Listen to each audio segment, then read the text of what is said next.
Puts Akash, let's just go across to Ratan Sharda and Rashid Kidwai with us. R&R with us. The third R is missing. RRR has become a huge hit. We're talking movies, gentlemen, on a Friday afternoon or Friday evening. So I'm just starting on a light note. But this matter, this movie, and of course the issue of Delhi is no matter to smile about or laugh about. Most importantly, Ratan Sharda ji, so corrupted is the political lexicon and also the media lexicon that we still call it riots. It was one-sided. It was a Exactly. massacre, it was killings. So let us just hope that it starts from there, where the Delhi Files at least changes that narrative. True. I think people who have gone through the times, I have gone through the times. My in-law stay in Delhi, Punjabi Bagh, which was one of the centers of these riots. Though I was in Mumbai, my wife saw live what was happening, the way people are being targeted, killed, looted. And my brother-in-law got his Sikh friend is to home. He had to shave his head off. All these things are known to people, Ji. and they've seen the cruelty on the first hand. While Kashmir was a little far off, like what people would call a terrain of distance and a small community, this was right in the center, right the center of power, where things could be controlled immediately, but they were not. They were asked not to do it.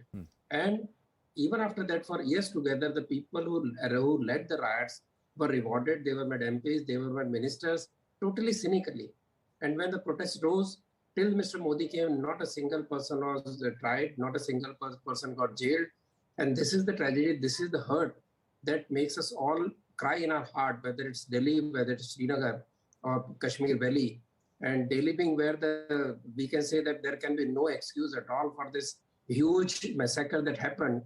And like you rightly said, to call it a riot is an insult to the people, the memory of people who actually were targeted in a very brutal manner for one person's fault.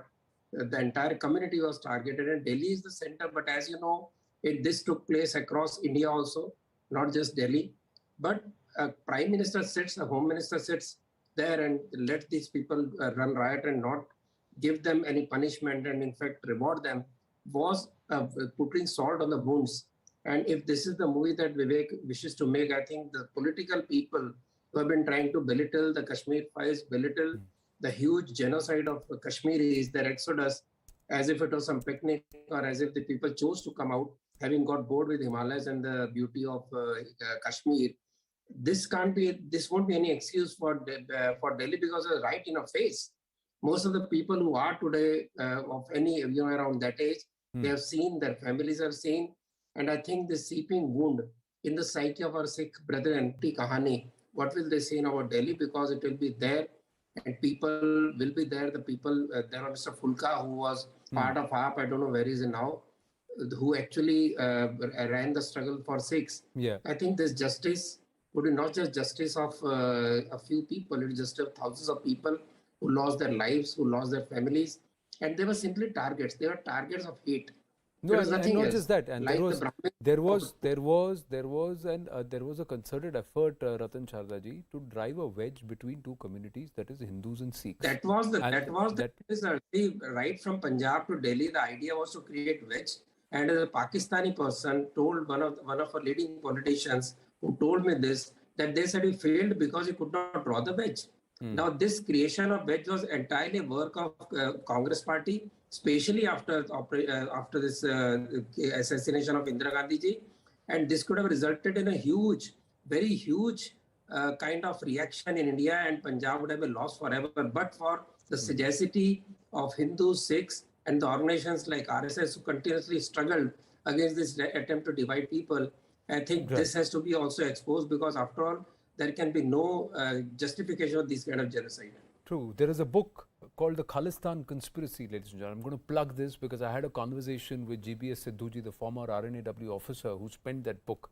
Very, very startling revelations which make that book. There was a huge resistance to that being published also, and he had to wait for a long time before he could even bring it out.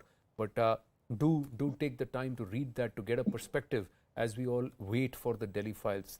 But इस file की क्या बात हो गई रशीद जी कि यहाँ इतनी खलबली मच गई? Look at the number of people who have already started branding it propaganda. BJP पैसे दे रही है पिक्चर बनाने के लिए, बना रही है, बनाए, इनको आज़ादी है. No, Anand, I think while a filmmaker is at liberty and should be encouraged to make a film on on the events that were witnessed, but there has to be some kind of the broad parameters have to be there, so that the problem or the issue that we are talking about is being talked about. I was also in Delhi, and I have also seen various phases what of that of the militancy period and how it had happened. We sometimes when we talk about it, and I'm glad that Ratan Sharda ji, who's my friend and a very well-known author, is also here, so that it will give credence to the things that I'm trying to say. That see, 30,000 innocent lives were lost of people who became victim of insurgency. There were, in Delhi, I was in school and college at that point of time. When we were traveling by bus, DTC, there was always fear of transistor bomb. I remember Madan Lal Khurana repeatedly saying and putting up posters, "Hum lashe ginte ginte thak gaye." Lalit Makan was killed along with his wife in a broad daylight in Delhi. Professor V.M. Tiwari, father of Manish Tiwari, was killed. So several such people, one can go on. That Punjab Kesari editor, Lala Jagat Narayan, that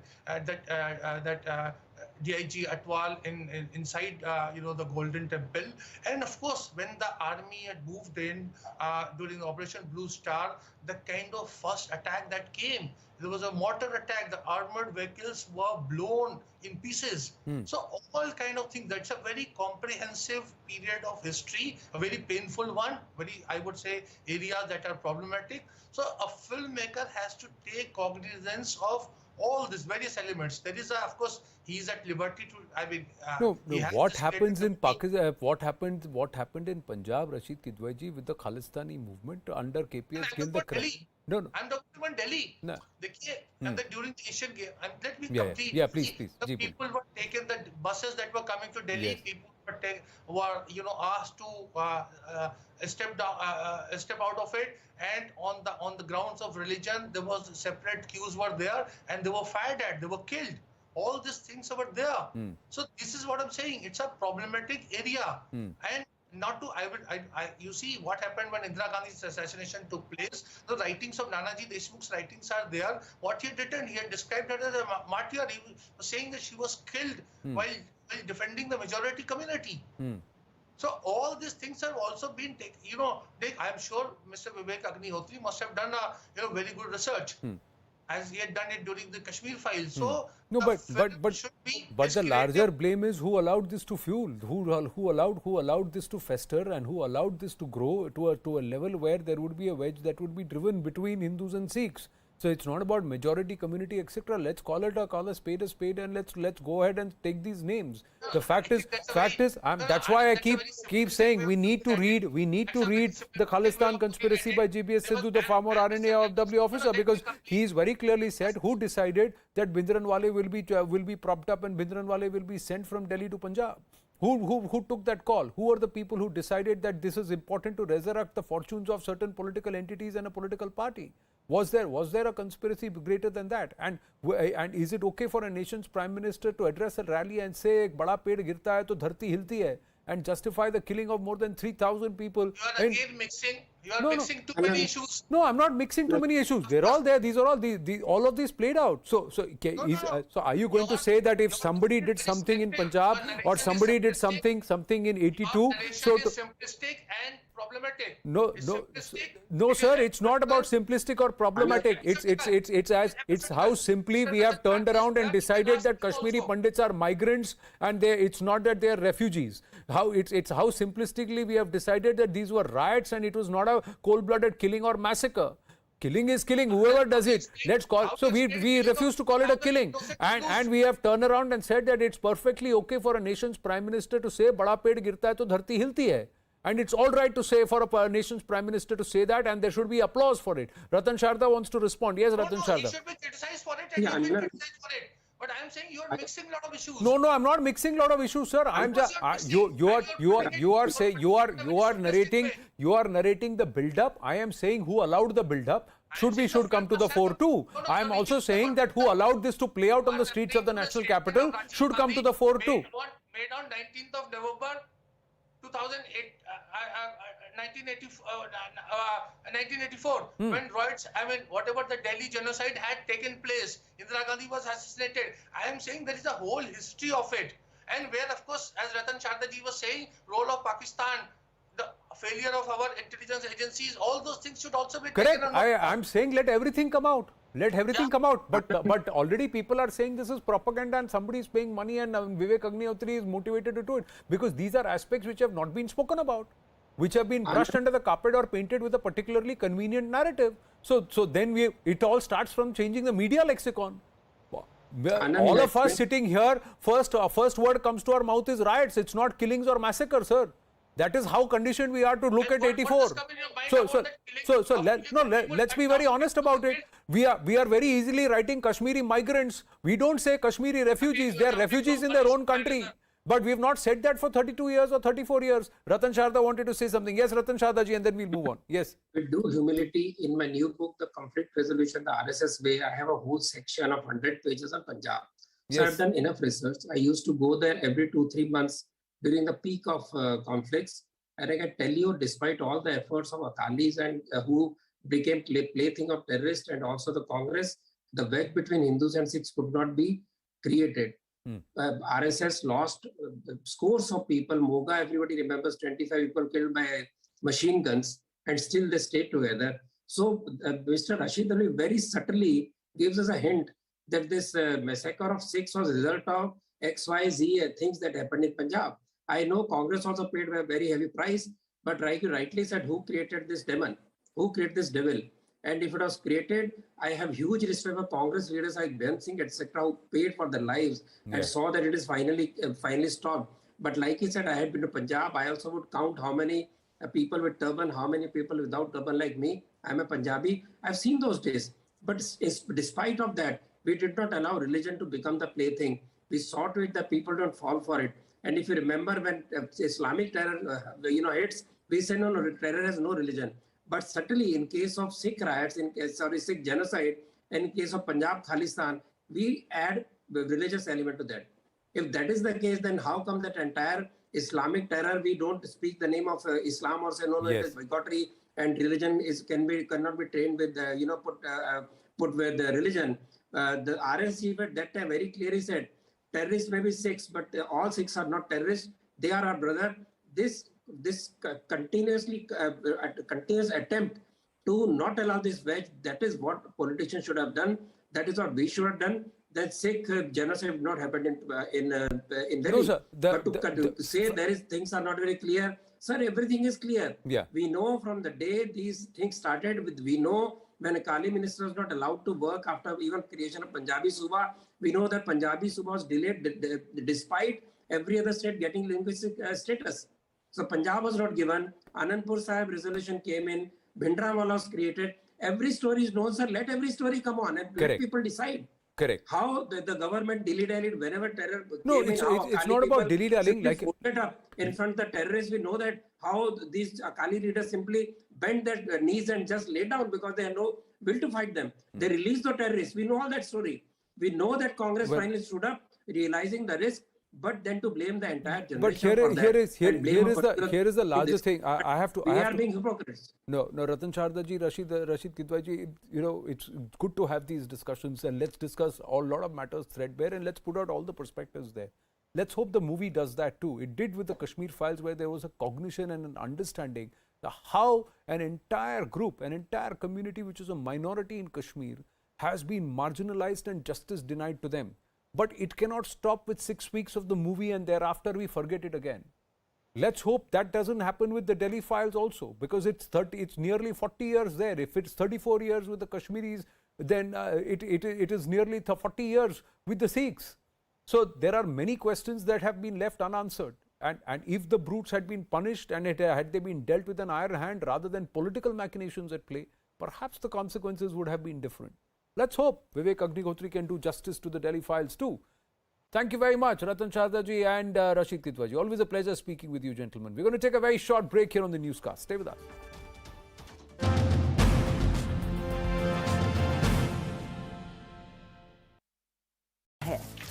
The shelling has only intensified in the last few days. Ukrainian authorities believe there is a renewed Russian military push. So from where we are, we're pretty much surrounded by Russian troops on three sides. Tens of thousands of Russian troops are believed to be amassing to come into Kharkiv, to come into Ukraine from this direction. We've got to move. Those still left in Kharkiv have been urged to evacuate at the earliest. Meanwhile, Germany is supplying tanks to Ukraine to arm its soldiers. This is what it's going to look like. Germany's howitzer tanks, it can hit the target up to almost 50 kilometers away. So it's a long range in that sense. There is no gun has the same firepower as the howitzer has. Also, it can fire 5 rounds every single minute. So that's going to be another capacity as well. The speed of this tank is 25 kilometers an hour, so it can basically move at the speed of a vehicle, any ordinary vehicle, and thereby get to places faster. Meanwhile, the mayor of Mariupol says that 180,000 people are still waiting to be evacuated from the besieged city. The strategic port city is one of Russia's main targets because if Mariupol falls, then Moscow will be better able to link its troops that are advancing from the east with those that are coming in from the Crimean Peninsula. Russia has warned that if Sweden and Finland were to join NATO, it will have to bolster its defenses in the region, including by deploying nuclear weapons. Both Sweden and Finland, which share a 1,300-kilometer long border with Russia, that's Finland, they are mulling whether to join NATO or not. A massive political row has erupted in Tamil Nadu over a picture of the Prime Minister being removed. A portrait of Prime Minister Modi was removed from a government office in Thanjavur. The picture was reportedly removed by the town panchayat chairperson, whose husband is the DMK local body chief. Tamil Nadu BJP President Anna Malai has been campaigning to install PM Modi's picture on the wall of all local body offices in the state. In one of the districts in Thanjavur, a BJP worker reportedly hung the picture inside the office without informing anyone. The DMK local body chief got miffed by the move and urged his wife to remove the picture. BJP workers have filed a police complaint seeking action against the official. They are also likely to hold a protest outside the town panchayat office soon. Delhi University's Lady Shri Ram College is facing flack for rescinding an invitation to BJP spokesperson Guru Prakash Paswan to speak at the college on the occasion of Ambedkar Jayanti. Paswan was told that his talk was cancelled because of an outcry from the student body.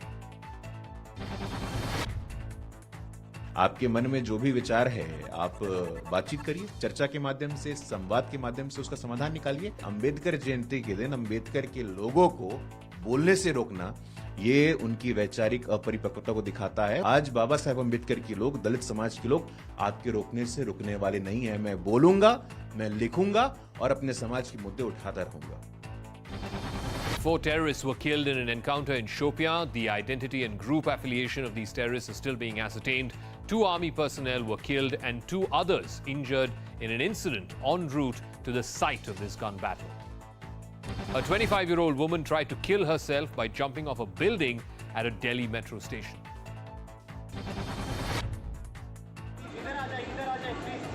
The woman stood on the ledge of the roof of the Akshardham metro station. For a long time, CISF staff tried to persuade her to move back from the edge. But the woman was not convinced and jumped off the roof. Thankfully, the woman fell on a blanket which was being held by the quick-thinking CISF and metro staff. The woman sustained minor injuries on her legs because of the fall. With COVID cases rising in the national capital, the Delhi government has issued new guidelines for private schools. If even one case is reported in any school, then the authorities must close down the concerned wing or, in some cases, the entire school if it happens to be for a temporary period. Now, this comes after a student and a teacher tested positive in one Delhi school. Covid के overall Delhi में देखें तो मामलों में थोड़ी सी बढ़ोतरी हुई है, पर अभी तक इसमें कहीं भी कोई ऐसी चिंता की बात नहीं है क्योंकि हॉस्पिटलाइजेशन नहीं है। पिछले 2 साल के बाद अब हम सबको कोविड के साथ जीना सीख के आगे बढ़ना है। कुछ स्कूल से मैं लगातार नज़र रखे हुए हूँ, जनरल गाइडलाइन नए हिसाब से बना के स्कूल्स के लिए जारी करें, तो कल तक हम एक गाइडलाइन भी जारी करेंगे। A massive fire broke out at the Troy Lounge and Bar in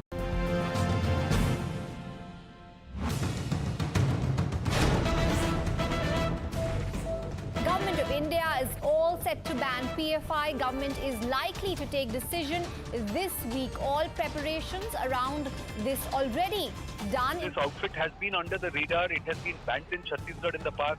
It has been under the radar for all nefarious reasons in Kerala, in Karnataka also. Recently, we've seen their bodies. What will be interesting to note is the ban is limited to PFI alone or its other arms, the Campus Front of India, the SDPI, the Student Democratic Front of India.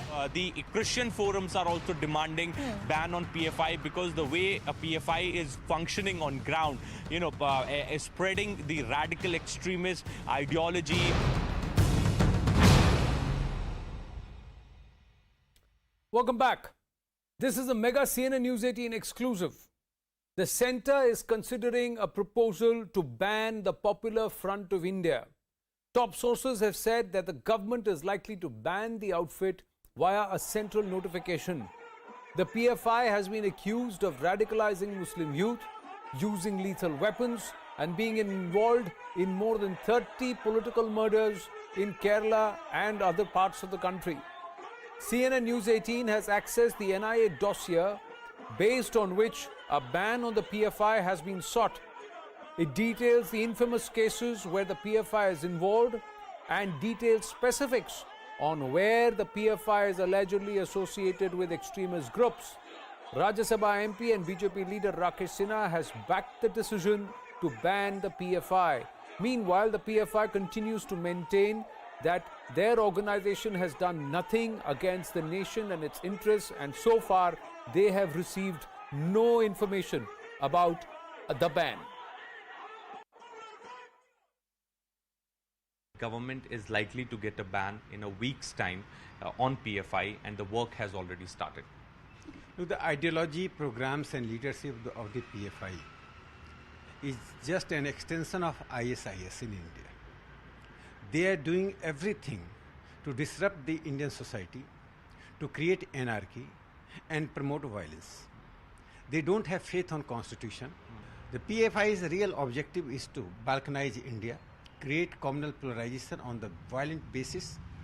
Therefore, any ban on PFI, an earliest ban on PFI, would be helpful to restore the harmony in the country and control such elements who are under the guidance of the foreign power and foreign money, trying to disrupt the India's civil society.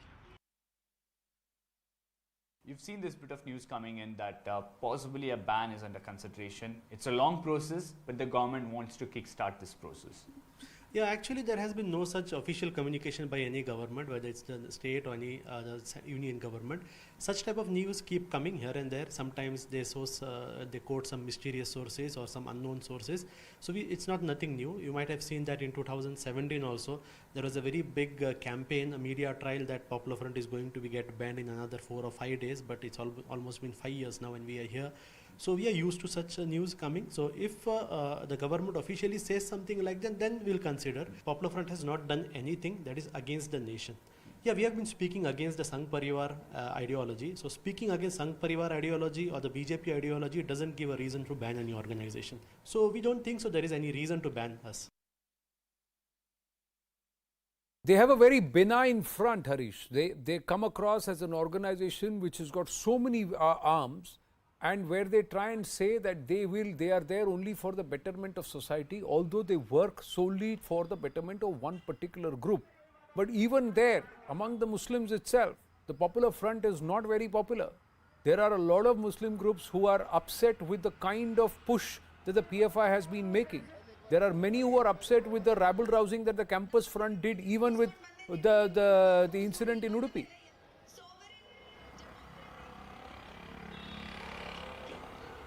Absolutely. In fact, if you take the whole hijab case, several within the community feel that it was unnecessary. It really dented the image of the community, also resulted in a lot of backlash. There were questions on whether innocent Muslim girls became the collateral damage because of this whole campaign. If you look at the central agencies here in the state, they are making two things very clear. Yes, in some cases, the courts might not have found them guilty, but we can't discount the role that they play, especially in terms of the campaign and causes they associate themselves with and how it pans out. For example, in the hijab case, they are saying this can't be a spontaneous protest that erupted across the state. There were unseen hands perhaps who triggered it, which ultimately led to peace getting disturbed in the state. That can't be discounted. The state is saying we are still looking at the role that they have played, and it's just not restricted to helping these 6 girls and their legal battle. We do understand that they might have mobilized people in other parts for this protest to take place. It can't be spontaneous. They have in each the of Campus those Front of colleges, India and the they are saying SDPI. that in every case, Is there any doubt, Harish, that the Campus Front of India, the SDPI, NWF, these are all part of the PFI? Is there any doubt? well, if you look at the causes they associate themselves with and how they carry out the campaign, it's very clear that it's overlapping at multiple places. The synergy between these agencies, if you take a hijab case, for example, in Udupi, you had STPI leaders backing it, you had CFI and PFI leaders going to the houses of some of these victims, some of these litigants, in fact, these girls who are protesting and asking them not to send these girls to school without hijab. So clearly, there is synergy. They're all connected. So this is what they have done. The Campus Front of India was formed. On the ground, it's a different story. The Campus Front of India was formed when it was the NDF, the National Development Forum. The Campus Front of India and the SDPI were all, as a political outfit, was formed. Popular Front of India is a culmination or a combination of various units along with the NDF, which happened in 2011. All of this, ladies and gentlemen, is mentioned in an NIA dossier that has been accessed exclusively here by CNN News 18. Now, this is what the dossier that Arunima has accessed for us here at CNN News 18 entitles. I'm just putting out the top lines and we'll take you through the fine print too. PFI wants to impose Taliban version of Islam. This is what the docket very clearly says. It aims to communalize the nation's polity. It has also very, very nefarious intention as in terms of training people to make bombs and grenades. There was an arrest and 21 people were convicted by the courts in Kerala when they were caught red-handed with shrapnel, with crude IED making material, and with guns and also targets which they were using for practice.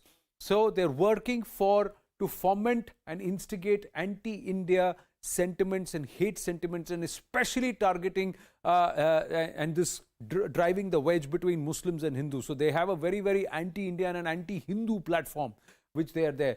Radical recruitment practices for Muslim youth are also happening. And more importantly, there are 5 or 6 cases which have been listed where they have not only chopped off a professor's hand, they've killed a person in Shivaji Nagar in Bengaluru, but more importantly, they're also peddling ISIS-inspired literature.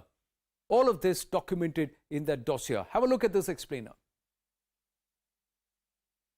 This is the dossier that we've accessed, which has been prepared by the NIA on the role of the PED, PFI and SDPI activists that has emerged.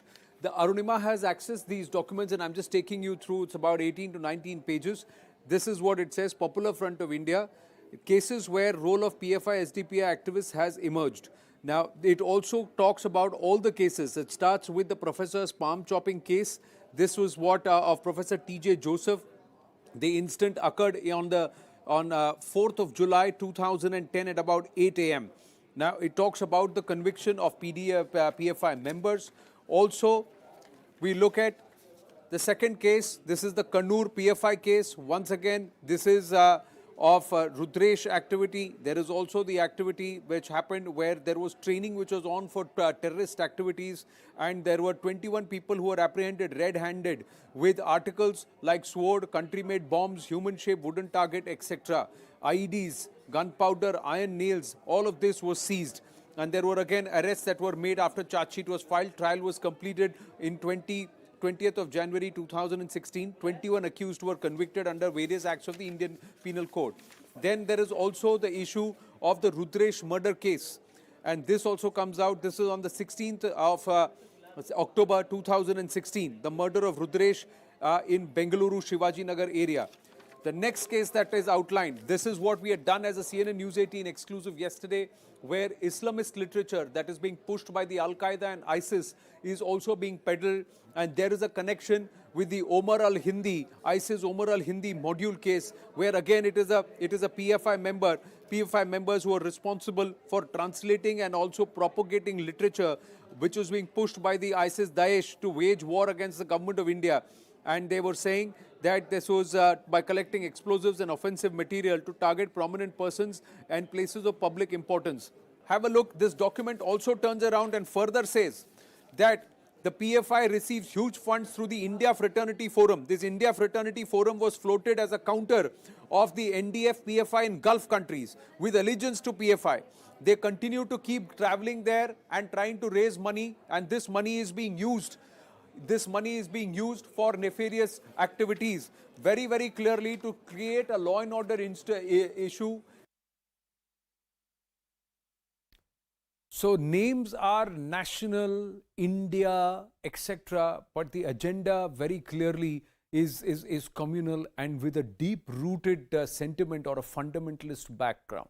Let's try and understand the entire antecedents of how. And this is also part of that dossier, ladies and gentlemen, how the PFI came into force. The SIMI was formed in 1977. It was banned in 2001. And interestingly, the first top 10, 8, 9 founding members of the NDF, or the National Development Forum, were members of SIMI. The NDF merged with some of the other organizations where all SIMI cadre overnight changed over and tried to join other organizations across Tamil Nadu, Karnataka, Gujarat, Rajasthan, and all of these organizations, Andhra Pradesh, they all came together and merged to form the PFI, formed in 2006 with roots to 1993. So the Islamic Seva Sangh, all of them came together and formed this organization called NDF. NDF, PFI are two organizations. So SIMI becomes NDF, becomes PFI over the years from the 1970s, 1980s, 1990s, 2000, and now today in 2022. SDPI is the political wing. The Campus Front of India is the student wing. India Fraternity Forum is the international wing. There is an NWF who's under whom the Satya Sarani and some of those issues, some of those organizations which are conversion factories and are under the radar for running brazen conversion factories are also part of this entire organized conglomerate of the PFI. They're present in 11 states with full strength, and across 23 states of our country, the PFI has already established its presence, and this is their own claim, ladies and gentlemen.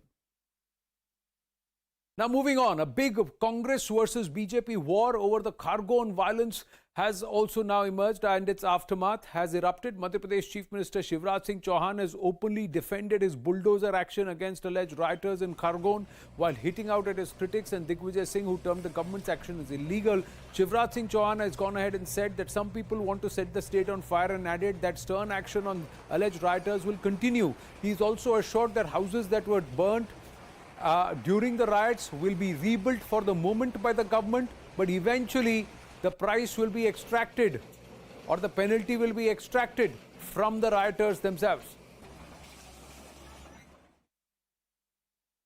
Khargone में गरीबों के घर जल गए भाई, अनुसूचित जाति के लोग भी थे, छोटे छोटे मकान, घर जला दिए। अब बताइए, ऐसे लोग जिन्हें घर जलाया उन पर कार्रवाई होना चाहिए कि नहीं होना चाहिए? दिग्विजय सिंह को उसमें भी दर्द होता है, और जिनने घर जलाए हैं उनके खिलाफ कार्रवाई होगी, लेकिन जिनके घर जले वो चिंता नहीं करें। मामा फिर से घर बनवाएगा, फिर से खड़ा करेंगे, हम चिंता नहीं करें। अभी तो हम करेंगे, लेकिन बाद में जिनने जलाए हैं उनसे ही वसूल करूंगा, छोड़ूंगा नहीं। चाहते हैं मध्य प्रदेश के अंदर वो शिवराज सिंह जी भी कॉम्पिटिशन में आ गए योगी जी के, ये कब तक चलेगा? आप निर्दोष लोगों के घरों में जाके बुलडोजर चला रहे हो, दंगा हो भी जाता है। जैसे करौली के अंदर दंगा हो गया या दुकानें जला दी गई, तो जो पकड़े गए उसमें ये खुद कहते हैं निर्दोष लोग भी थे उसमें, हो सकता है निर्दोष भी होंगे, तफ्तीश में खबर नाम निकल जाएंगे। तो मध्य प्रदेश के अंदर भी अगर मान लीजिए निर्दोष लोग पकड़े गए, हो सकता है निर्दोष हो उसके अंदर, वो डिस्टर्ब है क्या? किसी घर तोड़ दो गरीबों का।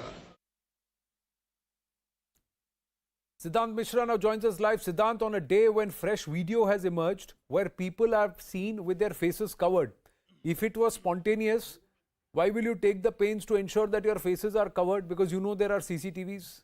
So clearly this was planned. Absolutely, Anand, absolutely. And this is what BJP has been saying from very beginning. And now these videos that have surfaced are in a way substantiating the claims that have been made by Bharatiya Janata Party from day one. First. Second, Anand, the critiques are, in a way criticizing the government of Madhya Pradesh for taking this very step of bulldozing the house of the writers, or for that matter, the recent statement that has come from Chief Minister of Madhya Pradesh, Shivraj Singh Chauhan. But Anand, in 1.5 years back, when CAA protest happened in Uttar Pradesh was a state which strongly dealt with writers. Their properties were attached. Their faces were pasted on a banners and posters at a district level. And this is perhaps the reason that this time, when riots broke out almost in all the states of the hinterland, UP was more or less peaceful. So this is what BJP is saying in defense, that once you deal with them strictly with full force, full authority, then such incidents will not repeat. But if you will not deal with such kind of incidents strictly, then these people will do it again and again, because they are backed by radical outfits. They are allegedly backed by outfits like PFI, SUFA, and this is the reason that that government wants to teach lesson to all of them. Well, Siddhant, thank you for your inputs. News18.com has also done a story, ladies and gentlemen, where they say that the UP administration wisened up and they actually sent a stern warning that don't take money and try and create mayhem on the streets. Allow everything to function peacefully. Otherwise, the sword of the law or the hand of the law will weigh heavily on you if you pick up arms, stones, and try and create ruckus on the streets. So do peruse that. Meanwhile, CNN News 18 has accessed a new CCTV footage of the April 10 Khargon violence. Masked rioters can be seen pelting stones at houses in the new video. This is the second such video of violence that's come to light. Meanwhile, a 16-year-old boy named Shivam Shukla continues to battle for life. He is a victim of this violence. The rioters pelted stones and petrol bombs on the procession, and many houses in the locality were damaged. Shivam fell down, sustained head injuries. He was rushed to a private hospital in Indore. Currently, he is in the ICU, struggling and battling for life. And this is just a day or two before his sister was to get married. Now, the entire family is struck with grief, distraught, and they're going to wait for Shivam to be fully healthy.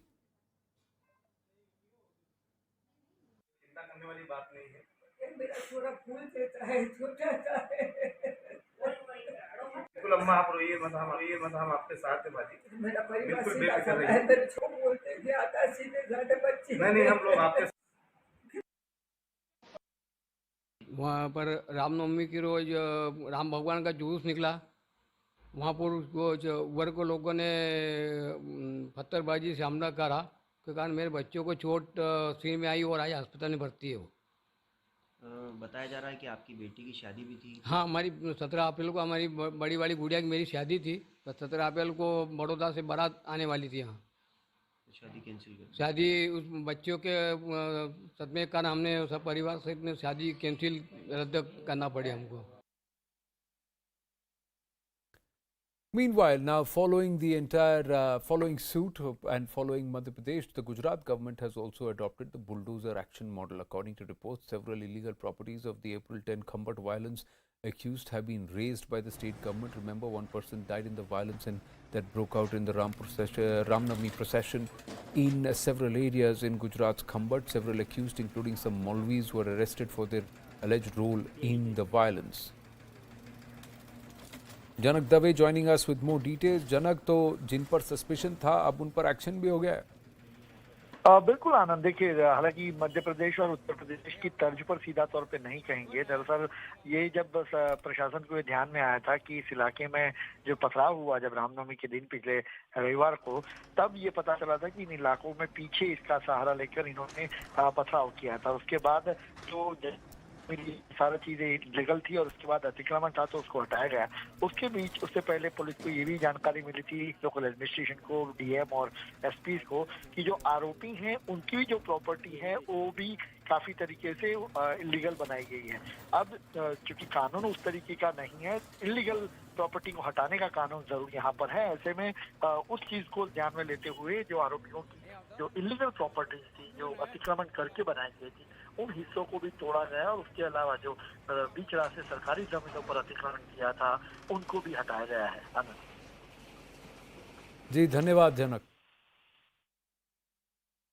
Have to take yet another break, ladies and gentlemen. Stay with us. The coverage continues.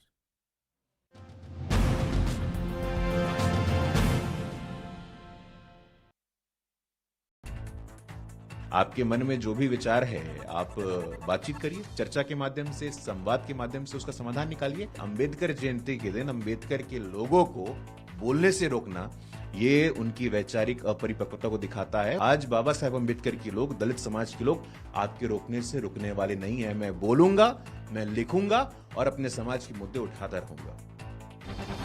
4 terrorists were killed in an encounter in Shopian. The identity and group affiliation of these terrorists is still being ascertained. 2 army personnel were killed and 2 others injured in an incident en route to the site of this gun battle. A 25-year-old woman tried to kill herself by jumping off a building at a Delhi metro station.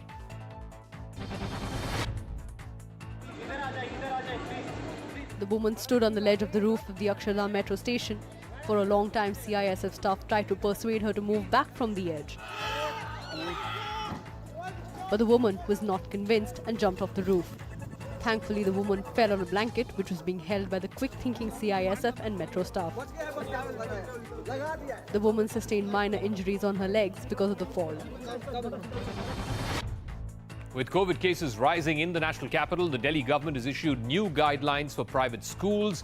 If even one case is reported in any school, then the authorities must close down the concerned wing or, in some cases, the entire school if it happens to be for a temporary period. Now, this comes after a student and a teacher tested positive in one Delhi school. Covid के overall Delhi में देखें तो मामलों में थोड़ी सी बढ़ोतरी हुई है, पर अभी तक इसमें कहीं भी कोई ऐसी चिंता की बात नहीं है क्योंकि हॉस्पिटलाइजेशन नहीं है। पिछले 2 साल के बाद अब हम सबको कोविड के साथ जीना सीख के आगे बढ़ना है। कुछ स्कूल से मैं लगातार नज़र रखे हुए हूँ, जनरल गाइडलाइन नए हिसाब से बना के स्कूल्स के लिए जारी करें, तो कल तक हम एक गाइडलाइन भी जारी करेंगे। A massive fire broke out at the Troy Lounge and Bar in West Delhi's Punjabi Bagh area. 12 fire tenders had to be rushed to the spot. The fire has been doused and cooling operations are on right now. The cause of the fire is still unknown. At least 13 persons suffered burn injuries after a suspected cylinder blast in Delhi's Okhla area. The blast took place inside a restaurant, but the cause is yet to be ascertained. The injured are undergoing treatment in hospital.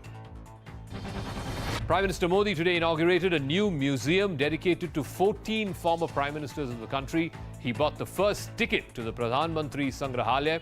The museum tells the story of past prime ministers and the challenges that they had to face. It also offers glimpses of India's history, starting from the freedom struggle. ये मेरा सौभाग्य है कि आज मुझे प्रधानमंत्री संग्रहालय देश को समर्पित करने का अवसर मिला है। देश आज जिस ऊंचाई पर है, वहां तक उसे पहुंचाने में प्रत्येक सरकार का योगदान है। Days after rejecting a seat on the board of Twitter, Tesla CEO Elon Musk is now planning a hostile takeover. Here's how Musk plans to pull off his heist, as it were. The Tesla CEO is offering $54.20 per share to acquire Twitter and 100% of Twitter. The Tesla CEO, that's the offer that he's made. The whole valuation then goes up to a little over $40 billion. $40 billion is what he's offering for Twitter. Musk's personal wealth is estimated to be somewhere around $260 billion. So he's willing to give away almost 10 to 15% of his wealth to acquire this one entity. Morgan Stanley has been hired as Musk's technical advisors for this. He had rejected a seat on the board of Twitter just earlier this week, saying that's not what he is interested in. Now he's bidding for the entire company. He's accepting the board seat, he says, would have prevented a takeover, the kind of which he's now offering Twitter. Meanwhile, days after the shootout on a New York subway, the suspect now is in police custody. 62-year-old Frank James was arrested by NYPD officers on Wednesday afternoon. Law enforcement sources say James called in a tip to city's Crime Stoppers hotline that he was at a McDonald's in Manhattan's East Village. Police have not specified a motive, but James has been linked to disturbing videos online talking about violence and mass shootings. Authorities believe James visited a storage unit in Philadelphia the night before the attack, where investigators found more ammunition and weapons. What do you have to say for yourself? Fellow New Yorkers, we got it. We got it. 16 people were injured, including 10 people who received gunshot wounds. Let's bring you up to speed with what else is making the news, starting with the wedding of the year. Ranbir Kapoor and Alia Bhatt have finally and officially tied the knot. The couple got married in an intimate ceremony at their residence, Vastu. The event was a hush-hush affair attended by around 50 people. Bollywood's who's who was in attendance, from Safina to Karan Johar to Ayan Mukherjee. After the ceremony, the couple did a photo shoot on their terrace, a place where their love blossomed, according to Alia. Finally, the world was introduced to Mr. and Mrs. Kapoor.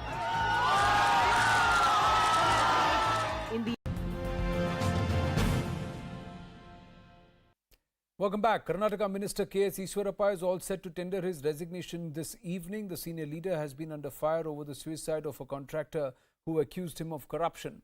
While Congress continues to train guns at Ishwarappa and demands his arrest under the Prevention of Corruption Act, former Karnataka Chief Minister B.S. Yediyurappa has come out in Ishwarappa's defence and claimed that in the next 3 months, Ishwarappa will be back in the cabinet. ನಿರ್ದೋಷಿಯಾಗಿ ಬರ್ತೇನೆ ಮತ್ ಮಂತ್ರಿ ಆಗೇ ಆಗ್ತೇನೆ ಹೇಳ್ತಿರೋದು ನಿರ್ದೋಷಿಯಾಗಿ ಬರ್ತೇನೆ ಮತ್ ಮಂತ್ರಿ ಆಗೇ ಆಗ್ತೇನೆ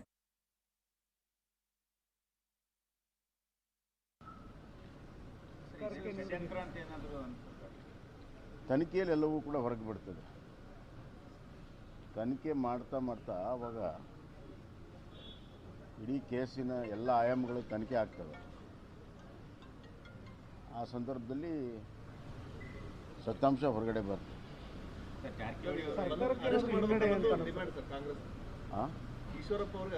ನೋಡಿ, ಪೊಲೀಸರು ತಮ್ಮ ಕೆಲಸವನ್ನು ಮಾಡೋಕ್ಕೆ ಬಿಡಬೇಕು. ಅವ್ರಿಗೆ ಏನು ಅವಶ್ಯಕತೆ ಇದೆ ಏನಿಲ್ಲ ಅನ್ನುವಂಥದ್ದು ಪೊಲೀಸರು ತೀರ್ಮಾನ ಮಾಡ್ತಾರೆ. ಇವರೇ ತನಿಖೆ ಅಧಿಕಾರಿಗಳು, ಇವರೇ ಪ್ರಾಸಿಕ್ಯೂಟರ್ಸು, ಇವರೇ ಜಡ್ಜ್ಗಳು ಆಗೋದಕ್ಕೆ ಅವಶ್ಯಕತೆ ಇಲ್ಲ. ಯಾವುದೇ ತಪ್ಪು ಮಾಡದಂಥ ಈಶ್ವರಪ್ಪನವರು ಅನಿವಾರ್ಯವಾಗಿ ಸಚಿವ ಸ್ಥಾನಕ್ಕೆ ರಾಜೀನಾಮೆ ಕೊಡಬೇಕಂತ ಒಂದು ಪರಿಸ್ಥಿತಿ ಬಂದು ರಾಜೀನಾಮೆ ಕೊಡೋಕೆ ಹೊರಟಿದ್ದಾರೆ. ಇನ್ನೊಂದು 2-3 ತಿಂಗಳಲ್ಲಿ ತನಿಖೆಯನ್ನು ಪೂರ್ಣ ಮಾಡಿದ್ರೆ ಅವರು ಇದರಲ್ಲಿ ಏನು ಅವರು ಪಾತ್ರ ಇಲ್ಲ, ಸಾಬೀತಾಗ ಮತ್ತೊಮ್ಮೆ ಅವ್ರನ್ನ ಸಚಿವ ಸಂಪುಟದಲ್ಲಿ ತಗೊಳ್ಳೋದಕ್ಕೆ ಯಾವುದೇ ಅಡ್ಡಿ ಆತಂಕ ಇಲ್ಲ. ಅನಿವಾರ್ಯ ಕಾರಣಕ್ಕಾಗಿ ಇವತ್ತು ಯಾವುದೋ ಒತ್ತಾಯಕ್ಕೆ ಮಣಿದು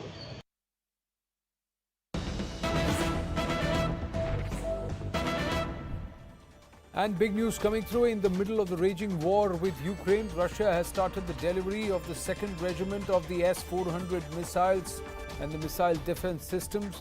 The complete regiment will be on the Indian shores by the end of this month. The S-400 are one of the world's most potent air defense systems in the world.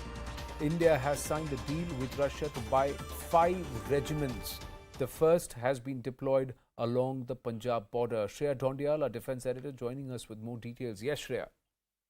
You've already pointed out that this is one of the most potent air defense systems in the world, the S-400s that we are talking about. The first delivery had come end of last year. It's already been deployed on the border with Punjab, Anand.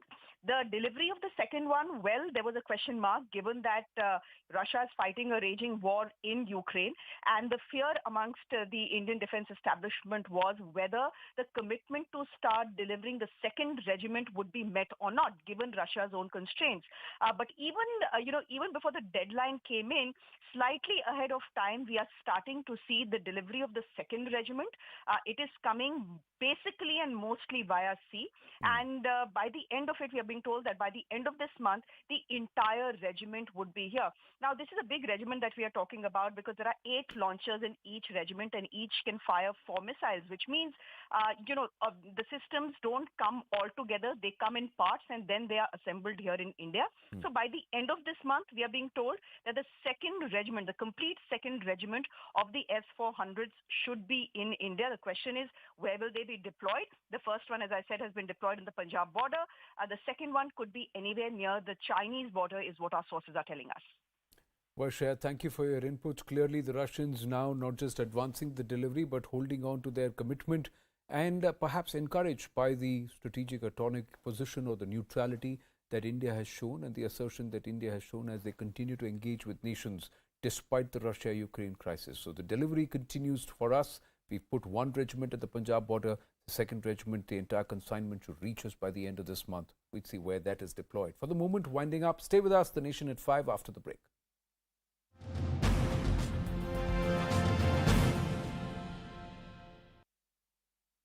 Husband is the DMK local body chief. Tamil Nadu BJP President Anna Malai has been campaigning to install PM Modi's picture on the wall of all local body offices in the state. In one of the districts in Thanjavur, a BJP worker reportedly hung the picture inside the office without informing anyone. The DMK local body chief got miffed by the move and urged his wife to remove the picture. BJP workers have filed a police complaint seeking action against the official. They are also likely to hold a protest outside the town panchayat office soon. Delhi University's Lady Shri Ram College is facing flack for rescinding an invitation to BJP spokesperson Guru Prakash Paswan to speak at the college on the occasion of Ambedkar Jayanti. Paswan was told that his talk was cancelled because of an outcry from the student body. आपके मन में जो भी विचार है आप बातचीत करिए, चर्चा के माध्यम से, संवाद के माध्यम से उसका समाधान निकालिए। अंबेडकर जयंती के दिन अंबेडकर के लोगों को बोलने से रोकना, ये उनकी वैचारिक अपरिपक्वता को दिखाता है। आज बाबा साहेब अंबेडकर के लोग, दलित समाज के लोग आपके रोकने से रुकने वाले नहीं है। मैं बोलूंगा, मैं लिखूंगा और अपने समाज के मुद्दे उठाता रहूंगा। 4 terrorists were killed in an encounter in Shopian. The identity and group affiliation of these terrorists is still being ascertained. 2 army personnel were killed and 2 others injured in an incident en route to the site of this gun battle. A 25-year-old woman tried to kill herself by jumping off a building at a Delhi metro station.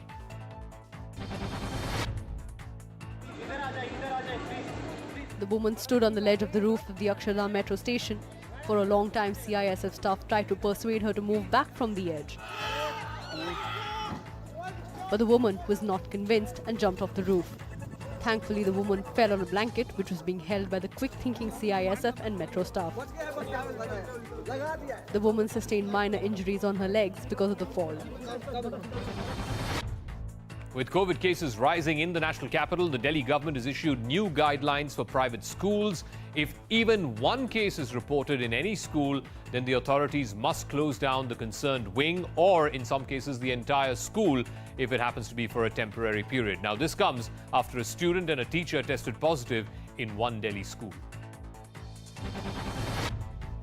Covid के overall Delhi में देखें तो मामलों में थोड़ी सी बढ़ोतरी हुई है, पर अभी तक इसमें कहीं भी कोई ऐसी चिंता की बात नहीं है क्योंकि हॉस्पिटलाइजेशन नहीं है। पिछले 2 साल के बाद अब हम सबको कोविड के साथ जीना सीख के आगे बढ़ना है। कुछ स्कूल से मैं लगातार नज़र रखे हुए हूँ, जनरल गाइडलाइन नए हिसाब से बना के स्कूल्स के लिए जारी करें, तो कल तक हम एक गाइडलाइन भी जारी करेंगे। A massive fire broke out at the Troy Lounge and Bar in West Delhi's Punjabi Bagh area. 12 fire tenders had to be rushed to the spot. The fire has been doused and cooling operations are on right now. The cause of the fire is still unknown. At least 13 persons suffered burn injuries after a suspected cylinder blast in Delhi's Okhla area. The blast took place inside a restaurant, but the cause is yet to be ascertained. The injured are undergoing treatment in hospital. Prime Minister Modi today inaugurated a new museum dedicated to 14 former Prime Ministers of the country. He bought the first ticket to the Pradhan Mantri Sangrahalaya. The museum tells the story of past prime ministers and the challenges that they had to face. It also offers glimpses of India's history, starting from the freedom struggle. ये मेरा सौभाग्य है कि आज मुझे प्रधानमंत्री संग्रहालय देश को समर्पित करने का अवसर मिला है। देश आज जिस ऊंचाई पर है, वहां तक उसे पहुंचाने में प्रत्येक सरकार का योगदान है। Days after rejecting a seat on the board of Twitter, Tesla CEO Elon Musk is now planning a hostile takeover. Here's how Musk plans to pull off his heist, as it were. The Tesla CEO is offering $54.20 per share to acquire Twitter and 100% of Twitter. The Tesla CEO, that's the offer that he's made. The whole valuation then goes up to a little over $40 billion. $40 billion is what he's offering for Twitter. Musk's personal wealth is estimated to be somewhere around $260 billion. So he's willing to give away almost 10 to 15% of his wealth to acquire this one entity. Morgan Stanley has been hired as Musk's technical advisors for this. He had rejected a seat on the board of Twitter just earlier.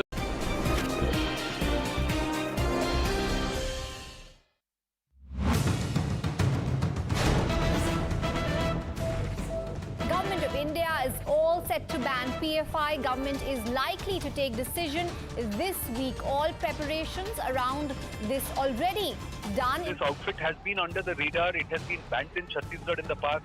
It has been under the radar for all nefarious reasons in Kerala, in Karnataka also. Recently, we've seen their bodies. What will be interesting to note is the ban is limited to PFI alone or its other arms, the Campus Front of India, the SDPI, the Student Democratic Front of India.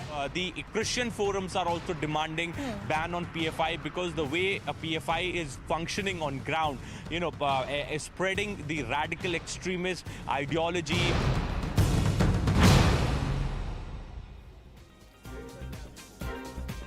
Namaste and welcome to this edition of The Nation at 5. I'm Anand Narsimhan coming to you live from the newsroom here at CNN News 18.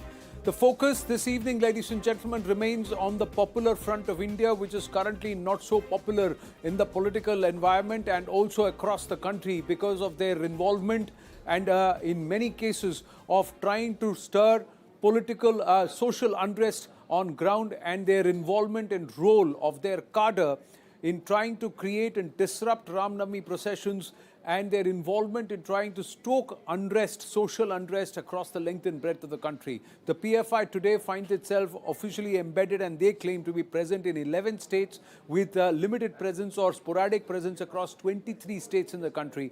And what CNN News 18 has been able to access is that there is a serious consideration over a ban on this outfit because of its activities. Not just a ban on the outfit, but also its various linked organizations and cadre who trace their history way back to Simi, the banned outfit, outfit that was banned in 2001 because of the involvement of its cadre in a series of bomb blasts that rocked the country and terror activities. Many times in the last decade and a half, Simi cadre or PFI cadre or NDF cadre, see how many names this organization has had in the last 2.5-3 decades. Their cadre have been involved and they've been caught and convicted for actions which range from the chopping of a professor's hand, that is Professor Joseph's hand in 2010, to being caught red-handed while trying to teach their cadre to make crude bombs and use weapons, to the killing of Rudresh in Bengaluru and many other instances that also tie up with the CAA protests and thereafter, that is since the abrogation of the Article 370 in 2019 and the Supreme Court verdict on Ram Janmabhoomi. So there is a connection. All of this is encompassed in this dossier that has been accessed by Arunima, the dossier prepared by the NIA. It's an ongoing case and there are many more sheets, reams and reams of evidence of PFI cadre and their involvement, and also the various organizations that they have built which have embedded themselves into the system so much that the PFI finds its presence even abroad, where it's raising money via the India Fraternity Forum that's also mentioned. So plenty of details that we have to share with you. But right now, the PFI remains defiant, saying you've been talking about banning us for a long time. There was talk about this in 2017 too. Look, 5 years later, we are still here. Nothing's happened. There is no charge against us, is what they say. But Rakesh Sinha of the BJP, Rajya Sabha MP, says there is merit in the consideration that this organization must be banned. Listen in. Government is likely to get a ban in a week's time on PFI, and the work has already started. Look, the ideology, programs and leadership of the PFI is just an extension of ISIS in India. They are doing everything to disrupt the Indian society, to create anarchy and promote violence. They don't have faith on constitution. The PFI's real objective is to balkanize India, create communal polarization on the violent basis. Therefore, any ban on PFI, an earliest ban on PFI, would be helpful to restore the harmony in the country and control such elements who are under the guidance of the foreign power and foreign money, trying to disrupt the India's civil society. You've seen this bit of news coming in that possibly a ban is under consideration. It's a long process, but the government wants to kickstart this process. Yeah, actually there has been no such official communication by any government, whether it's the state or any union government. Such type of news keep coming here and there. Sometimes they quote some mysterious sources or some unknown sources. So it's not nothing new. You might have seen that in 2017 also, there was a very big campaign, a media trial that Popular Front is going to get banned in another 4 or 5 days, but it's almost been 5 years now and we are here. So we are used to such news coming. So if the government officially says something like that, then we'll consider. Popular Front has not done anything that is against the nation. Yeah, we have been speaking against the Sangh Parivar ideology. So speaking against Sangh Parivar ideology or the BJP ideology doesn't give a reason to ban any organization. So we don't think so there is any reason to ban us.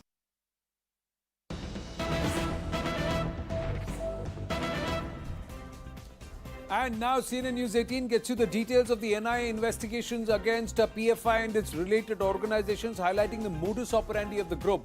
Now, the NIA has found that over the years, the PFI has created a well-oiled machinery that to meet its violent needs. The outfit has squads of trainers and experts in crude making bombs, crude bombs and IEDs. It has an intelligence wing to collect grassroots level information and action squads to run unlawful and violent activities. It has clandestine training centers for martial arts and indoctrination. The PFI targets religiously committed Muslim youth who are brainwashed to believe a sense of Muslim persecution in India. This is all part of this docket. We've got at least 19 pages that I have with me right now of this entire comprehensive docket, which also lists, ladies and gentlemen, how the PFI was actually formed. So along with the information that we're putting out, look at this, the number of organizations that were merged to form the PFI. It says the National Development Front was merged with the MNP of Tamil Nadu, KFT of Karnataka, Citizens Forum Goa, Community and Social Education Society Rajasthan. You see this quota link. Recently the PFI was active because this is what it is. And Nagrik Adhikar Suraksha Samiti Andhra Pradesh. They all merged to form the PFI that was announced on 9/11/2006. Once again, 9/11. I hope that rings a bell, ladies and gentlemen. Now have a look at this. There is the NDF. This is what it says. NDF and its present incarnation PFI have been pursuing a secret agenda inspired by radical Islam, which is kept camouflaged by an exterior human rights facade. While the disguise has served to help earn NDF PFI a certain amount of recognition and acceptance in pseudo-human rights circuit, it is its core agenda that has determined the outfit's evolution and growth as a dangerous group active at twin planes of overt and the covert. In perfecting this methodology, the outfit has the advantage that several of its founding leaders were groomed in Simi ideology and style of functioning. Over the years, the NDF PFI has meticulously developed and retained a well-oiled machinery to meet its violent needs. The outfit has squads of trainers and experts in making crude bombs and IEDs, an intelligence wing to collect grassroots level information, and action squads to run unlawful and violent activities. It has clandestine training centers as its strongholds where training on martial arts and indoctrination are conducted. So there is so much more that is mentioned. More critically, ladies and gentlemen, I'm going to highlight this again for our viewers, that here are the founding members of the PFI. The NIA in its docket says all these people who are founding members and office bearers of the PFI and SDPI are all Simi cadre. E.M. Abdur Rahman, former chairman and NECW of PFI, was also the All India General Secretary of SIMI between 1980 and 83. Ansar Ghazwatul Hind and SIMI member 1978-79 is Professor P. Koya, who's the National Vice Chairman of the PFI. All India President of the SDPI, Abu Bakr, is the Kerala State President of SIMI between 82 and 84. State Secretary of SIMI 86-87 is the former State General Secretary of the PFI, Abdul Hamid. There are many people. State Treasurer K.H. Nazir of the PFI has very close links with SIMI leaders. A SIMI sympathizer is the State Secretary of the SDPI, Ikramul Haq. So this is the level to which there has been, and the shift, SIMI cadre, then became NDF. There is Islamic States Seva Sangh, Islamic Seva Sangh members. They all then now adopt this form, that is PFI. Campus Front of India, SDPI, they are all offshoots of the PFI. There are so many organizations that they have created, which have all been named. The India Fraternity Forum, which is an international front, is the one raising money in Gulf countries and sending that money here. Money coming from abroad to fund these activities has also been chronicled by the NIA. Let's go across to our guest, Pathikrit Pain, Sushant Sareen, Abhishek Banerjee with us this evening. Sushant Sareen, high time, because even voices from the Muslim community, ulemas, various councils are turning around and asking, why aren't you banning the PFI? Yeah, and there's a reason for all of that. See, part of the reason for the demand within the Muslim community for a ban on the PFI is the fact that there's a sectarian difference, a doctrinal difference. The PFI is more Salafist in its outlook compared to the bulk of the Indian Muslim society, which is either Barelvi or Deobandi. So there is that one factor which comes in out there. But I think more importantly, Anand, the fact of the matter remains that the PFI is a quasi-militant organization. There's no doubt about it. Now, for the government, however, the problem is that despite the fact that you might have some information about the nefarious activities of such an organization, you simply cannot ban an organization on a whim and a fancy. You have to garner adequate proof, you have to marshal all the facts, and only then can you impose a ban, because the moment you ban an organization, there will be an appeal in the courts, and the courts will scrutinize any ban, with a take a very close look on any ban which is imposed. But the fact of the matter also remains that over the years, there have been some extremely serious allegations which have been made against the PFI. The PFI has been found, or their PFI cadres at least, have been found to have either facilitated or flirted with terrorists, if not also being involved with terrorist organizations. And they are known to have been behind certain civic disturbances and rioting in many parts of the country. So clearly this has been on the radar screen for a very long time. And just because the PFI hides behind, a very benign and secular and social activist sounding name like Popular Front of India or Campus Front of India or any of these other organizations which are affiliates of the PFI and which got together to, form this organization, it clearly tells you it's something like what you are now seeing in Kashmir, the PAFF or the Resistance Front, NWF. Very benign sounding names which don't trigger off alarms in the rest of the world. But I think this ploy needs to be exposed, and I hope that the government has adequate proof so that they can throw the book at the PFI and ban this organization. True. I have nothing against India. We don't say anything against India. All our organizations are named with India, Abhishek Banerjee. But it's just that we want to make India an Islamic state. Yeah, first of all, Anand, I'll quickly make one small point, is that if you have noticed over the last few days, the opposition has tried to revive this old intolerance narrative after losing 4 states. This is an idea they are recycling from 2015. And instead of asking why people are not voting for them, they have convinced themselves that India is a bad place. Hindus particularly are bigoted people. So they created this narrative, especially around Ram Navami, in states, in all states. I mean, from Karoli in Rajasthan to Manpur in Maharashtra to Khargon in Madhya Pradesh. And if you see, the PFI has very opportunistically managed to attach itself to each such incident. Once side sort of civil society and all these organizations, they create a narrative, the PFI attaches itself. And particularly if you see what happened in Karoli, it was really chilling, the sense that PFI sent out a letter. I mean, that's in some sense, there's some real sort of swag out there that, I'm almost warning the state that some trouble is going to happen. But they don't say that. They sort of say like, what are you going to do? What if something happens? Don't hold us accountable, that kind of thing, tone they put out. Now, if you think about the ban particularly, this reminds me of a generation ago when Atalji's government banned the Simi. And at that time, I remember very similar objections were raised. But what happened was that over time, the connections between the Simi and what came to be known as the Indian Mujahideen, they became very clear. Now, you can see that, many of the leaders who led the Simi, those people have essentially graduated into the PFI. And some of those Simi leaders, their sons and sons have grown up. And, he's one of our JNU Ratnas who is now in jail under UAP. I think you know who I'm referring to. And but the PFI, they have, like I think Sushant Sarin was saying the same thing, is that they have managed to coordinate very, very well with civil society. I mean, if you read their letters, if you read their press releases, they no longer put up names like, Laskar of this and that. It sounds almost like, some, I don't know if some Washington Post columnist is employed directly or indirectly by them and they are writing, or maybe they are copying each other's style. I don't know. But once this is banned, if their finances are investigated, I think lots and lots of very, very interesting information will come out. True, and this is all being done under, like you said, very benign names and a very benign front. So there is an overt and a covert game that is being played.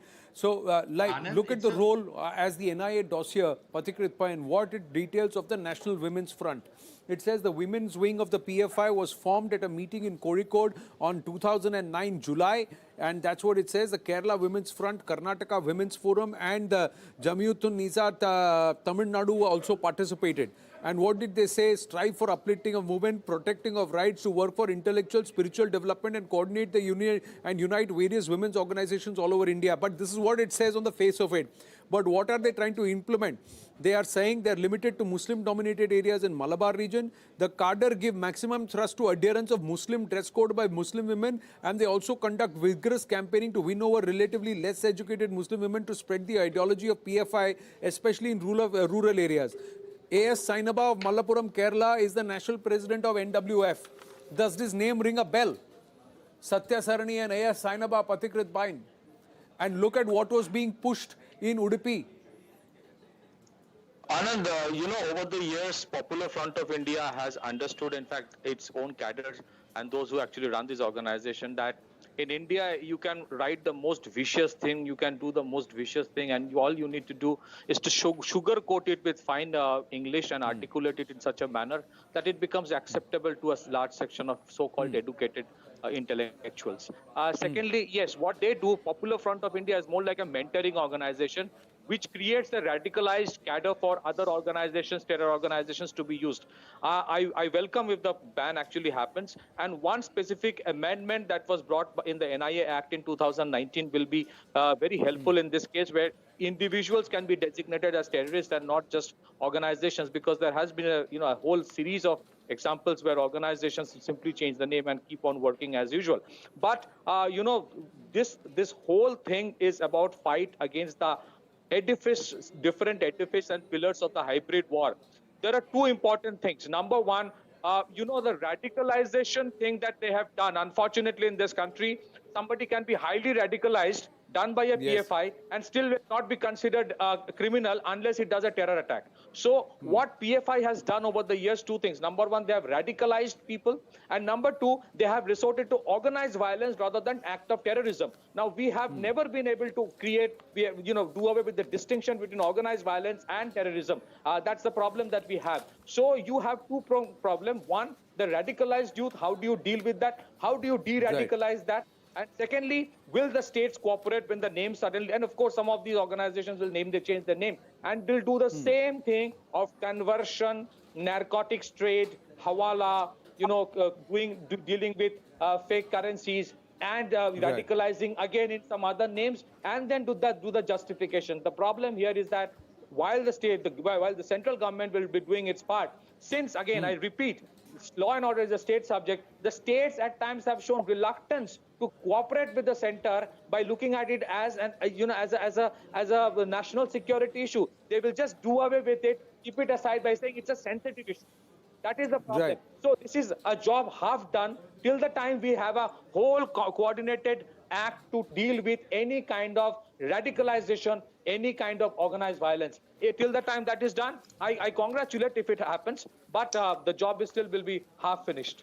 No, and yes, and the fact is just by banning them in one organization or banning an organization is not important. The members have to be dealt with and they have to be kept on the radar, because the fact is that they are flying under the radar or despite knowing fully well what they're doing, they've been allowed to do what they are doing. Now look at Abu Bakr, despite his link with Simi, what he was allowed to set up in Kerala. He set up the Darul Khada, which is a separate court.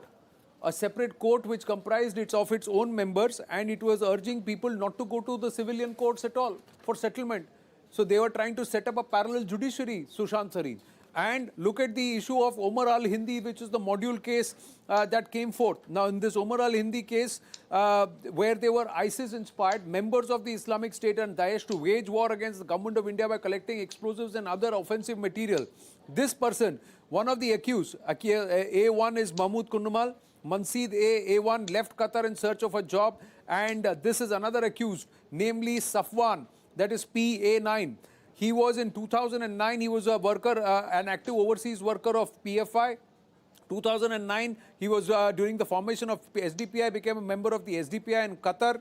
Then he was also an actively online and propagating radicalized Islamist ideology. Safwan, an accused, this person was never overly a member, but he was also part of the media outlet or the media mouthpiece called Tejas.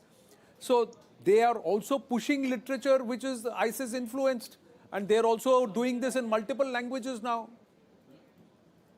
Yeah, so Anand, nothing about the modus operandi of this organization is of any surprise. In fact, it conforms very much to similar organization in other parts of the world. Right. This is exactly the way they operate. And if you start digging deep, I'm not privy to that information, but I'm sure if the intelligence agencies and the investigating agencies are digging deep into the PFI, they will find very, very clear links between organizations like the PFI and some of the big international jihadist organizations, or even other jihadist organizations in other parts of the world, in the Middle East, for example, in East Africa, and maybe perhaps in other parts of the world as well. So none of this comes as a surprise. The cadre also does not come as a surprise. The fact that many of these guys are, from middle class families, upper middle class families, and this busts this myth that it is only the poor and the deprived who feel discriminated against, who take to terrorism. That is utter nonsense. Poverty has nothing to do with terrorism. Correct. It is these half-read, half-literate characters, who are members of the PFI, who actually take to terrorism going forward. Just one more thing, Anand. It is laughable for somebody to argue that we are not against India just because we have the name India in our organization's name.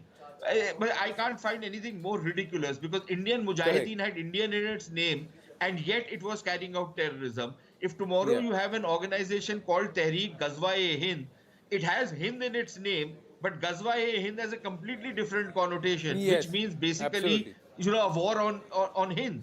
So, this nonsense which is spouted all the time, and there are people in your community, profession, who are very ready to, gobble this up and, accept it on face value. And I think that bluff needs to be called now, rather than, simply letting it pass. Well, we need more people like you to call that bluff also, Sushant Sareen, Abhishek Banerjee and Pathikrit Pain. Thank you very, very much for joining us here on this exclusive that we are following very closely, and also trying to push the government to try and consider that there should not be any further delay. They should go ahead and ban an organization that whose intent is to deliberately harm the social fabric, and of course with a devious design that is pushed by a fundamentalist radical Islamist bent. Thank you very, very much for joining us. Moving on, big news coming in from Bengal, where the CBI team is continuing its investigation into the Hanskali rape and murder case. And right now, the team is currently looking for evidence and samples at the crematorium where the victim was cremated. Shaugato getting us this ground report. In Hanskali, I am currently standing at the unregistered crematorium where the minor who was allegedly raped and killed was cremated here. And you can see right in my background now the CBI and CFSL team collecting samples from the site where the body was burnt.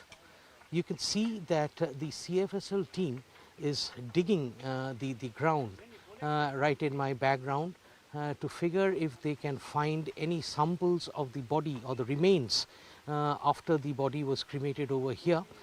We are told that some pieces of cloth have been recovered from the spot already, and the objective of the investigators is obviously to relate the findings from this particular site.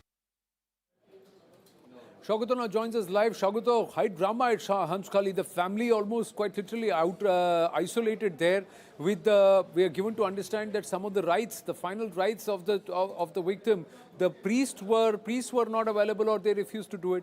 Now what is happening with the CBI team? They have met with the family. They have tried to get the custody of the accused from the courts. Now they are at the crematorium too.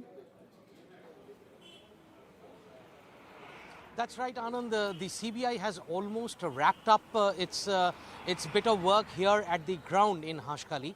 The places where the CBI had focused since yesterday is, of course, one, they came and met the parents at the Shamnagar village and spoke to them, collected evidences of samples worn by the unfortunate victim on that day, the day of the incident. Collected those blood-stained clothes that were still there at the victim's house, spoke to them, took their statement. Then they went on to do the same at the house of the accused. Now there are two accused: the accused, the prime accused Brojo Gopal Goyali, and the second accused Prabhakar Poddar, and both their houses were searched, visited, and samples collected. The parents of Prabhakar Poddar, their statements were taken today. Samples of Poddar's cloths were also collected. His cell phone collected, and now you saw the latest set of evidences that the CBI is collecting from the crematorium as well as from the site where the girl was found sitting on the road, so to collect forensic samples from there as well. The job is now to relate those samples, do their DNA tests, and then connect it with the scene of crime to sort of prosecute the accused in this case and make it an airtight case before the court of law, Anand. Right. Shaugato, thank you for your inputs. Moving on here on the Nation at 5 to yet another development, ladies and gentlemen. If the Kashmir file sold a lot of debate and perhaps also brought to the fore and to the common consciousness of the people of India as to what happened with Kashmiri Hindus in the 90s, well, Vivek Agnihotri has said, that project done, time to move on to the next project, and just the hashtag of his next project, his announcement of the next project has set the cat among the pigeons. He said it's the Delhi files. And while speaking to us, the core team that involves the director, that is Vivek Agnihotri, and of course the producer Abhishek Agarwal, they have turned around that team of the Delhi files, have given us this at CNN News 18, that it's going to be about 84 killings and more. That's what they've said. It's about 84 and more. Let's listen to the reactions from the AAP and the BJP. देश में बहुत सारे videos, बहुत सारी फिल्में बन रही हैं, स्वागत है। देश में बहुत सारे वीडियोस, बहुत सारी फिल्में बन रही हैं, स्वागत है। देश में बहुत सारे वीडियोस, बहुत सारी फिल्में बन रही हैं, स्वागत है। विवेक अग्निहोत्री ने जो आज ऐलान किया ट्विटर पर कि वो दिल्ली फाइल्स बनाने जा रहे हैं, हम उसका वेलकम करते हैं।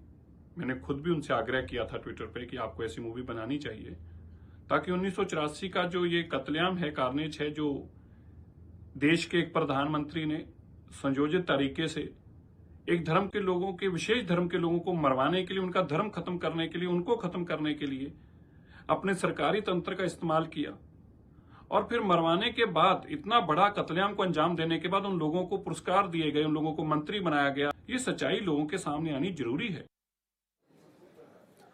Why is there a certain resistance from certain corners within the political spectrum is a question that arises. Kapil Madan is there with us and Anuja Kapoor with us. My namaste to both of you. Kapil Madan, would you want to see this movie? So, we should, one thing is very clear.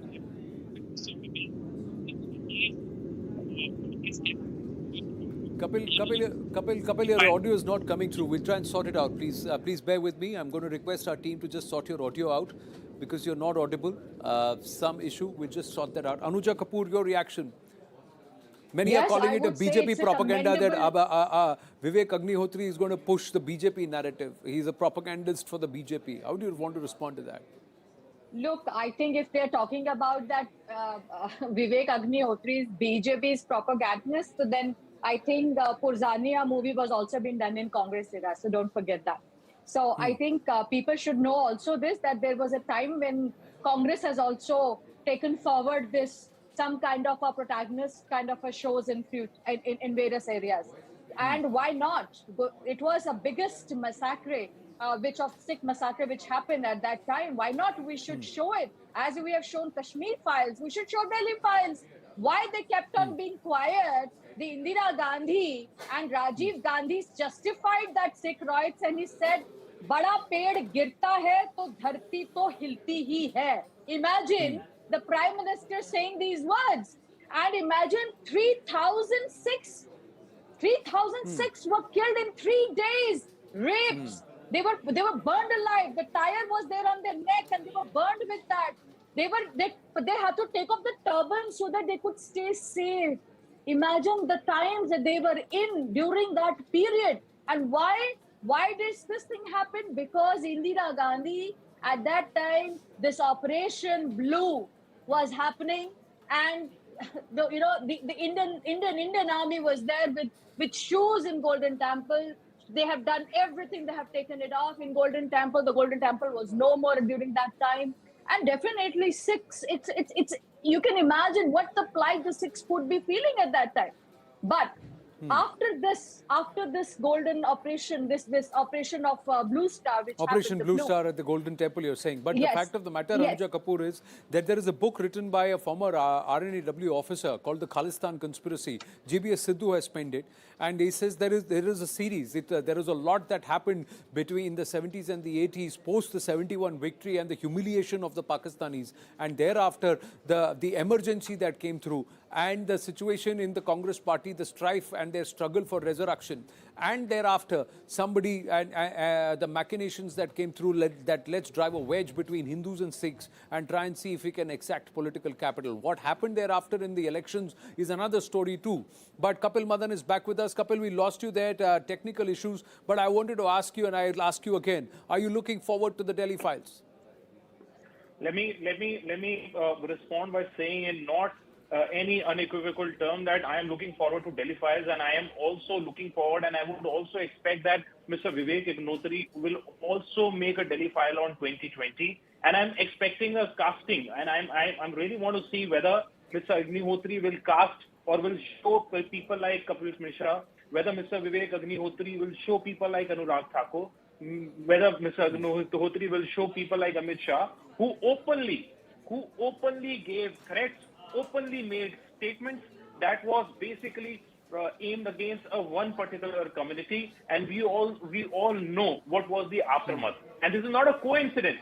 And there should be a part 2 also, which should be Khargaon MP. We saw the same person, Kapil Mishra, who was making provocative speeches at Khargaon, and we all know what has happened at Khargaon also.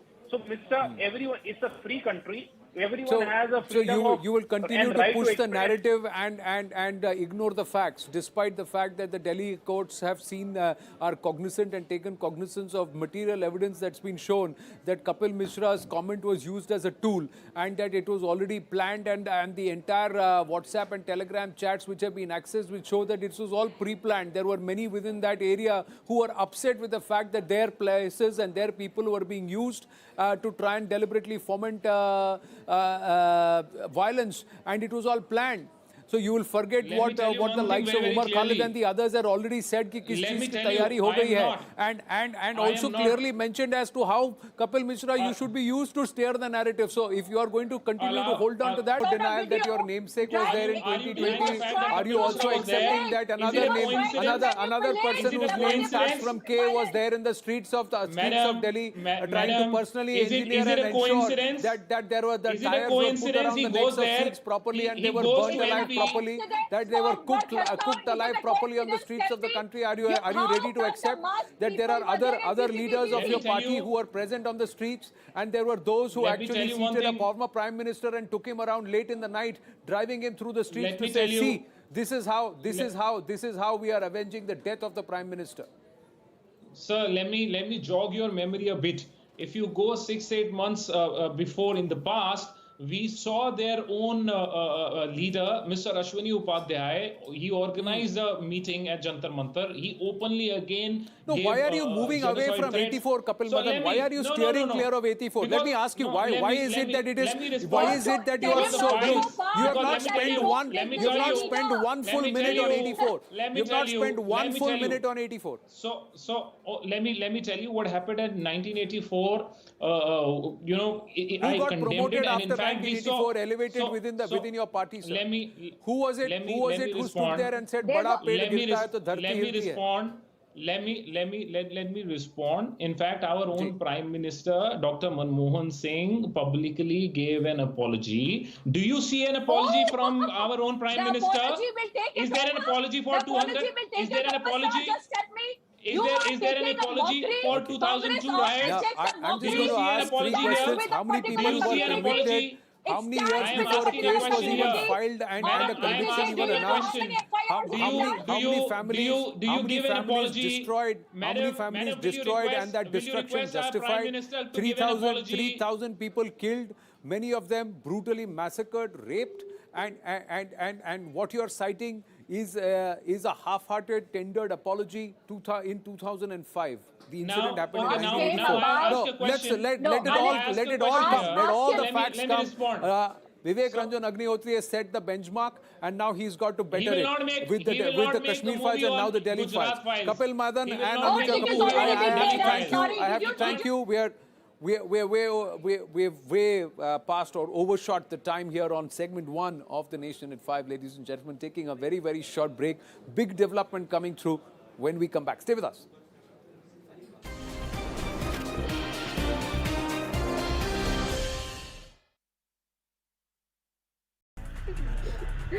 The shelling's just been absolutely relentless. From the moment that we've arrived, we've been hearing it.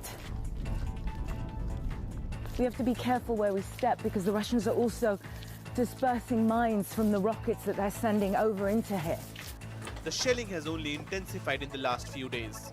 Ukrainian authorities believe there is a renewed Russian military push.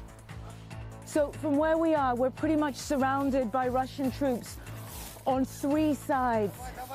Tens of thousands of Russian troops are believed to be amassing to come into Kharkiv, to come into Ukraine from this direction. We've got to move. Those still left in Kharkiv have been urged to evacuate at the earliest.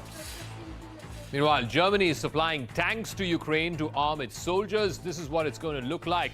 Germany's howitzer tanks, it can hit the target up to almost 50 kilometers away. So it's a long range in that sense. There is no gun has the same firepower as the howitzer has. Also, it can fire 5 rounds every single minute. So that's going to be another capacity as well. The speed of this tank is 25 kilometers an hour, so it can basically move at the speed of a vehicle, any ordinary vehicle, and thereby get to places faster. Meanwhile, the mayor of Mariupol says that 180,000 people are still waiting to be evacuated from the besieged city. The strategic port city is one of Russia's main targets because if Mariupol falls, then Moscow will be better able to link its troops that are advancing from the east with those that are coming in from the Crimean Peninsula.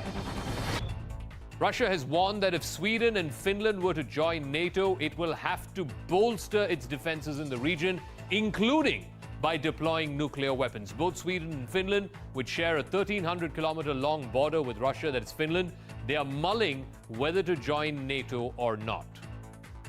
A massive political row has erupted in Tamil Nadu over a picture of the Prime Minister being removed. A portrait of Prime Minister Modi was removed from a government office in Thanjavur. The picture was reportedly removed by the town panchayat chairperson, whose husband is the DMK local body chief. Tamil Nadu BJP President Anna Malai has been campaigning to install PM Modi's picture on the wall of all local body offices in the state. In one of the districts in Thanjavur, a BJP worker reportedly hung the picture inside the office without informing anyone. The DMK local body chief got miffed by the move and urged his wife to remove the picture. BJP workers have filed a police complaint seeking action against the official. They are also likely to hold a protest outside the town panchayat office soon. Delhi University's Lady Shri Ram College is facing flack for rescinding an invitation to BJP spokesperson Guru Prakash Paswan to speak at the college on the occasion of Ambedkar Jayanti. Paswan was told that his talk was cancelled because of an outcry from the student body. आपके मन में जो भी विचार है आप बातचीत करिए, चर्चा के माध्यम से, संवाद के माध्यम से उसका समाधान निकालिए। अंबेडकर जयंती के दिन अंबेडकर के लोगों को बोलने से रोकना ये उनकी वैचारिक अपरिपक्वता को दिखाता है। आज बाबा साहेब अंबेडकर के लोग, दलित समाज के लोग आपके रोकने से रुकने वाले नहीं हैं। मैं बोलूंगा, मैं लिखूंगा और अपने समाज के मुद्दे उठाता रहूंगा। 4 terrorists were killed in an encounter in Shopian. The identity and group affiliation of these terrorists is still being ascertained. 2 army personnel were killed and 2 others injured in an incident en route to the site of this gun battle. A 25-year-old woman tried to kill herself by jumping off a building at a Delhi metro station.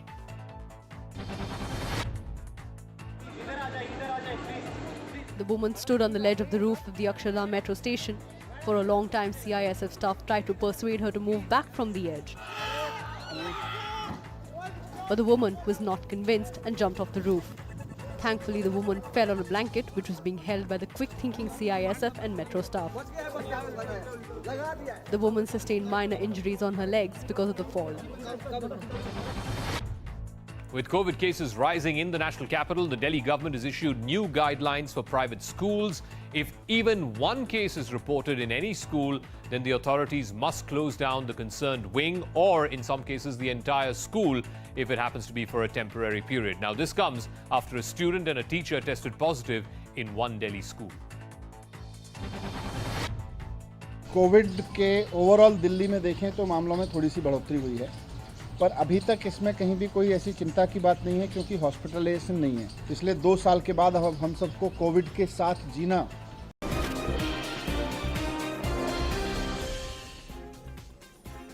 Back on the nation at 5 with a COVID alarm that's hit the IPL. All teams are in Mumbai and Pune in that vicinity. Shivani Gupta here with more details. Who's this and which franchise is it, Shivani? Yes, so we've had a confirmation from the BCCI and the IPL that the first confirmed case of this year's IPL, which is happening in India, thankfully, Anand, has come to light. So this is from the Delhi Capital's physio, Patrick Farhat, who has been tested positive.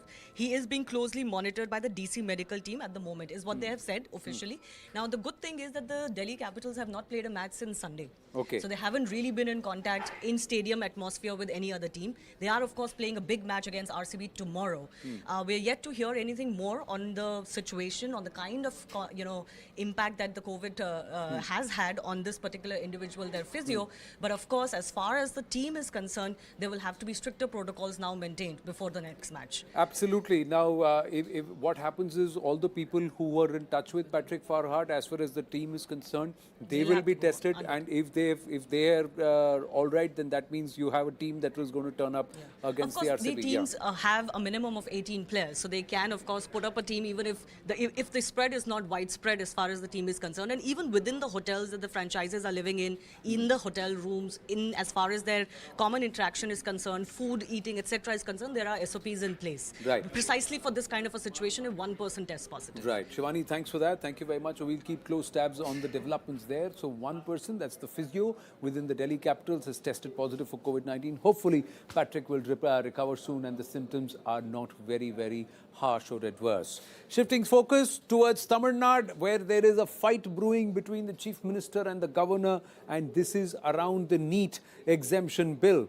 Because after it was reintroduced on Tuesday by M.K. Stalin, on Thursday, Stalin expressed dismay over the Governor R.N. Ravi for not coming up with a positive assurance over the Assembly's unanimous bill. Stalin also boycotted at-home reception organized by the Governor as he felt it would be inappropriate to attend the event hosted by Raj Bhavan, where the collective will of the society as well as the Legislative Assembly had not been given its due. Purnima Murli joining us with more details. Purnima, but this bill is against the spirit, letter and spirit. Well, I've got Sarda Venkata Subramaniam with us. Sarda, but isn't this bill that was passed in the Karnataka Assembly, Tamil Nadu Assembly, against the spirit of the Supreme Court judgment? Now, is Stalin trying to put the governor in a corner where the governor, asking the governor to ratify something which is against the letter and spirit of the court judgment?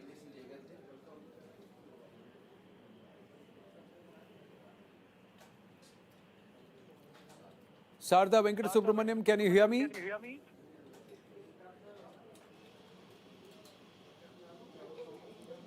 Well, I think we've just lost Sarda on the phone line. We'll try and connect with Sarda again. So this is a situation where the NEET exemption bill was reintroduced by the Tamil Nadu government in the Tamil Nadu Assembly, and it was passed unanimously. It's a matter of political consideration, and many parties are shirking away from trying to overtly endorse NEET.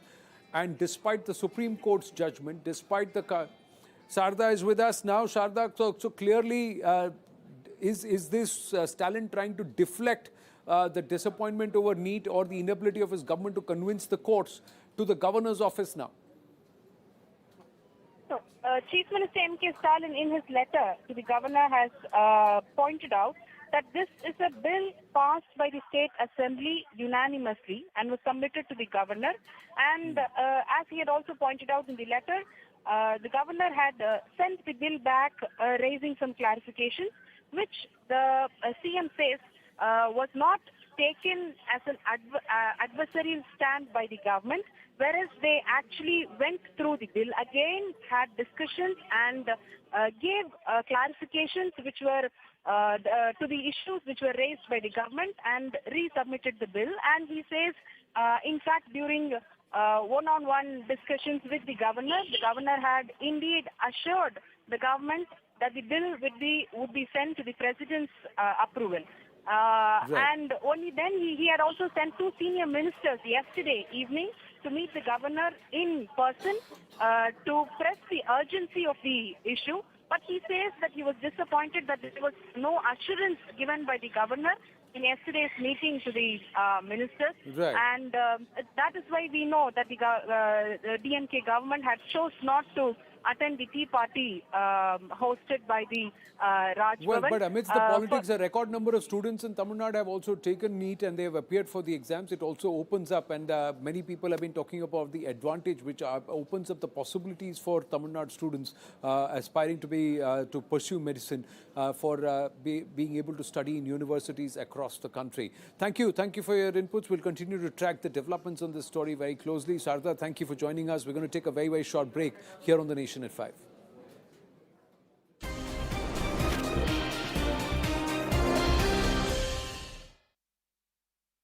For gun culture, for every person is killed by a gun in the United States every 15 minutes. That is more than people who are killed in road accidents. Now, shifting focus. It's been 50 days since Russia launched its war on Ukraine, and the end to this war seems to be nowhere in sight. This is what is left of Kharkiv after weeks of relentless Russian shelling. Desolate, bare, lifeless.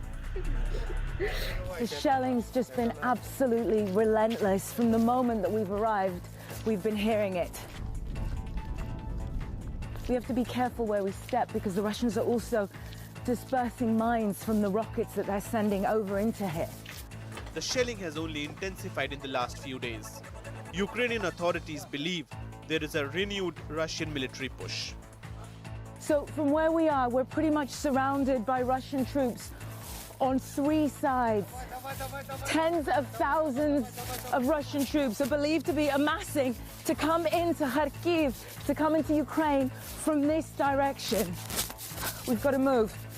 Those still left in Kharkiv have been urged to evacuate at the earliest.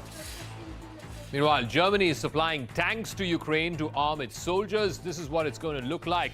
Germany's howitzer tanks, it can hit the target up to almost 50 kilometers away. So it's a long range in that sense. There is no gun has the same firepower as the howitzer has. Also, it can fire 5 rounds every single minute. So that's going to be another capacity as well. The speed of this tank is 25 kilometers an hour, so it can basically move at the speed of a vehicle, any ordinary vehicle, and thereby get to places faster. Meanwhile, the mayor of Mariupol says that 180,000 people are still waiting to be evacuated from the besieged city. The strategic port city is one of Russia's main targets because if Mariupol falls, then Moscow will be better able to link its troops that are advancing from the east with those that are coming in from the Crimean Peninsula.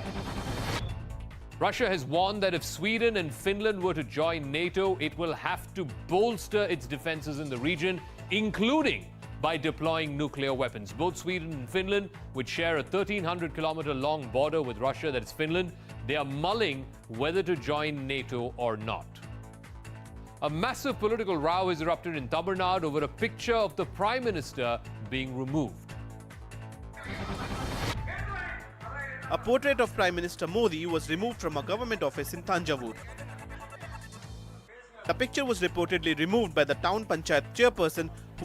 Tamil Nadu BJP President Anna Malai has been campaigning to install PM Modi's picture on the wall of all local body offices in the state. In one of the districts in Thanjavur, a BJP worker reportedly hung the picture inside the office without informing anyone. The DMK local body chief got miffed by the move and urged his wife to remove the picture. BJP workers have filed a police complaint seeking action against the official. They are also likely to hold a protest outside the town panchayat office soon. Delhi University's Lady Shri Ram College is facing flack for rescinding an invitation to BJP spokesperson Guru Prakash Paswan to speak at the college on the occasion of Ambedkar Jayanti. Paswan was told that his talk was cancelled because of an outcry from the student body. आपके मन में जो भी विचार है आप बातचीत करिए, चर्चा के माध्यम से, संवाद के माध्यम से उसका समाधान निकालिए। अंबेडकर जयंती के दिन अंबेडकर के लोगों को बोलने से रोकना, ये उनकी वैचारिक अपरिपक्वता को दिखाता है। आज बाबा साहेब अंबेडकर के लोग, दलित समाज के लोग आपके रोकने से रुकने वाले नहीं है। मैं बोलूंगा, मैं लिखूंगा और अपने समाज के मुद्दे उठाता रहूंगा। 4 terrorists were killed in an encounter in Shopian. The identity and group affiliation of these terrorists is still being ascertained. 2 army personnel were killed and 2 others injured in an incident en route to the site of this gun battle.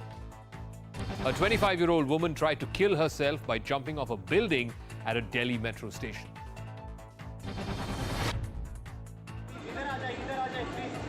The woman stood on the ledge of the roof of the Akshardham metro station.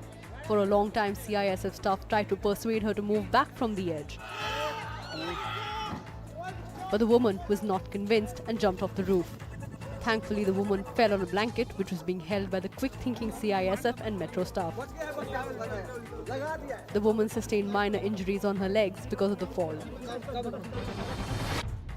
With COVID cases rising in the national capital, the Delhi government has issued new guidelines for private schools. If even one case is reported in any school, then the authorities must close down the concerned wing or, in some cases,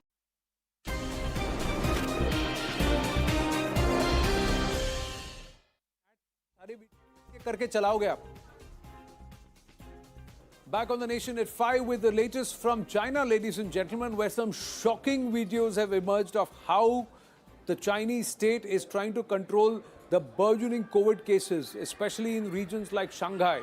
Now, COVID continues to wreak havoc 2 years later, and after vaccines which they tried to peddle to the world, China does not seem to be able to comprehend how to battle with COVID-19.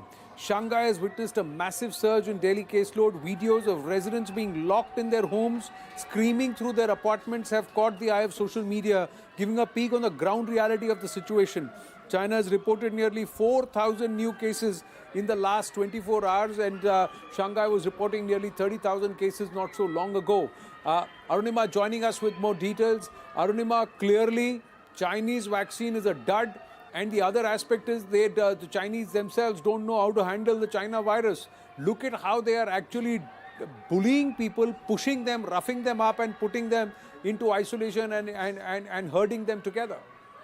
Yes, the videos that have come out, the social media posts, even though China is very strict about what can be put out on social media, even then the posts that are coming out, the videos, the pictures that are coming out, show how serious the situation, especially in Shanghai.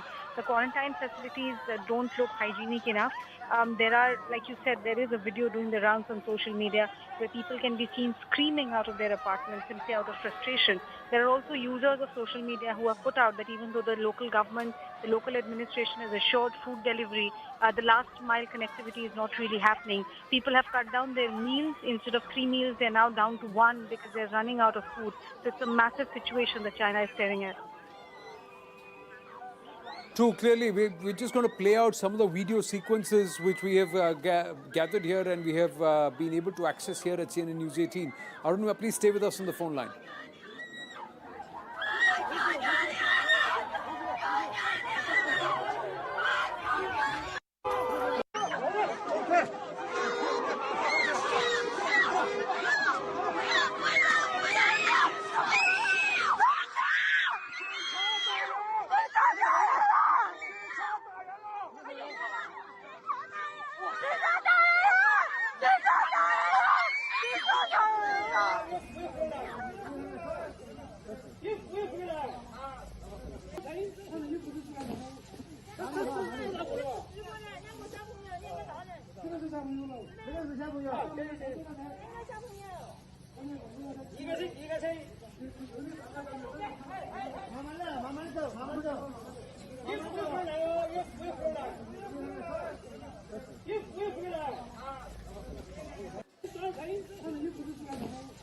Even kids are being taken away, Arunima.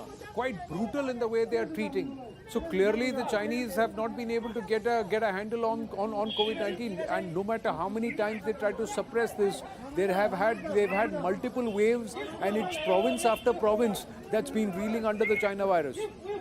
Yes, these scenes, latest scenes actually remind you of Wuhan when the virus outbreak had first happened, especially because Indians were stuck there.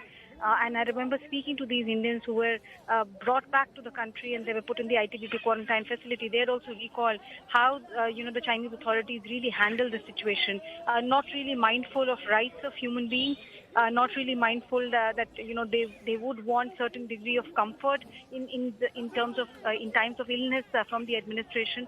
So China is known to have a very high-handed approach. Their only concern is stop break the chain of the virus at any cost. If that means violating the rights of human beings, violating the rights of individuals, so be it. Absolutely. Thank you for your inputs, Arunima. Just have a look at some of these videos that we've accessed. Again, quite shocking.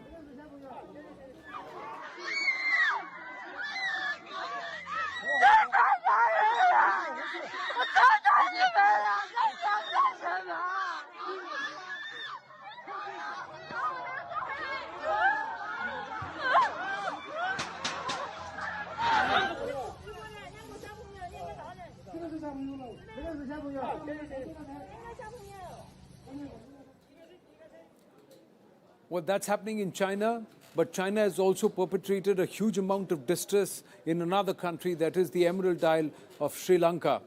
There is a huge crisis brewing with protesters taking to the streets and camping through nights on the streets, thousands of them, because the crisis in Sri Lanka seems to burgeon every day, with the government turning out and saying there is no way they can service a debt of more than $51 billion that because of the current situation in the country. Purnima Murli is presently in Colombo getting us these reports, with which we wind up this edition of The Nation at 5.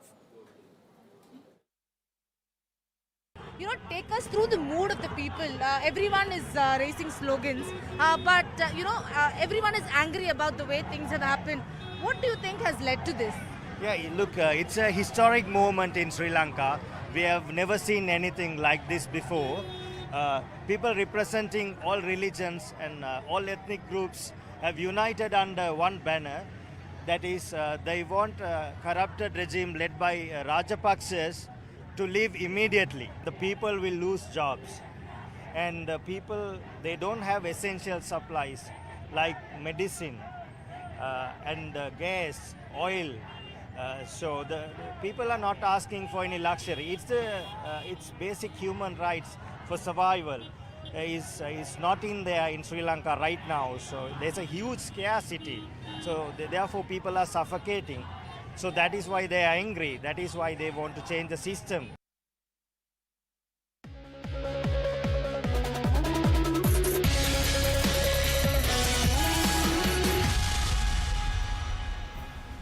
Good evening. You're watching Viewpoint with me, Maria Shakil. On the occasion of Ram Navami, violence was witnessed in multiple states, including Madhya Pradesh. The Shivraj Singh Chauhan government decided to run JCBs over homes and properties of those caught pelting stones and rioting in Khargone. He was criticized by several parties of the opposition and accused of indulging in illegal acts. Today, there is CCTV footage, not one but multiple, from the 10th of April showing masked rioters going on a rampage, pelting stones and vandalizing vehicles. So was the violence a pre-planned conspiracy? Here's a report on the Khargone Truth.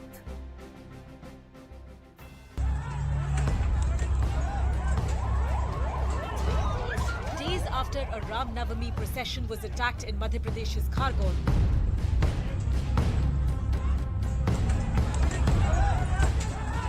CCTV footage shows rioters pelting stones at homes, brandishing swords and vandalizing vehicles.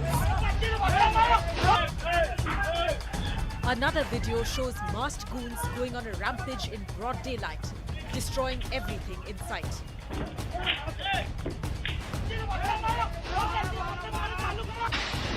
It's irrefutable proof that the violence was premeditated. अगर किसी ने दंगा फैलाया तो मामा छोड़ेगा नहीं किसी भी कीमत पे. On the 10th of April, stones were allegedly pelted at a Ram Navami procession, prompting the police to fire tear gas shells to control the situation. This allegedly triggered communal violence, resulting in arson and vandalism.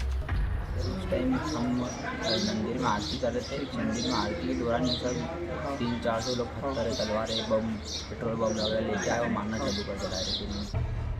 Following the violence, the Madhya Pradesh government ordered that bulldozers break down the houses of those seen pelting stones.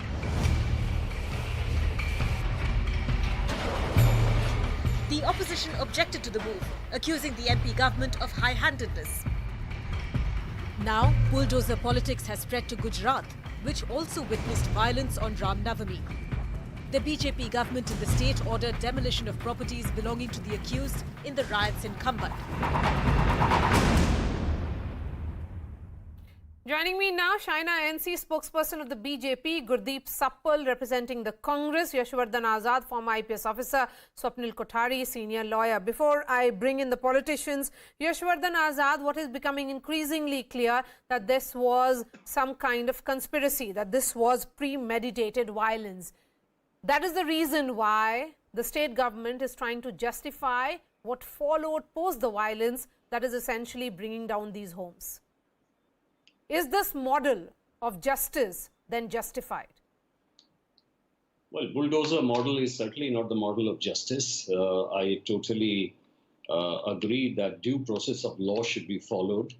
But what happened earlier is something extremely sensational, I would say, and horrific.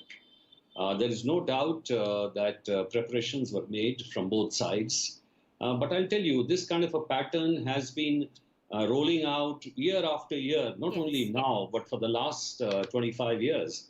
So before any procession of Ram Navami or Janmashtami or anything which starts and passes through a masjid, people are well aware what is going to happen.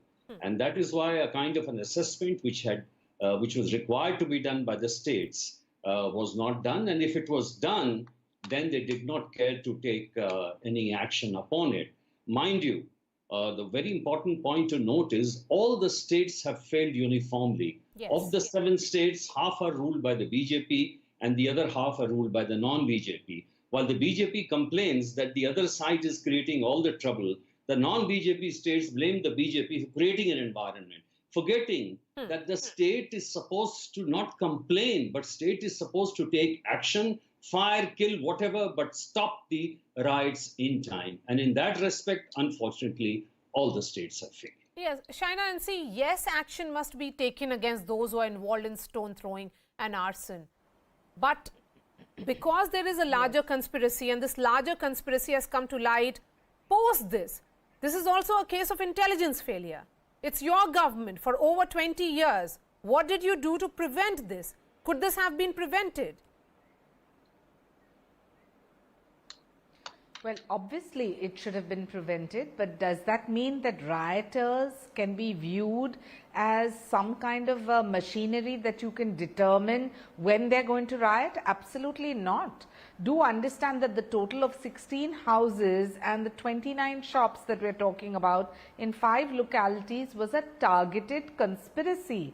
Unfortunately, we talk about Baba Saheb Ambedkar and we talk about the learnings, and we hope that as a society we can assimilate, integrate, respect each other. And there you have atrocities where there are certain sections of society that just want mayhem. Now, to blame the government would be, I think, a disservice, because action has been taken and Shivraj Singh Ji himself has said that not one perpetrator of crime will get away scot-free. Now, who is behind this is obviously a matter of investigation. Yes. We can sit here and say the opposition, we can sit here and say the ruling party failed, we can sit here and just keep debating. But the fact is, if there are miscreants in our society that are trying to destabilize the fabric of India, it will not be allowed and it will not be spared by the government in the center or in the states. So Absolutely. I would please appeal to all that rioters need to be viewed as rioters, not supporters of I agree with you, and that is the B. reason why what you said was important, which is essentially it is a subject of investigation. If it is a subject of investigation, then how can the state government order demolition of homes without an order of a court?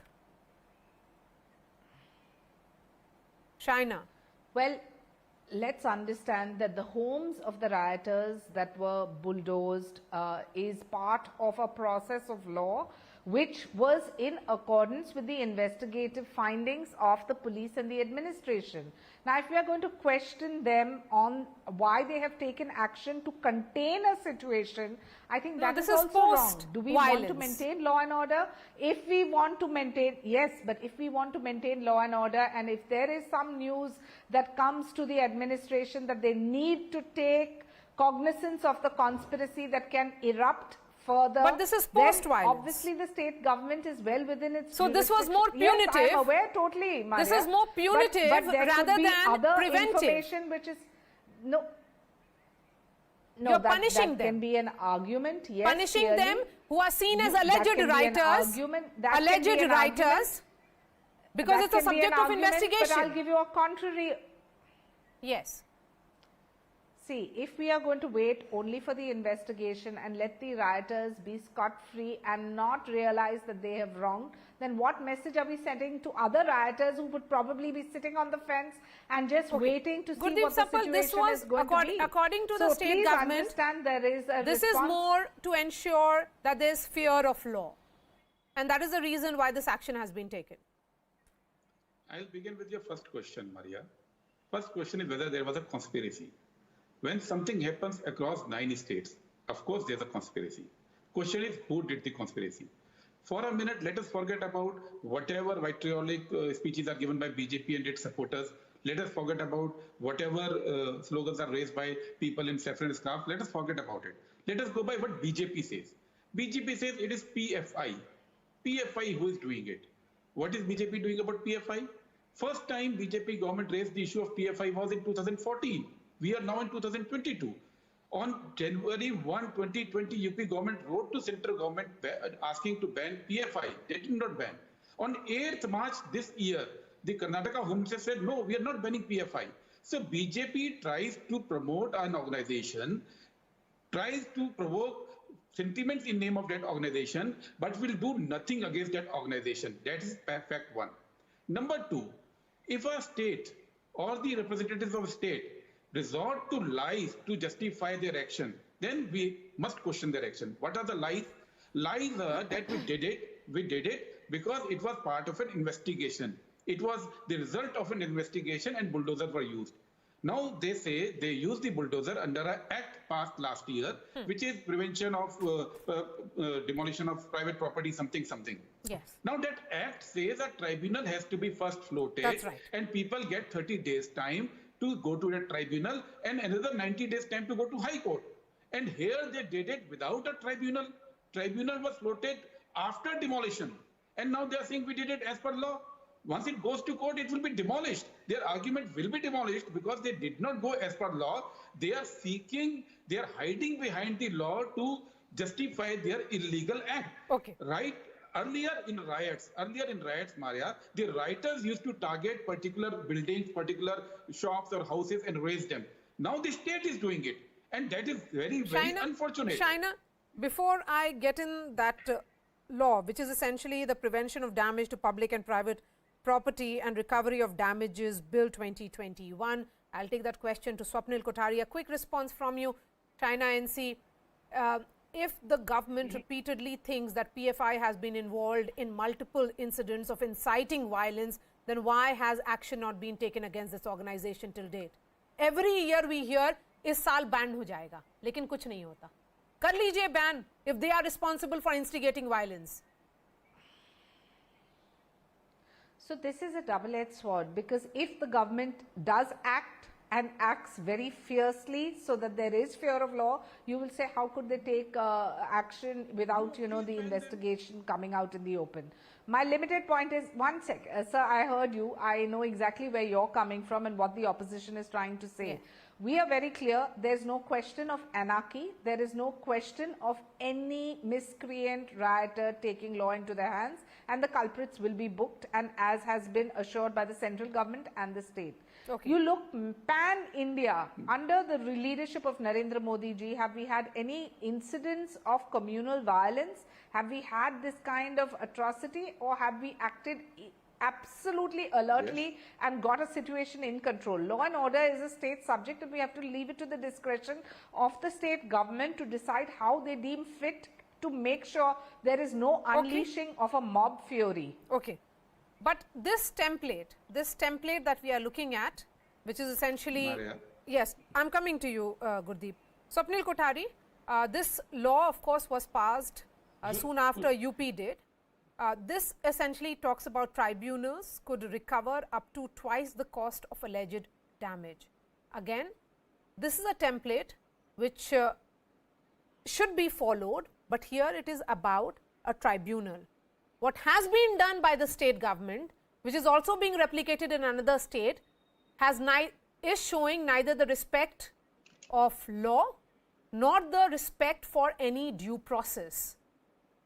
It is not clear how many of these families whose houses were razed in Khargone were actually complicit in the violence perpetrated earlier. What evidence do they have without investigation, without a tribunal?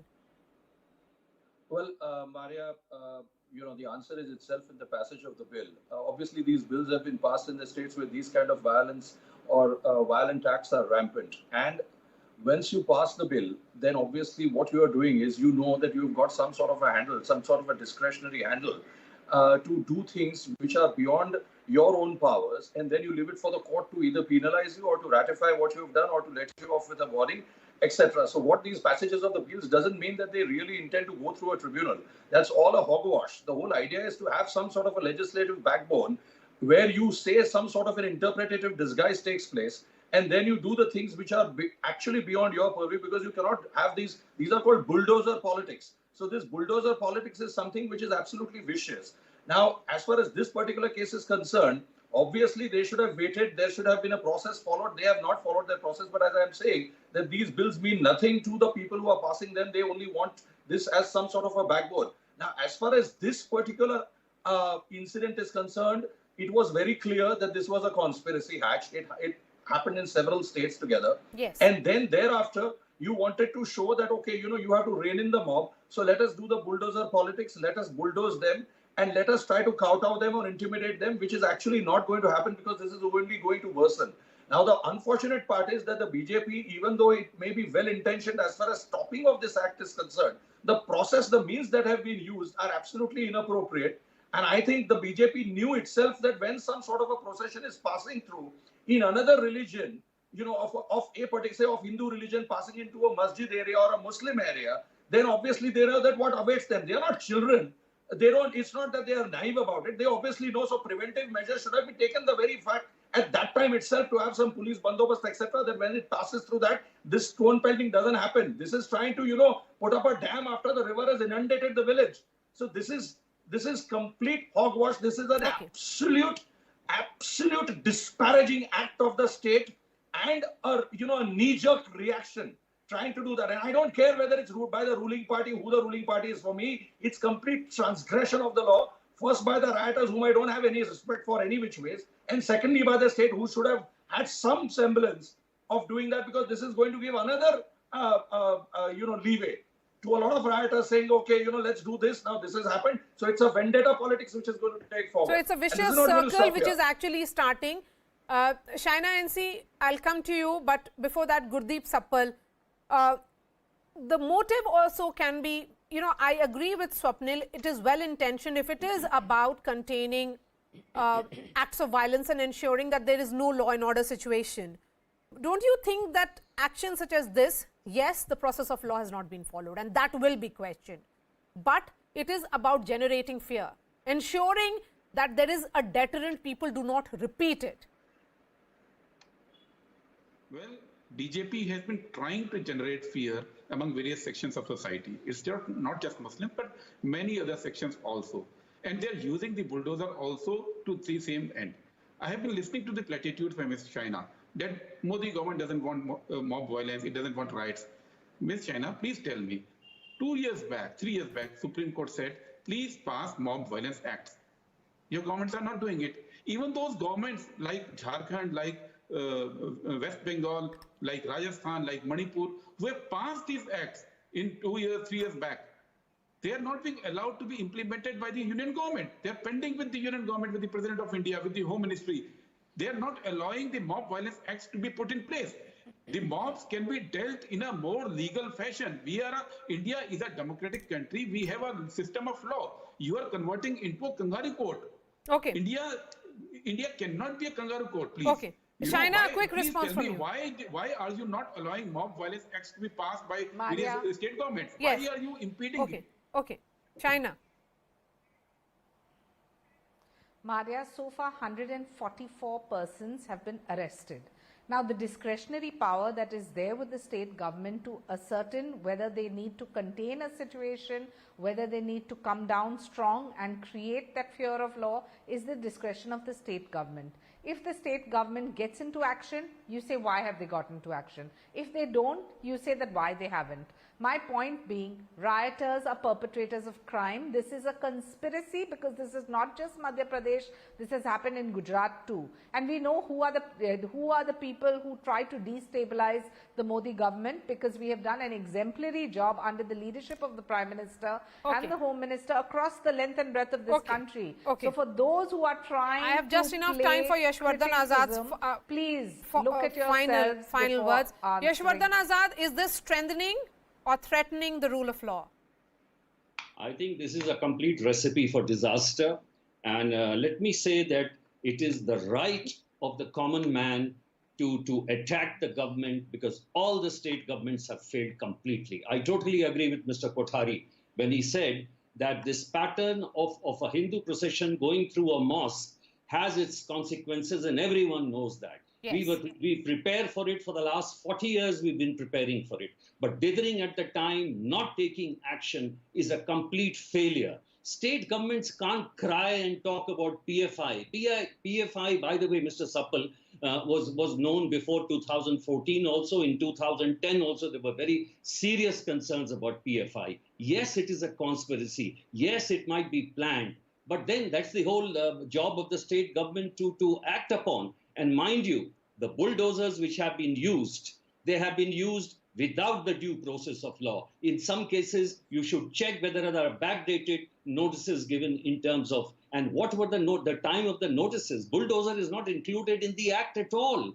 It is vendetta politics. There's no doubt about it. And why doesn't the government put out a white paper as how many arrests have been made this side and how many arrests have been made on the other side who are also throwing stones at the other worship place? So today we have to be fair and equitable. At least the state should do it. If the state home minister says that PFI is in fault, I will take it as an official version. But should it come from a member of parliament? There should be an official version on the Absolutely. PFI. It shouldn't come from political parties. Absolutely. Yashwardhan Azad and Swapnil Kothari, thank you so much for your time and raising all those questions. Gurdeep Suppal and Shaina NC, thanks for joining us on this debate. Shifting focus now, COVID continues to wreak havoc in China, and it has been weeks since the country has been trying to bring its caseload under control. Especially Shanghai has witnessed a massive surge in its daily caseload. Video of residents being logged in their homes, screaming through their apartments, and videos of children being separated from their parents caught the eye of social media, giving a peek at the ground reality of the situation. It's heartbreaking what's happening there. China reported nearly 4,000 new COVID cases in the last 24 hours.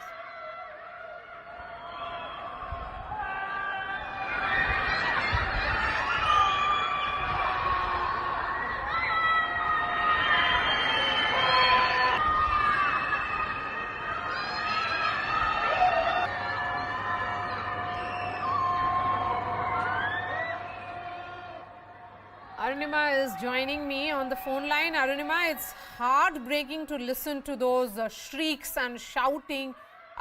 Why are people just locked in? I mean, what about the entire vaccine drive?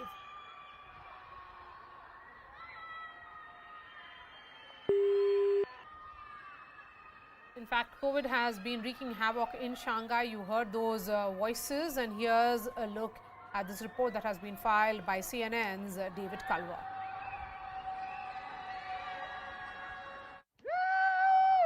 A few steps of freedom granted to some Shanghai residents, strolling their own neighborhoods as if taking in some strange new world. But where are you gonna go? There's nowhere to go.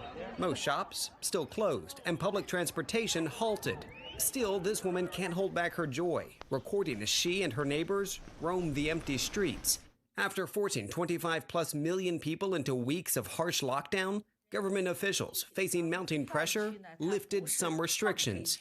For communities like mine, without a positive case in the last 7 days, that meant we could actually step outside our apartments.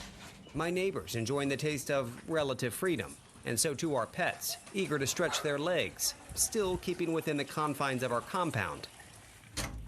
The extent of my freedom is all the way to here, the compound gate, still double locked. It's been like that for about a month. In recent weeks, we had to get community permission to leave our homes, mostly for COVID tests, of which there were many. We could also step outside to pick up the occasional government distribution. Today's delivery, a bagger price. But even with heavy restrictions still in place, we have it good, for now at least. The majority of this city remains in hard lockdown, kept to their homes, some hungry and suffering. This woman heard begging in the middle of the night, pleading for fever medicine for her child. And this man recording his dwindling food supply. Then there are those who've tested positive tens of thousands being sent to cramped government quarantine centers, whose residents have described a host of problems, facilities that were quickly and apparently poorly constructed.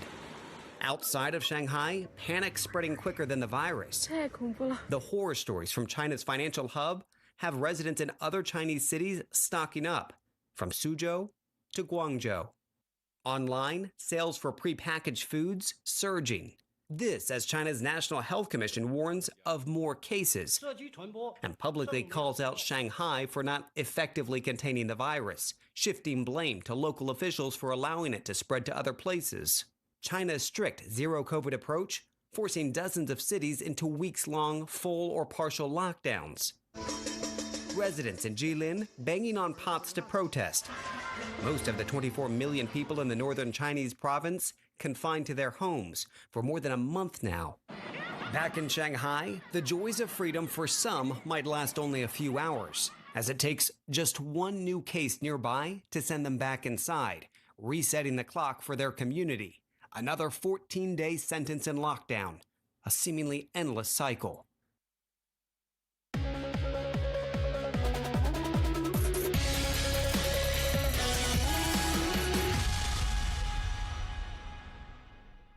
Which share a 1,300-kilometer long border with Russia, that's Finland, they are mulling whether to join NATO or not. A massive political row has erupted in Tamil Nadu over a picture of the Prime Minister being removed. A portrait of Prime Minister Modi was removed from a government office in Thanjavur. The picture was reportedly removed by the town panchayat chairperson, whose husband is the DMK local body chief. Tamil Nadu BJP President Anna Malai has been campaigning to install PM Modi's picture on the wall of all local body offices in the state. In one of the districts in Thanjavur, a BJP worker reportedly hung the picture inside the office without informing anyone. The DMK local body chief got miffed by the move and urged his wife to remove the picture. BJP workers have filed a police complaint seeking action against the official. They are also likely to hold a protest outside the town panchayat office soon. Delhi University's Lady Shri Ram College is facing flack for rescinding an invitation to BJP spokesperson Guru Prakash Paswan to speak at the college on the occasion of Ambedkar Jayanti. Paswan was told that his talk was cancelled because of an outcry from the student body. आपके मन में जो भी विचार है, आप बातचीत करिए, चर्चा के माध्यम से, संवाद के माध्यम से उसका समाधान निकालिए। अंबेडकर जयंती के दिन अंबेडकर के लोगों को बोलने से रोकना, ये उनकी वैचारिक अपरिपक्वता को दिखाता है। आज बाबा साहेब अंबेडकर के लोग, दलित समाज के लोग आपके रोकने से रुकने वाले नहीं हैं। मैं बोलूंगा, मैं लिखूंगा और अपने समाज के मुद्दे उठाता रहूंगा। 4 terrorists were killed in an encounter in Shopian. The identity and group affiliation of these terrorists is still being ascertained. 2 army personnel were killed and 2 others injured in an incident en route to the site of this gun battle. A 25-year-old woman tried to kill herself by jumping off a building at a Delhi metro station.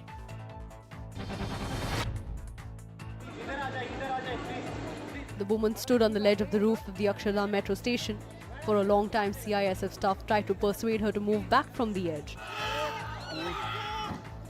But the woman was not convinced and jumped off the roof. Thankfully, the woman fell on a blanket which was being held by the quick-thinking CISF and metro staff.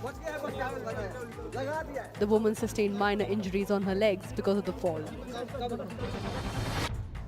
With COVID cases rising in the national capital, the Delhi government has issued new guidelines for private schools. If even one case is reported in any school, then the authorities must close down the concerned wing or, in some cases, the entire school if it happens to be for a temporary period. Now, this comes after a student and a teacher tested positive in one Delhi school.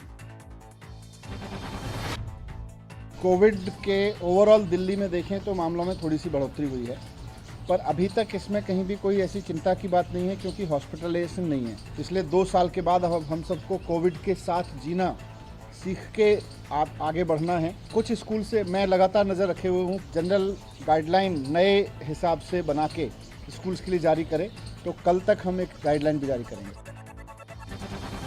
A massive fire broke out at the Troy Lounge and Bar in West Delhi's Punjabi Bagh area. 12 fire tenders had to be rushed to the spot. The fire has been doused and cooling operations are on right now. The cause of the fire is still unknown. At least 13 persons suffered burn injuries after a suspected cylinder blast in Delhi's Okhla area. The blast took place inside a restaurant, but the cause is yet to be ascertained. The injured are undergoing treatment in hospital. Prime Minister Modi today inaugurated a new museum dedicated to 14 former prime ministers of the country. He bought the first ticket to the Pradhan Mantri Sangrahalaya. The museum tells the story of past prime ministers and the challenges that they had to face. It also offers glimpses of India's history, starting from the freedom struggle.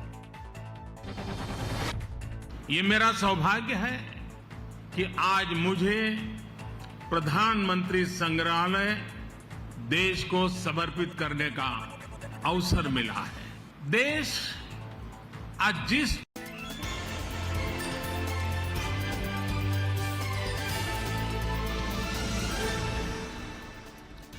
Hello everyone, good evening. I'm Shreya Dhondiyal. Barely has the controversy over Kashmir files died down that we have a brand new one starting to catch fire. This time over a film that has not even gone on the floor.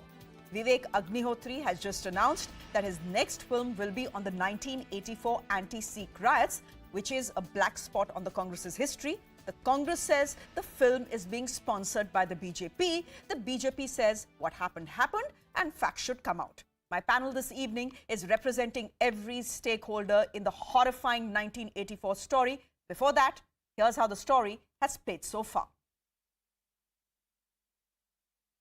Kashmir has never... Director Vivek Agnihotri is getting ready for his next film, Delhi File. And speculation is rife that the movie will be based on the anti-Sikh riots which rocked the capital in 1984.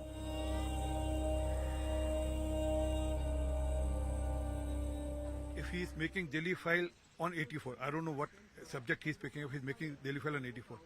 Because that will get us some justice, that will expose people who planned Delhi massacre, people who executed Delhi massacre. We hope justice will come to that.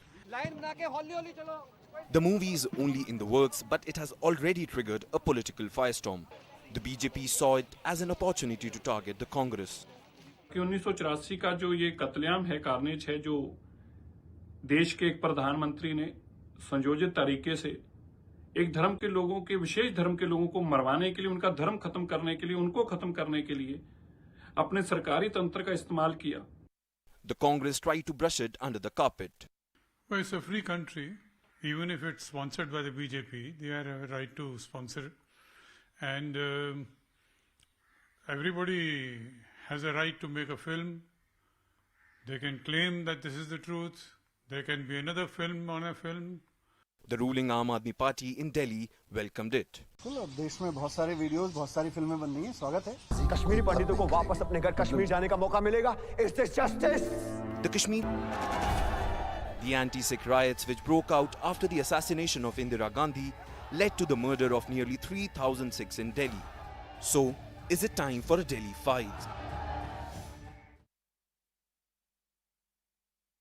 The story of the anti-Sikh riots is very well documented. 3,000 people were killed. A commission headed by Justice Nanavati found Congress leaders guilty of leading mobs in Delhi's Sikh colonies after Prime Minister Indira Gandhi was assassinated. Only one big leader, Sajjan Kumar, was convicted. Let me go straight across to our guest. And before I go across to our guest, let me just clarify. We don't have a Congress spokesperson on the story or on the show today because the Congress has refused to participate in the debate. Mr. Majinder Singh Sirsa is a BJP leader. He is joining us. Gautam Chintamani is a film historian. He's with us as well. Darshan Kaur is a 1984 Sikh riots victim. She's with us. And Ravi Srivastava is a political analyst who will be speaking on behalf of the Congress party. Thank you very much. Mr. Sirsa, I'm going to come to you. Since the Congress party is not represented in this panel, I will put the question to you on their behalf. The Congress party says this film on the 1984 riots is being sponsored by the BJP. Your reaction to that? See, one thing is for sure now, कि Congress believes कि उन्होंने ये पाप किया है और ये पाप उजागर नहीं होना चाहिए. This sin shouldn't come in front of people. If they say that BJP has sponsored this movie, it means what? That Congress himself is admitting the fact कि 1984 का मैसेकर जो था वो कांग्रेस ने करवाया था, first of all. Secondly, BJP has nothing to do with the movies, but yes, any party or any prime minister or any government must realize one thing, that the politics is for the people of this nation. उन लोगों की भावनाओं के अनुकूल सरकारों को चलना चाहिए. There is a government headed by Rajiv Gandhi who killed us. Thousands and thousands of innocent Sikhs were killed. And there too, on the instruction of none other than the Prime Minister of this nation. In fact, he went one step ahead and even justified that by I remember that statement. हिलती है. और अगर अब ये movie बन रही है तो कांग्रेस को क्या त्राज होगी? मैं तो ये जरूर चाहूंगा, बल्कि उनको इसके पोस्टर को जाके चिपकाना चाहिए, राहुल गांधी को, प्रियंका गांधी को. Will argue, the Congress देश के सामने सच है. The Congress will argue, there was a Nanavati commission that was formed. The Congress will argue that one of their major leaders was convicted in the case. The Congress will argue that our leaders, our top leaders, starting from Manmohan Singh, Dr. Manmohan Singh, to Rahul Gandhi, to Sonia Gandhi, have all apologized. Beyond that, what could we do? What can we do? No, we don't. Okay. We are fighting in the legal system. I think Congress should always remember two things. First, they killed us. Secondly, they rewarded for that. These things cannot be wiped out. It was same Sajjan Kumar who Congress gave. We seem to be having a problem with Mr. Sirsa. We seem to be having a problem with your link. So I'm going to ask my assignment to fix that. Let me get in Ravi Srivastava, who's a political analyst who represents the Congress point of view, who is joining us on the broadcast as well. Mr. Ravi Srivastava, we all know what happened in 1984. We are talking about trials. We are talking about, the Nanavati Commission. But fact is, there were many incidences that were not even registered, which is how top Congress leaders went absolutely scot-free without even an FIR being registered against them. Now, if a film is attempting to document stories, given the fact that given the fact that people who have seen the 1984 riots are still alive, it's an important story that needs to be documented. What problem could the Congress possibly have? Why is this sponsored by the BJP? Shreya, what happened in 1984 is definitely a black spot on India's history. There is no doubt about it. But my question here is that what could be done? You have yourself mentioned that the entire Gandhi family, Dr. Manmohan Singh as a Prime Minister, apologized for this on the floor of the House.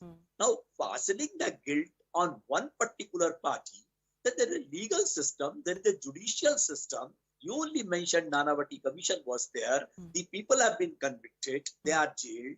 And till date, since then, for 14 years, BJP had been in power. So I would not, if they wanted to fasten the process or speedy trial for the victims of those riots, if they could have done something, they would have done it. But instead of that, my here question is, why a film more? If a film is a fiction, if the film provokes violence, if the film provokes, the sentiments and the emotions of the people for a negative reason, I don't think that it's worth it. But and negative reason, kya? No, Mr. Srivastava, help me understand this. Kashmir files, you guys said the same thing about it. Were there any riots after the Kashmir file? No. But yes, it was a story which was emotional for many people in this country, and they felt emotional about it, and they articulated that emotion. What is the problem in that? I want to add a line. Kashmir files had created an animosity between the religions in India. It's a fact. Whether it has turned into a riot or not, it's a different thing. But the kind of repercussions you see on the other side, what all this is happening, the azan, the hijab, the Navratri. That is not a fallout of the Kashmir files, sir. You give Kashmir files too much credit then. That is not a fallout of Kashmir files. No, I'm not saying for the Kashmir files alone. But what I'm saying, Kashmir files was a selective attempt to create an animosity amongst the religions in India. That is incorrect. They should have shown both the sides. both the sides what actually happened over there. The truth should have been shown over there. But if you want to make a film sponsored by someone, a prime minister is sponsoring it, the team is being felicitated, if all those things are there, you are trying to sell the film of this country and saying that, look, this is what those people have done to you. So you act upon it now. It's a time for the reaction. Okay, let me get in Darshan Kaur. She's actually a 1984 Sikh riots victim. Darshan ji, Congress party बोल रही है कि ये जो picture बनेगी ये BJP sponsor कर रहा है, बीजेपी पैसे लगा रहा है, और कांग्रेस पार्टी ये भी बोल रही है, जो हमारे साथ रवि श्रीवास्तव जी हैं वो ये भी कह रहे हैं कि ऐसी फिल्में जो हैं गड़े मुर्दे उखाड़ती हैं और दो कम्युनिटीज के बीच में हेट फैलाती हैं। आपको लगता है ये फिल्म बननी चाहिए या नहीं बननी चाहिए? मुझे लगता है कि ये फिल्में जो बननी चाहिए और जनता के सामने आनी चाहिए कि हमारे साथ क्या क्या किया इन्होंने 84 के अंदर और क्या नहीं किया, ये जनता के सामने आनी चाहिए। ऐसी बात दबनी नहीं चाहिए, ऐसी बात सामने आनी चाहिए। ये जो कहते हैं ना इनको ये बीजेपी और ये करवा रहे हैं या ये करवा रहे हैं, ये बस ये इसी के चक्कर में रह जाते हैं। और हमको भी इंसाफ नहीं मिला 39 साल होने को आगे। क्या हमारे क्या हमने मारा था इंदिरा गांधी को? किसने मारा था इंदिरा गांधी को? बेअंत सिंह सतवंत सिंह ने मारा था, उनको तुरंत फांसी दे दी। हमारे हजारों गुरु ग्रंथ साहब जी इन्होंने जला दिए और उन पे पेशाब किया इन्होंने। क्या वो सबका भगवान नहीं था? क्या हमारे गुरु है तो इनके गुरु नहीं थे? हमारे को सबसे बड़ा ये दुख है, हमारे तो मेरे आदमी को मार दिया, हमारे 12 बंदे मारे, मेरे जेठ को तलवार मार दी, उसका पेट काट दिया, मेरे आदमी को जिंदे को जला दिया। ये क्या इंसाफ, ये क्या अच्छा काम किया? हमारा क्या कसूर था? मैं ये पूछना चाहती हूँ कि हमारा कसूर क्या था जो हमारे को ऐसी सजा दी इन्होंने? अब कहते हैं कि ये बीजेपी करवा रही है, वो करवा रही है, ये करवा रही है। क्यों करवा रही है बीजेपी? कोई किसी का बीजेपी का हाथ नहीं है। ये जो फिल्में बनाते हैं वो अच्छा काम करते हैं, डायरेक्टर कोई भी हो फिल्में बनाता है जो वो जनता के सामने लेके आते हैं कि सच्चाई छुपे ना, सच्चाई सबके सामने आए। और हमें इंसाफ नहीं मिला, अभी तक हम इंसाफ के लिए भटक रहे हैं। एक सज्जन कुमार के बंद होने से हमको इंसाफ नहीं मिला, अभी तक कई जिन्होंने मारा, जिन्होंने सब कुछ किया, हमारे को अभी कोई इंसाफ नहीं मिला। हमारे बच्चों को नौकरी नहीं मिली। मेरा छोटा बेटा, मेरे 3 बेटे थे, एक मेरा बेटा था बड़ा 4थी साल में चल रहा था, दूसरी साल में सबसे छोटा जो मेरा बेटा था वो मेरे 15 दिन का मेरे गोदी में था। मैंने क्या कसूर किया था जो मेरे पति को बालों से खींच के और जिंदे को जला दिया? क्या मेरा कसूर था या मेरे पति का कसूर था? किसका कसूर था? हमारे 12 बंदों को मार दिया, हमारे 12 घर में हमारी विधवाएं औरतें हैं, हमारा कसूर क्या था? अभी ये 84 में अगर ये किसी उन दंगाइयों को जिन्होंने कत्लेआम किया उनको सजा दे देते तो आज ये जो जगह ये जो कत्लेआम हो रहा है, जब दंगाई घूम रहे हैं ना, तो ये कभी नहीं होता। ये सारे डरते। क्या सरकार डरती है इनसे? क्या पुलिस वाले डरते हैं इनसे? क्या कौन डरता है? क्यों नहीं सजा देते हैं इनको? जो गलत काम करते हैं धर्म को नाम पे, जो ऐसे क्यों किसी के धर्म को बिगाड़ते हैं? ये जो जिसको मानता है भगवान तो एक ही है ना, क्यों किसी के धर्म को कभी मूर्ति को खराब करते हैं? हमारे 84 में इन्होंने कम किया। हमारे गुरु ग्रंथ साहब के ऊपर हमने खुद देखा, इन्होंने लैटरिन की, पेशाब किया, चप्पलों से मारा हमारे गुरु ग्रंथ साहब को। वो क्या इनका भगवान नहीं था? रवि श्रीवास्तव, दर्शन जी अब मैं जवाब ले लूं। दर्शन जी आपने अपनी कहानी बताई तो रवि श्रीवास्तव से जवाब ले लूं। Ravi ji, why will the Sikh community not want a film on the 1984 riots? Take a look at Darshan Kaur. Take a look at her story. Take a look at what she has seen. Where has all this been documented? This country needs to document what has happened, good or bad, so that bad things don't get repeated, so that history doesn't repeat itself. What possibly could be the problem with that? Shreya, मुझे दर्शन कौर जी से पूरी हमदर्दी है और जैसा दुख उन्होंने झेला है ईश्वर ना करे किसी को भी झेलना पड़े। पर मेरा इसमें एक सवाल है कि अगर हम उस घटना की पुनरावृत्ति करें, हम उस घटना को दोबारा से दिखाएं, दोबारा से लोगों के जख्म हरे करें, तो हमें इस बात का भी पूरा हक बनता है कि हम 2001 मिनट 2002 की बात सुनिए और आपको पता है कि वो जख्म तो हरे हैं। 2002 में 2002 भर सकते हो, हमारे जख्म को भर सकते हो आप, हमारे जख्म को कोई नहीं भर सकता। एक जो जख्म हमें लगे हैं ना, वो हमें पता है कि हमें जख्म लगे हैं। बहन जी मुझे जवाब, हमें पता है। दर्शन जी जरा देने दीजिए श्रीवास्तव जी को जवाब, जरा जवाब देने दीजिए मुझे। बहन जी देखिए, ऐसा ही 2002 के अंदर गुजरात में 1,500 माइनॉरिटी कम्युनिटी के लोगों के साथ भी हुआ था। अरे तो आप फिल्म बनवाइए ना उस पे, who's stopping you? But why criticize what is happening for 1984? उनकी भी आवाज, उनकी भी कराह जो है वो आज पूरा देश सुनना चाहता है। नहीं, वो सुना मेरा हमने, ये कहना है, वो हमने मेरा सुना ये कहना है, उस पे फिल्म बनी है। आप भूल रहे हैं, देखिए मिस्टर श्रीवास्तव, आप भूल रहे हैं, उस पे फिल्म बनी है। उस फिल्म को हमारे प्रधानमंत्री ने स्पॉन्सर नहीं किया था। उस फिल्म को हमारे प्रधानमंत्री ने स्पॉन्सर नहीं किया था। There is the proof that this film is being sponsored by the BJP, sir. वो देखिए ना, आज आया है उसका ट्रेलर, नाम मैंने नोट करके रखा है प्रोड्यूसर का, अभिषेक अग्रवाल, तेज नारायण अग्रवाल। गूगल सर्च में तो मुझे ये सब बिल्कुल नहीं पता चला कि इनका कोई बीजेपी में लिंक है। परजानिया बनी थी ना राइट्स पे, गुजरात राइट्स पे परजानिया भी बनी थी, फिराक भी बनी थी, मगर उनको किसी प्रधानमंत्री ने स्पॉन्सर नहीं किया, उनकी टीम के साथ फोटो नहीं खिंचवाए थे। ये आपको याद होगा अच्छी तरीके से। तो मेरा ये कहना है कि आप फिल्म जरूर बनाए, फिल्म बनाने से किसी को कोई आपत्ति नहीं है, मगर फिल्म बनाए सेलेक्टिव तरीके से ना बनाए। फिल्म बनाए तो पूरा सच दिखाने की कोशिश करें। हालांकि फिल्म कभी सच नहीं होती, ये आप ध्यान में रखिए। फिल्म सिर्फ फिक्शन होती है, फिल्म कभी सच नहीं होती। फिल्म कभी सच्ची नहीं होती, लेकिन हमारे साथ जो सच हुआ है वो दिखाएंगे फिल्म में, लोगों को पता लगना चाहिए। हमारे साथ तो सच्चाई हुई है ना, जो मारधाड़ हुई है वो तो हमारे साथ सच्चाई हुई है ना। फिल्म चाहे ना सच्चाई दिखाए फिल्मों में, लेकिन हमारे साथ जो सच्चाई हुई है वो कौन नहीं जानता, सब जानते, वो जनता के सामने आनी चाहिए। मिस्टर सिरसा, सरकार का फर्ज बनता है उनकी दर्द की भावनाओं को समझना। मैं उनको इस बात के लिए धन्यवाद करता हूँ। कश्मीर में जो हुआ वो उन्होंने लोगों तक पहुंचाया, और उस पहुंचाने वाले लोगों का उन्होंने धन्यवाद किया। मैं तो समझता हूँ चाहे 1947 हो, चाहे जलियांवाला बाग हो, इन सब के ऊपर हमारे इतिहास की जो चीजें सामने आनी चाहिए, और सरकार को उन लोगों के जख्मों पे मरहम लग सके, उन लोगों के दर्द लोगों तक पहुंच सके, ये कोई बुरी बात नहीं है। दूसरी बात, कांग्रेस इसको क्यों रोकना चाहती है, आप बताएं मेरे को। अभी इन्होंने कहा कि मूवी बनी, देखो मूवी से कितने हालात बिगड़ गए। देखिए मूवी बननी, पोस्ट मूवी तो इतनी बड़ी मूवमेंट हुई, कश्मीर से लोगों को निकाला गया। क्या मूवी के बाद कुछ ऐसा हुआ? बिल्कुल नहीं हुआ, क्योंकि जब ये सच्चाई लोगों के सामने आई तो लोगों को तकलीफ हुई कि यार ये तो जाति हो गई है। जिन्होंने जाति की उनको भी शर्म आई, उनके रिश्तेदारों को भी शर्म आई। और आपको याद हो कि कश्मीर में कुछ लोग खड़े भी हुए थे, उन्होंने कहा कि ये तो पाप हुआ था। अगर 1984 की बात करें, कांग्रेस क्यों डर रही है? कांग्रेस ये डरती है कि गांधी परिवार का नाम आएगा।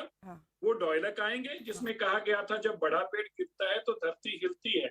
ये याद कराया जाएगा कि संविधान पर बैठे हुए प्रधानमंत्री ने खुद ये इंस्टिगेट करके वॉयलेंस को और उन लोगों को रिवॉर्ड दिया। अभी भाई साहब कह रहे थे कांग्रेस के प्रवक्ता कि हम और क्या करें, हमने फ्लोर पर माफी मांगी, मनमोहन सिंह जी ने माफी मांगी। आपको कुछ शर्म आनी चाहिए ऐसी बात करते हुए।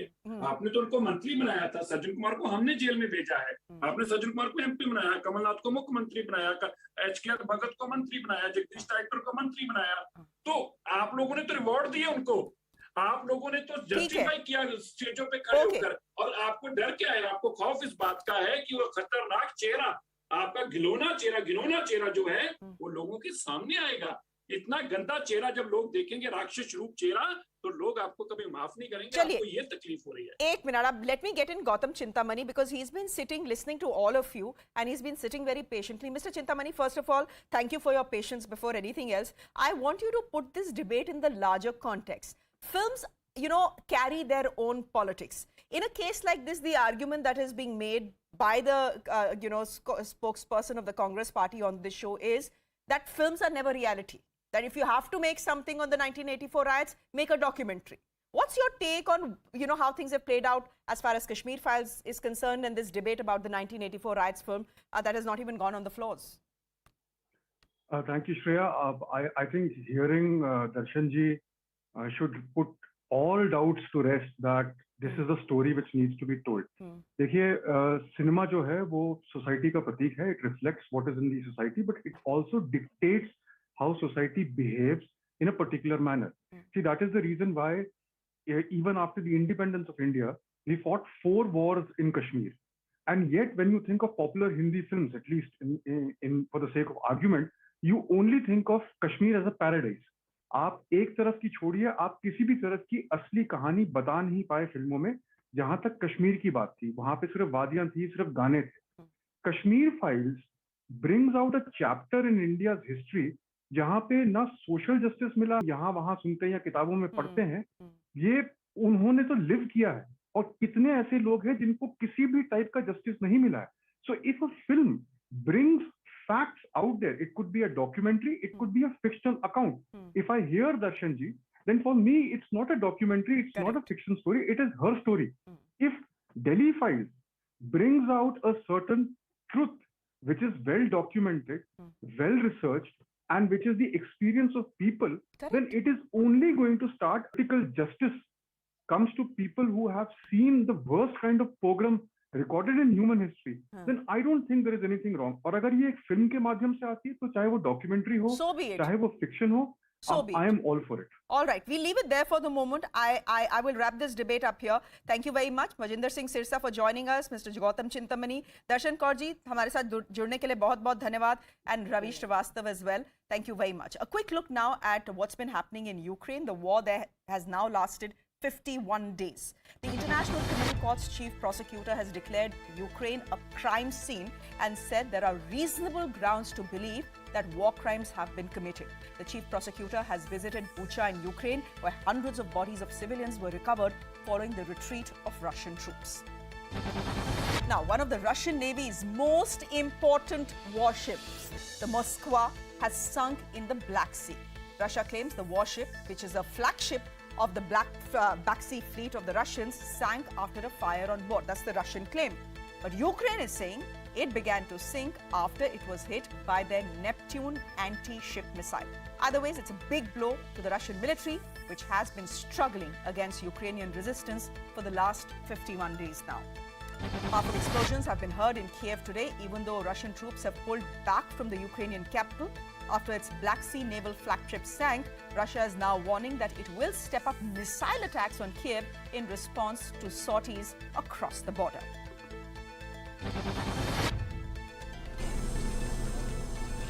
And Ukrainian forces are desperately trying to prevent Russia from taking over the Azovstal steel plant in the besieged city of Mariupol. The strategic port city is one of Russia's main targets. If Mariupol falls, Moscow will be able to better link troops advancing from the east with those from the Crimean Peninsula, which it annexed some time ago. Meanwhile, Russia has carried out cruise missile tests from submarines in the Sea of Japan, prompting Japan's foreign minister to convey his concerns to Moscow. The missile test came a day after the US Navy's 7th Fleet and Japan's Maritime Self-Defense Force announced joint naval exercises in the Sea of Japan.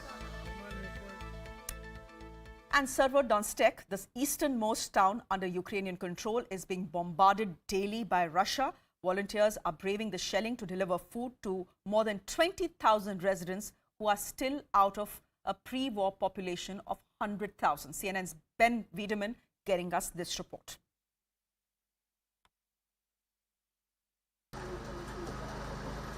Denise loads food in his car for a delivery run.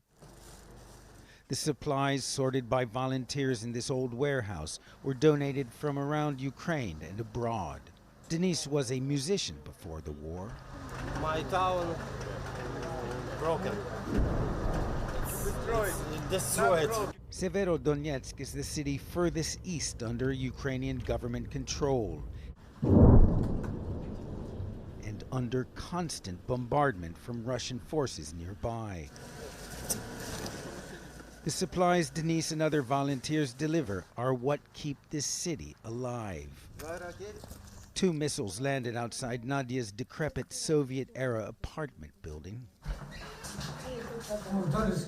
The strain of living under the shelling, more than she can take.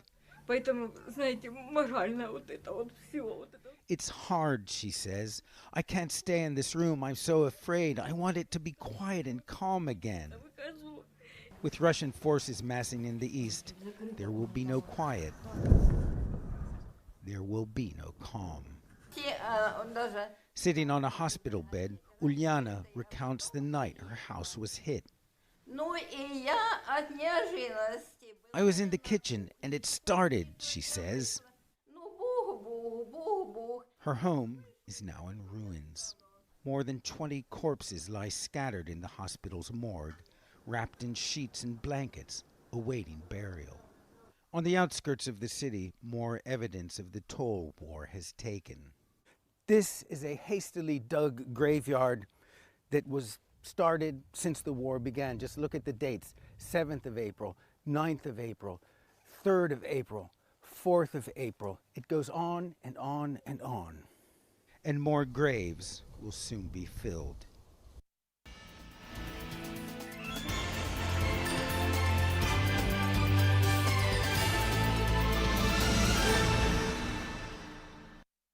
Be nowhere in sight. This is what is left of Kharkiv after weeks of relentless Russian shelling. Desolate, bare, lifeless. The shelling's just been absolutely relentless. From the moment that we've arrived, we've been hearing it. We have to be careful where we step because the Russians are also dispersing mines from the rockets that they're sending over into here. The shelling has only intensified in the last few days. Ukrainian authorities believe there is a renewed Russian military push. So from where we are, we're pretty much surrounded by Russian troops on 3 sides. Tens of thousands of Russian troops are believed to be amassing to come into Kharkiv, to come into Ukraine from this direction. We've got to move. Those still left in Kharkiv have been urged to evacuate at the earliest. Meanwhile, Germany is supplying tanks to Ukraine to arm its soldiers. This is what it's going to look like. Germany's howitzer tanks, it can hit the target up to almost 50 kilometers away. So it's a long range in that sense. There is no gun has the same firepower as the howitzer has. Also, it can fire 5 rounds every single minute. So that's going to be another capacity as well. The speed of this tank is 25 kilometers an hour, so it can basically move at the speed of a vehicle, any ordinary vehicle, and thereby get to places faster. Meanwhile, the mayor of Mariupol says that 180,000 people are still waiting to be evacuated from the besieged city. The strategic port city is one of Russia's main targets because if Mariupol falls, then Moscow will be better able to link its troops that are advancing from the east with those that are coming in from the Crimean Peninsula. Russia has warned that if Sweden and Finland were to join NATO, it will have to bolster its defenses in the region, including by deploying nuclear weapons. Both Sweden and Finland, which share a 1,300-kilometer long border with Russia, that is Finland, they are mulling whether to join NATO or not. A massive political row has erupted in Tamil Nadu over a picture of the Prime Minister being removed. A portrait of Prime Minister Modi was removed from a government office in Thanjavur. The picture was reportedly removed by the town panchayat chairperson, whose husband is the DMK local body chief.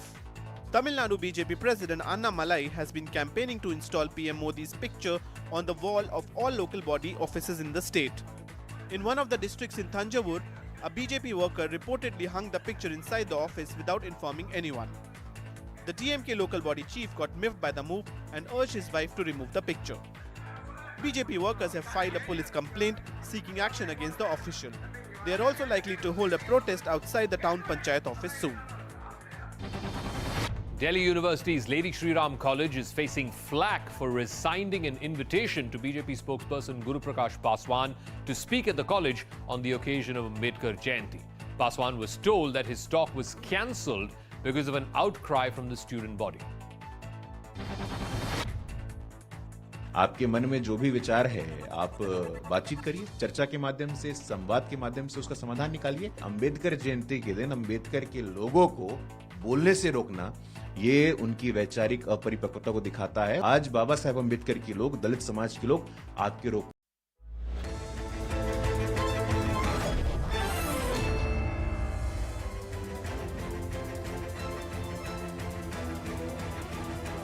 Good evening, everyone. You're watching Plain Speak on CNN News 18, our brand new show with me, Shivani Gupta. On this show every day, we will endeavor to get you the news without the burden of political correctness, where we will address all issues with extreme forthrightness without the fear of the labels that may come our way. A show where we will not allow age-old narratives to keep us from reasoned, fresh perspective. On today's show, we will get you more on how the centre is mulling a nationwide ban on a controversial PFI, a radical Islamic front that has been found guilty in and is under scrutiny in many cases of violence. So first up, I want to break down only a few of the big cases that the PFI has been involved in. Remember, the first big case was in July 2010, more than a decade ago. They attacked Professor T.J. Joseph, hacked his hand. 13 have been convicted in that. April 2013, they organized a training camp for explosives and weapons, and there was a live raid that was conducted. People were caught in the act. 21 have been convicted in that act. October 2016, some of the more recent cases. Killed RSS member Rudresh, a charge sheet has been filed in that case. The same year and same month, criminal conspiracy case for a truck with IS, ISIL, ISIS, Daesh. A charge sheet has also been filed in that case. There have been countless other cases of local violence and even conspiracies against them since. Now we all know that the PFI is only a regrouping of the banned terror organization SIMI, but there was another front in between, and that's the National Development Front. This is a precursor to the Popular Front of India. This organization was formed in the aftermath of the Babri demolition. It was formed by ex-SIMI cadre with pan-Islamic aspirations. Its masterminds are all PFI or SDPI position holders. Initial presence was mainly in the state of Kerala, but later it merged with other Islamic groups to form the PFI in 2006. The PFI now is well established in 11 states, but has a presence in as many as 23 states. I also want to break down the nexus that PFI has. It is associated directly or otherwise with as many as 12 to 13 other organizations, each focusing on one element of social or political life. So let's look at the nexus as in the large web. The CFI, it's a students and campus front. There is a women's wing. Its political arm, of course, is the SDPI that actually fights elections in India frighteningly. It is also associated with the All India Imams Council. Several of PFI founders were instrumental in building this organization. It even runs a parallel judiciary called Darul Khada. There is a human rights body, a charity outfit, a community for expats, a relief network that caters to the Muslims, a media research body, and remember, it is also accused of running Satya Sarini, which is essentially a religious conversion center. So it comes in many forms and shapes. It has association with many Islamic organizations. Many of them look perfectly okay on paper, as does the PFI in its stated aim. But its link has been established to all of these organizations, and the sinister aim, couched as fighting for Muslims and their rights in India, its apparent links to foreign funding and even international Islamic terror groups. It has become, especially in the last few months and years, absolutely imperative that the PFI is controlled or completely banned. I'll tell you why. The PFI is estimated to have more than 50,000 members already. It also has 1 to 1.5 lakh sympathizers just in the state of Kerala, with a growth rate of 3 to 5% per annum. SDPI, its political arm, its Facebook page has almost 2 lakh subscribers. There are 14 PFI district committees that exist in Kerala already, while 15 member state executive committees are present nationwide. Its influence is growing clearly. Its designs are also becoming more and more apparent. So the big question we're asking today, is the centre's push to ban the PFI a move better late than never? Because it has, of course, come into debate and discussion several times before. Before we go to our guests, here's more of what we've learned.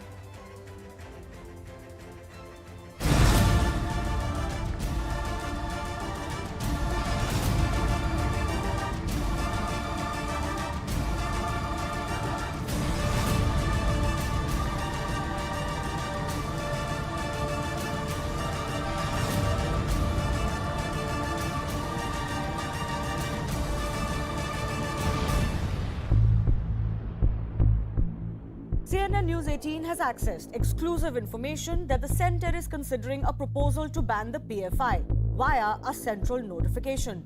Multiple states have blamed the outfit for violence and stoking communal tensions. The PFI has been accused of radicalizing Muslim youth, using lethal weapons, political murders in Kerala. The PFI's real objective is to balkanize India, create communal polarization on the violent basis. Therefore, any ban on PFI, an earliest ban on PFI, would be helpful to restore the harmony in the country. We have also accessed the NIA dossier based on which a ban on PFI was sought. Here are the key pointers. The PFI wants India to run on the Taliban style of Islam, which is Sharia law. The group has been radicalizing and recruiting Muslim youth. The outfit also holds training camps on making bombs and using weapons.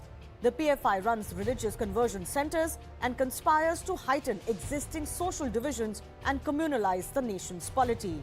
Popular Front has not done anything that is against the nation. Yeah, we have been speaking against the Sangh Parivar ideology. So speaking against Sangh Parivar ideology or the BJP ideology doesn't give a reason to ban any organization. But how did the PFI come about in India? It is a Kerala-based radical Muslim organization. Intel agencies have revealed that the PFI is a successor of SIMI.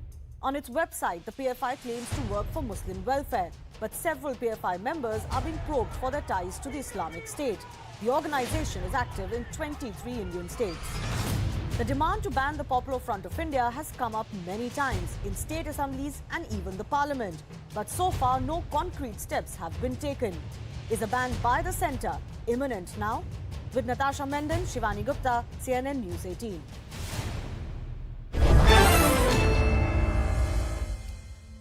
Rajiv Pandey, BJP spokesperson, Dr. Kavita Reddy of the Congress Party, Arvind Kumar Jain, former UP DGP, Tushar Gupta, senior editor, Swarajya magazine, Syed Asad Abbas, political analyst, also coming from Karnataka, joining us on the show. Dr. Kavita Reddy, I'm coming to you first up. In the event of the hijab row and other communal tensions in Karnataka, the Congress Party has been repeatedly asking a question. Why does the government, which is of course the BJP government at the centre, not ban the PFI? So now that we're hearing news that they could be banned, do you welcome that?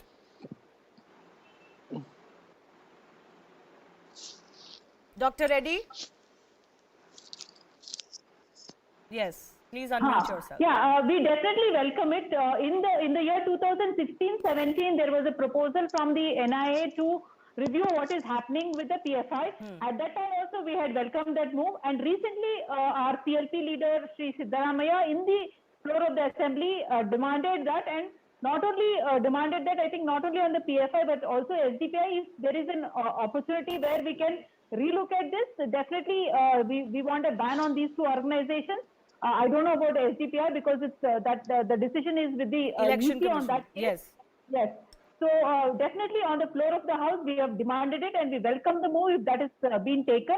Not only that, any terror organization which spreads terror, which spreads hate in this country, which is working against the constitution of this country, definitely needs to be banned, irrespective of who. I'm a little amused because as far as the hijab row is concerned, the Congress Party was unwilling to accept that there were, quote unquote, as the court also said, unseen hands that were instigating these young girls or the Muslim community in Udupi and otherwise. Why were you not accepting that all this while, if you welcome the ban on the PFI? Because the CFI is the one that is alleged to have instigated the hijab row. No, 1 minute, hear me out first. See, PFI, if anybody has done most damage in the community, is definitely the PFI and DCP of 1.1.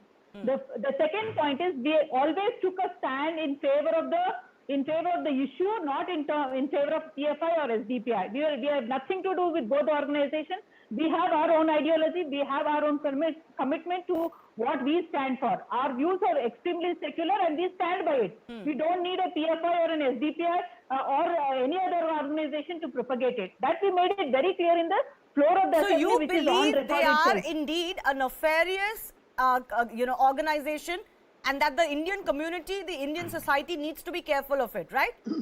The two things. No, you don't try to put the words into my mouth. What we are trying to do, if there is an NIA investigations which happens, if the truth comes out, definitely it has to be banned. We are not in judgment of it because of the fact the NIA investigation has to be happen.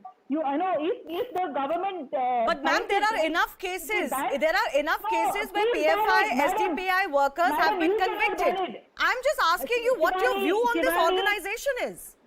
Is it good or bad? They are dangerous organizations. That's what we are telling. No, Okay. we are telling in the So floor that's what of I the said. House that it should be banned. We have told in the floor of the House. We don't even have to repeat it in your channel. Okay. We are telling So it in the Rajiv floor of the Pandey, House I want that to it come has to be you. banned. Why has this been on the back burner or in the pressure cooker for all this while? Why don't you just do it? If there is across states proof after proof that this organization is instigating one, violence, but also social divisions and fissures. What is the BJP-led government waiting for? Shivani ji, in the procedure, if you have to ban one organization, you have to collect a lot of data. As far as PFI is concerned, now NIA has filed several charge sheets, some convictions have taken place, and now it is become visible that from Kerala, Karnataka, Tamil Nadu, Uttar Pradesh, Gujarat, wherever there is any unrest, and Rajasthan, there is a PFI hand behind this. PFI is working for balkanization of the India, and now government, you cannot ban organization because this matter will be again taken to the court. Simi was also banned after collecting all the data. Now PFI will be banned. Their Campus Front of India is their sister organization. There are SDPI, which is their political organization. There are so many organizations which are directly connected to the terrorist organizations. Now government has, in my opinion, we have discussed this, debated with you also, Shivani, several times that it should be banned as early as possible. But there is a mechanism in the system. I think that mechanism has now got proofs. That mechanism, you have heard the statement of that terrorist organization, one general secretary, so-called, which SDPI, this PFI general secretary, he's saying there is no proof. They're saying that we have not done anything against the country. That's what they're saying. They can say all terrorist organizations say so. Even Taliban says so. Even ISIS says that we have done nothing wrong against Syria or Iraq, but we are killing. We are just killing through halal way to non-Muslims, non-Sunni Muslims. They have killed their Shias also. Okay, let's get to the point.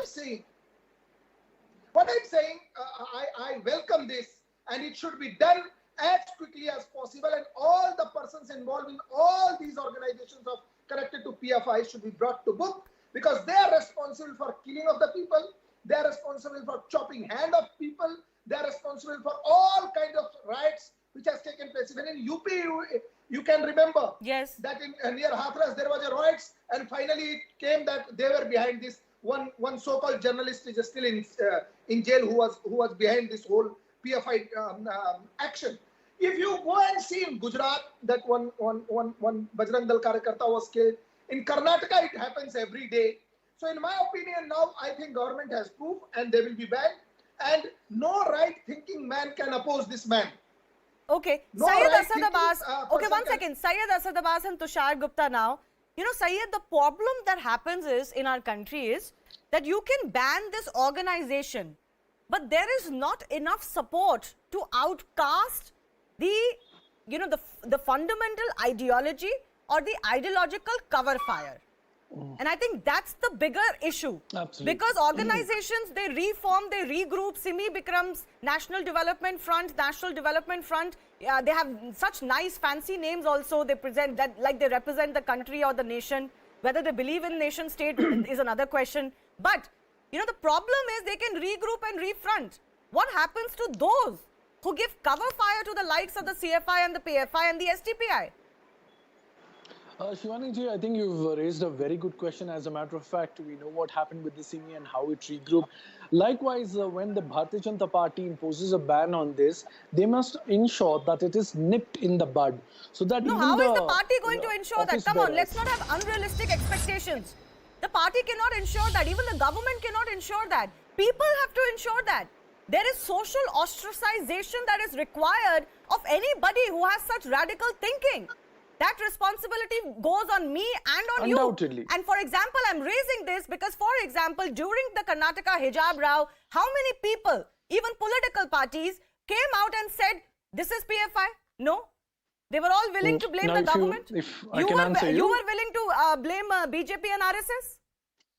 allow me to answer you. I was on your show when I came out in the open and blamed the PFI and the CFI for the same. And yes, you're absolutely right. It is upon each and every citizen of this India to do that accordingly. But of course, the power is with the government, and government, the National Investigation Agency, must show it is nipped in the bud.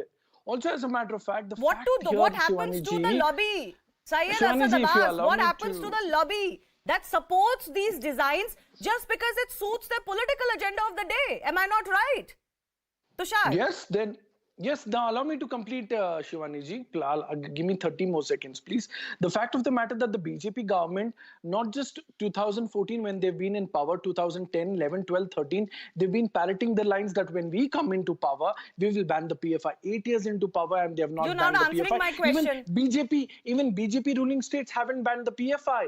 Why? Rajiv Pandey ji has no answer. They have not done it. They need to take it upon themselves. So my question, are they complicit with the crimes of the PFI? Are they keeping the PFI to eat into the vote banks of the Congress? See, you've come exactly to that. Okay, let Rajiv Pandey respond to that. Tushar, before I come to you, let Rajiv Pandey respond to that, because I knew this charge is going to come that you wouldn't want to ban the PFI because everything they do does polarization, that counter polarization helps you. Absolutely, Shivani ji. That's my question. It's not like that. Can I respond? Abbas, can I respond? What I'm saying? Go ahead, Bhai Saab, go ahead. Finally, if central government bans it, the ban will be across the country. To understand, there is a difference. It will be across the country. And when central government will take decisions, certainly several states would have given representation. तो करो ना, तो भाई साहब ban करो ना. कौन रोक रहा है आपको? 1 second. Who is stopping you, sir? Discussed. Nobody. You know, I told in the beginning opening comment that you have to have a procedure that is going on. And one thing, sir, 8 years since the procedure. 8 years since you are in power. What is what this? procedure What is are you Why talking you are about? In between? No, listen to me. Allow me to don't have complete. evidence. Shivani, Still NIA, Shivani, nothing. I'll tell you. Shivani, I'll you tell have you, enough evidence. Even in the CME you have also a track you of are the talking. terror records. All and the still, top leadership of CMEs sir, let's agree were here. arrested and brought to Existence book. of PFI, CFI, What SDPI I'm helps saying, you in winning elections. No, these people, they help these you people polarize. Have, supported. Abbas Please is a confess supporter it on the of show PFI. today. But on channel, he will say that, you know, I support No, back. I am not. These are the people who have supported. I challenge you today. These are the people. I challenge you today. These are the people. Rajiv Pandey has alleged today, and I challenge him on your show to what he said. If Can not, I just then I complete think my you need point, to apologize. Yeah. I have saying, never supported the PFI. People like you, I'm saying. I'm not saying you. People like you have supported in Karnataka. On the show people like you have supported made a false in Kerala. allegation People today. like You have lied today. Tamil Nadu. Shivani Gupta ji is very well aware of my stand on the PFI. So if you are trying to put a false allegation on me, then I think you owe me an apology, sir. Rajiv Saab, okay. You owe me an apology on this. No, one second.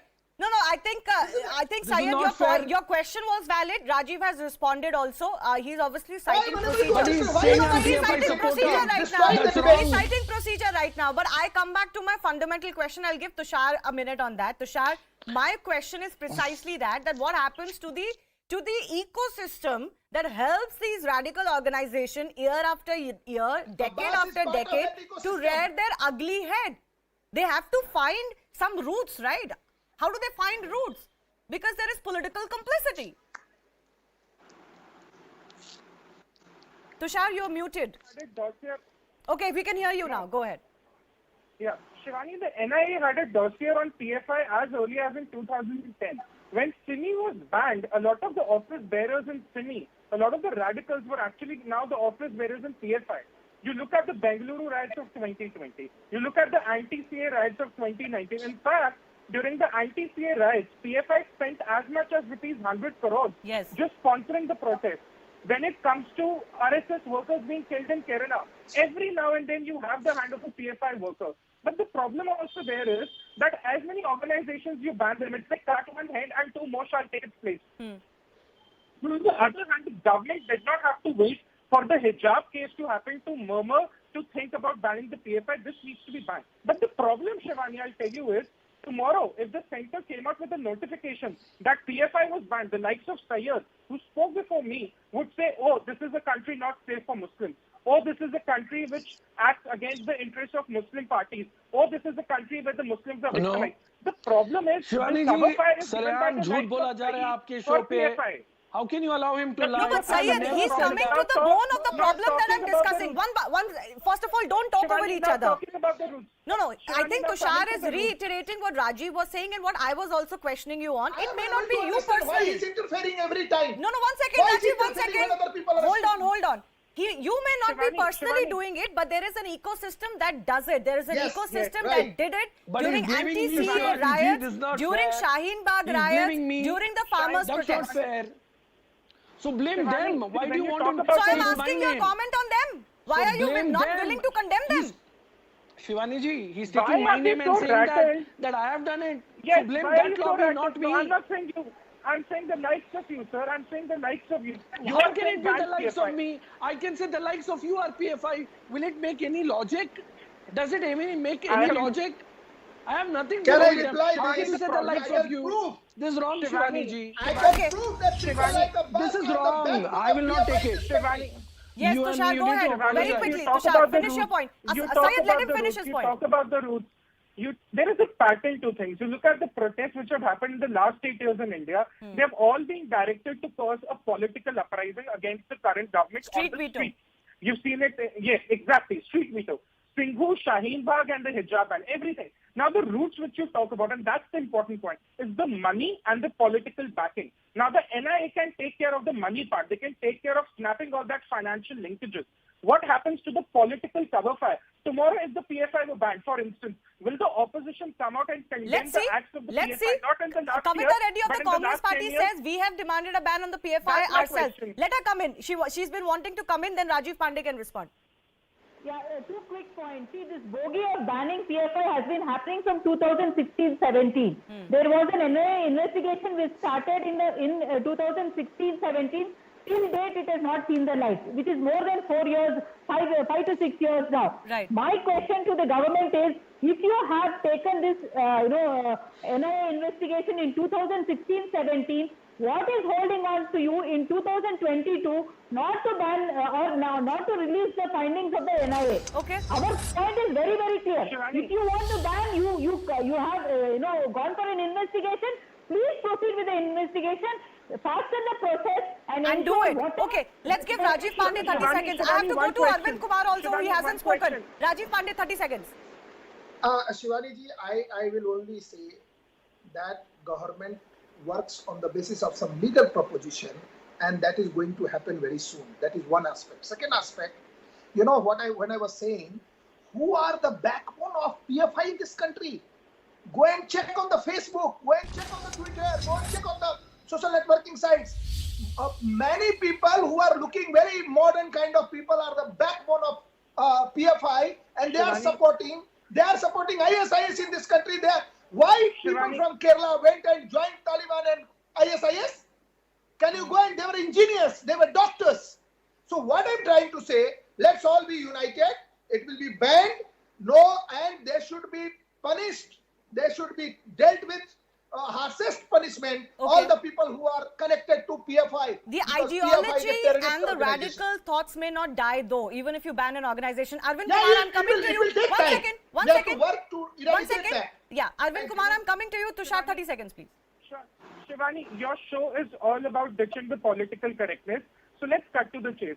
If PFI is banned tomorrow, I want to ask the fellow Congress spokesperson, will her party condemn the Hindu nationalist government, or will her party condemn the heinous activities of the PFI? That's a question I have. Yes, Kavita. We have already stated very clearly on the floor of the assembly that the PFI and SDPI has to be banned. We have made a demand, and it is your government which is dragging your feet because it suits you. You are dragging the PFI and SDPI action against them because it suits the BJP agenda. But can I It also suits remind the you, Kavita polarization Reddy, agenda. while the hijab row was going on, every day I had the Congress on my shows. Every day they blamed the government. Not once they blamed the PFI for what was happening. That's also the truth. Shivani, Because at that time, Shivani, politically, you're narratively complete- wise, no. it suited you. No. Shivani, you're completely wrong. No, You I'm take telling the you, they statement said of so on UT my show. Kadir. That the BJP is responsible. Take the statement. Please take the statement of UT Kadir, who comes from the same place, which is Udupi, where this incident happened. Okay. The day when he categorically he said this is SDPI and PFI is propagating this. Okay, Even if good. the But the issue senior is leaders must right, also say they're the same propagating thing. it. The senior leaders must Absolutely, also they say did the that. same thing. Their UT message Kadir- goes nationally. Madam, 1 minute. Hear me. UT Kadir is a deputy Shivani, how is it? opposition leader in our assembly. Shivani, He's a deputy Shivani, okay, opposition Shivani, leader. one So question he's not more. a small-time leader. He's an ex-minister. Shivani, one question more. Okay, Tushar, very quickly. I'm running out of time. In the opposition. Tushar. One question. Shivani, one question. Today, suddenly the Congress says we are calling for banning PFI. There was a debate on the protest during Article 370, CAA, farmer protest, hijab, Ram Navami processions, which just happened the last week. Nowhere did we hear any Congress spokesperson saying, oh, the PFI workers must be investigated. Or let's talk about the PFI. Every time a Congress spokesperson came, they said, oh, Hindutva is the problem. Yes, and they Modi also is the do say, problem. at the Amit Shah same is the time, problem. ban the And PFI if it is so bad. Why does the BJP not do it? Arvind Jain, I'm coming to you. Sorry, I've run out of time for everybody else. Arvind Jain, I'm coming to you. There are clear pitfalls we know of in banning an organization. Do you think banning the PFI, even its affiliated arms, will help? Or is it just symptomatic of the larger problem? And if it is, then how do we deal with the larger problem? You are asking me? Yes, go ahead. It should be banned as early as possible. This was demanded by UP government also during CA and RC riots at Lucknow, Meerut and other places. Organizational capacity was provided by PFI. In recent times, Khargon riots, Madhya Pradesh government has come out with the statement that PFI was behind it. So many incidents they are related to PFI. I agree to some extent to this point that you have to have a database, you have to have material before you ban the organization, because the organization has the right to go to tribunal against the order. The order should be very well considered order and shouldn't be struck down by any court of law. So for that purpose, precaution is required, but as early as possible, PFI should be banned. Okay. And in my opinion, all such organizations who are working against the interest of the country, whether it's PFI or SDPI or Campus Front of India or any other terrorist organization, in Schedule 1 of UAPA, there is provision of listing the terrorist organizations. Drastic action is required, and it will be welcomed. Once it is banned, it will be welcomed by all the police forces, NIA, anti-terrorist squads. Let's not worry about the narrative that will follow, and I'm sure it will follow. But the government's job is securing the lives of those who are actually peace-loving in this country, and they should not deter from that responsibility. I'll leave it at that. No, Rajiv Pandey, 10 seconds, 10 seconds, Rajiv Pandey, I've run out of time. You've not given me time. One second, Syed, 1 second. When UP government arrested the agents of PFI, all the political parties, including Congress Party, Samajwadi Party, they opposed the action of BJP. I know, I questioned them. You are right, So they we did. should be That's what I united said. against It the may terrorist happen. We'll wait and organization see in who this country. cries if the PFI is banned, regardless of what they say today. But I have to leave it at that. I've run out of time. Thank you all of you for joining us. Rajiv Pandey continues to be with us because our second story is, of course, also something that is causing a lot of outrage. And that's coming from Madhya Pradesh, the government's action of raising properties of alleged rioters in Khargon. A lot of politicians, groups raised their voice, and they should. We questioned the MP government too on that action. But what is surprising is that more people outrage on that, the bulldozing of the alleged rioters' houses, than the pre-planned, unprovoked violence against Hindus in this case. CCTV footage lay bare the truth. Armed, face-covered, rioters ran amok with weapons in the locality on April 10 on Ram Navami, attacking houses and the procession. There is absolutely no provocation. In fact, many houses are being attacked for no reason with people inside. The police was clearly outnumbered and could do very little, but weapons by rioters had been arranged in advance. Till today, the bleeding hearts who raised the bogey of minorities being suppressed in India have been making alibis for this blatant violence. Plainly speaking, the violence against Hindus is brushed under the carpet. Action against Muslims is used to further the narrative of victimhood. It has become a vicious cycle, and it is those who want to avoid the truth for their narratives that are to blame for this. But here's more of what we've learned.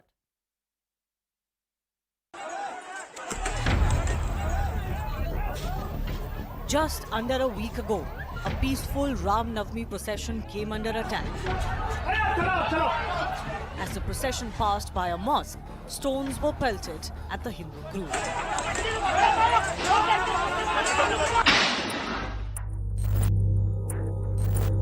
Now, the probe has revealed a sinister, premeditated plot to polarize.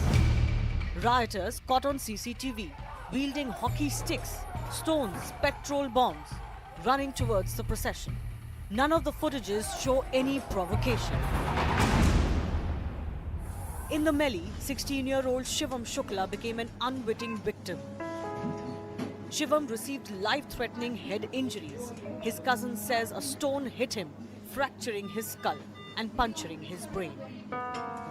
He's currently being treated at a private hospital.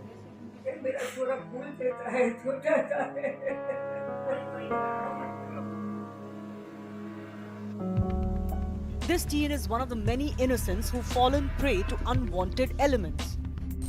Who'll demand justice for Shivam? Why is there no chorus for him? Where are the apologists now? With Natasha Menden, Shivani Gupta, CNN News 18. Khargone में गरीबों के घर जल गए भाई, अनुसूचित जाति के लोग भी थे, छोटे छोटे मकान घर जला दिए। जिनने घर जलाए हैं उनके खिलाफ कार्रवाई होगी, लेकिन जिनके घर जले वो चिंता नहीं करें। मामा फिर से घर बनवाएगा, फिर से खड़ा करेंगे, हम चिंता नहीं करें। चल रहे हैं मध्य प्रदेश के अंदर, वो शिवराज सिंह जी भी कॉम्पिटिशन में आ गए योगी जी की, कब तक चलेगा? आप निर्दोष लोगों के घरों में जाके बुलडोजर चला रहे हो, दंगा हो भी जाता है। जैसे करौली के अंदर दंगा हो गया या दुकानें जला दी गई, तो जो पकड़े गए उसमें ये खुद कहते हैं निर्दोष लोग भी थे, उसमें हो सकता निर्दोष भी होंगे।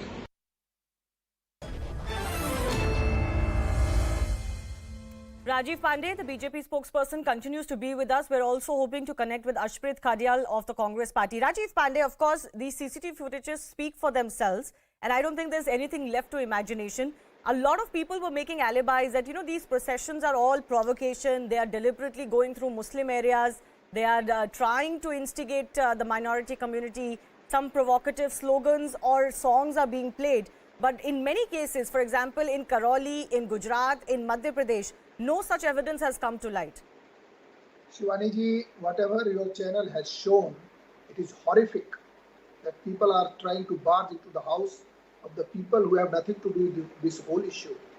Shivani, the issue is, what is Muslim area in this country? First of all, many journalists, I cannot say alleged journalists, have written why they went to the Muslim area. Is there any Muslim area, Hindu area in this country? I don't think I tried to read, I am a practicing advocate in Supreme Court of India. I tried to read from the constitution whether there is any definition, if this is a Hindu area, this is a Muslim area. These were the mindset responsible for division of this country. That you give some area to somebody. That cannot happen. This is not 1947. This is not Congress government. This is Modi Sarkar. And in the state, there are Mama Sarkar, Baba Sarkar. What I am trying to say, the tribals were attacked. Their houses were burnt. And now, just imagine, Shivani ji, if these videos would have not surfaced, then what would have happened? No, the narrative would have survived. That narrative that there was provocation would have survived. But I have a question for you, which is about, you said Mama Sarkar and Baba Sarkar. Is bulldozing the house of an accused the right response? Shivani ji, in CRPC, there is a provision. It is like waging war to the nation. You are trying to destroy. It's not for punishment. It's for deterrence. You see, when government is taking some action, if somebody finds that it is not as per law, then they will challenge. Then in the court, government will defend. Then why it is required? What I am trying to say, if you can see what I have seen, all the criminals, they used to commit crime, they are sending money to their family members and enjoying life. Now what is happening in Uttar Pradesh? The moment bulldozer goes outside the house of an accused goes and surrender. Namaskar, please allow me to surrender. You know, finally we have to one second. Those surrenders in Uttar Pradesh are happening because the police is very trigger happy these days in Uttar Pradesh, and a lot of encounters are happening. 1 second, that's the truth. The encounters are happening, so petty criminals are very afraid. Even some serious criminals are very afraid. But this is very different, Rajiv Pandey. Breaking the house of an accused. The house belongs to others, family members also, who may have no truck with that criminal in that house. There are two aspects, Shivani ji. First, in my opinion, what is my information? Most of the houses which are on which this bulldozer has been used, these are all illegal houses. No, now you're using illegality as an excuse, no? No, I'm telling you, no. Many people on your channel also I have seen. No, they may be illegal. Yes, but you're presenting it as action against rioters. No.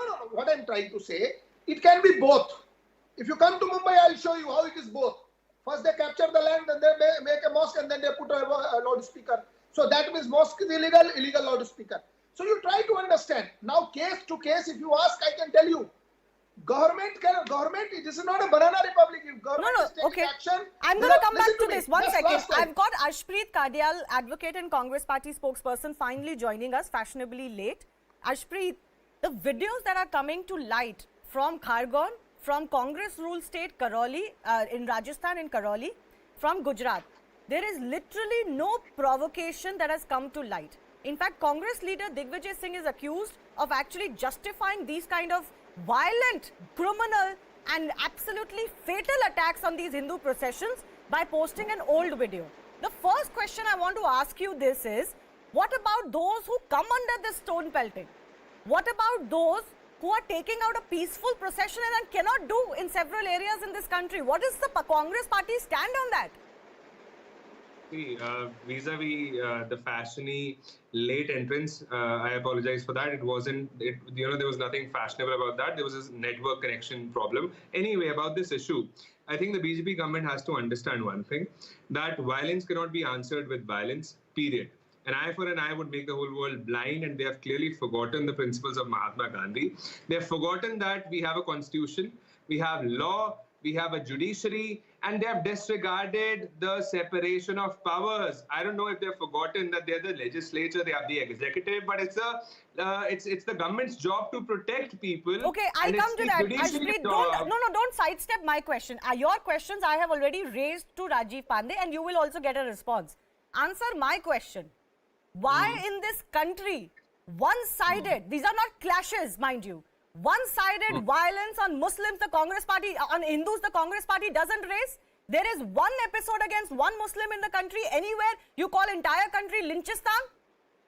Number one, you're wrong about that. You see, Kathua happened, Unnao happened. When, crime happens, it does not see any community, it does not see any You religion. certainly seem to see it. No, you certainly seem to see it. Answer. Look at the narratives that are coming from senior Congress leaders. The narrative is that, the narrative is that nothing has happened, don't talk about it. See, you've asked me a question, allow me to give you an answer for that. All I'm saying is, what's wrong is wrong. There is no religion, there is no community when it comes to doing wrong, when it comes to committing a crime. What the BJP government has done, no matter against which community it would have been, no matter what community those, people were, whose homes, whose houses have been demolished, we would have said that it is wrong. We would have said that the BJP has disregarded the law, they have disregarded the constitution. What about those so-called clashes that were presented as clashes that happened between two communities because of provocation? You just don't want to address that. You don't want to address that problem because it doesn't suit your narrative. Allow me to answer. Number one, Congress party is secular. There is no doubt about that. There is no ambiguity at all whatsoever, and I'm clearing it once and for all.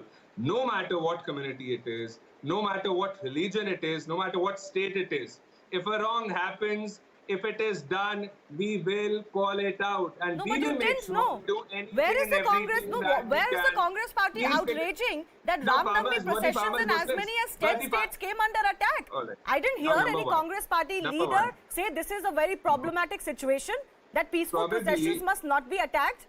But okay, let Rajiv Probably- Pandey respond to Allow- both of your... now- let now you let are Rajiv asking Pandey two respond to questions. both of Allow me your to questions. answer. One, There that are two Congress is aspects. secular, Now, 10 it more does not seconds. see the Were the religion of the farmers criminal. Muslims? And second, Were he the has asked farmers the question Muslims? about the You've asked fact me that the questions. government You cannot asked me questions respond that needs with a lot of time violence. to answer. No, but Were the Ashpreet, farmers I've Muslims given is you all I'm 5 asked. minutes since you Were joined the me. farmers I've now run Muslims out of that were time. protesting at the Rajiv Pandey, borders that final the 30 Congress seconds. party spoke about? Shivani, Were the all the farmers opposition Muslims? parties, Were the farmers they Muslims always talk that we- about Kathua, that we, stood Unnao for and them, Hathras. that we took a stand In for them, Kathua, that we called trial out the taken BJP place, for the that. main accused got Every acquittal, time a wrong has 5 happened, we people have are spoken against convicted.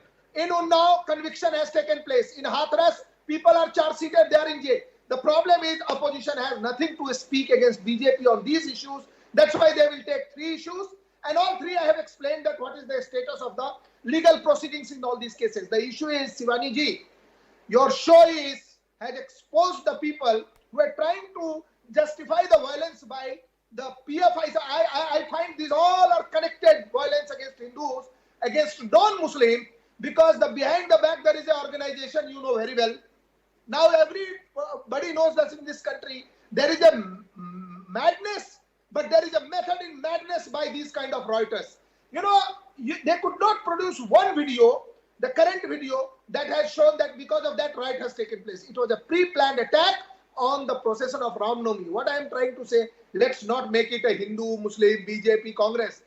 We should attack, we should oppose, we should condemn the people who are involved in the violence. Yeah, equally. That's the point I'm making. No matter what the crime, no matter who the perpetrator is and who the victim is, that condemnation must happen equally in all cases by all sides. Otherwise, of course, one side or the other side will run the risk of being called biased. I leave it at that. Ashpreet and Rajiv Pandey, thanks a lot for joining us. With that, I have to slip into a very short break. But don't forget, as usual, we will get you a quick wrap up of the day's biggest stories in just a bit.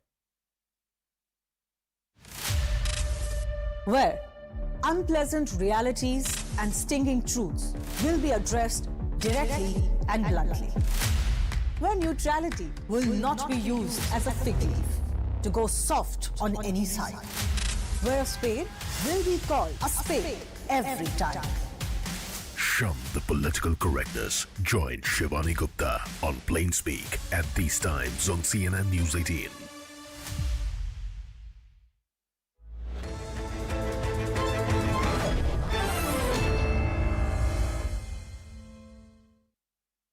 So it's a long range in that sense. There is no gun has the same firepower as the howitzer has. Also, it can fire 5 rounds every single minute. So that's going to be another capacity as well. The speed of this tank is 25 kilometers an hour, so it can basically move at the speed of a vehicle, any ordinary vehicle, and thereby get to places faster. Meanwhile, the mayor of Mariupol says that 180,000 people are still waiting to be evacuated from the besieged city. The strategic port city is one of Russia's main targets because if Mariupol falls, then Moscow will be better able to link its troops that are advancing from the east with those that are coming in from the Crimean Peninsula.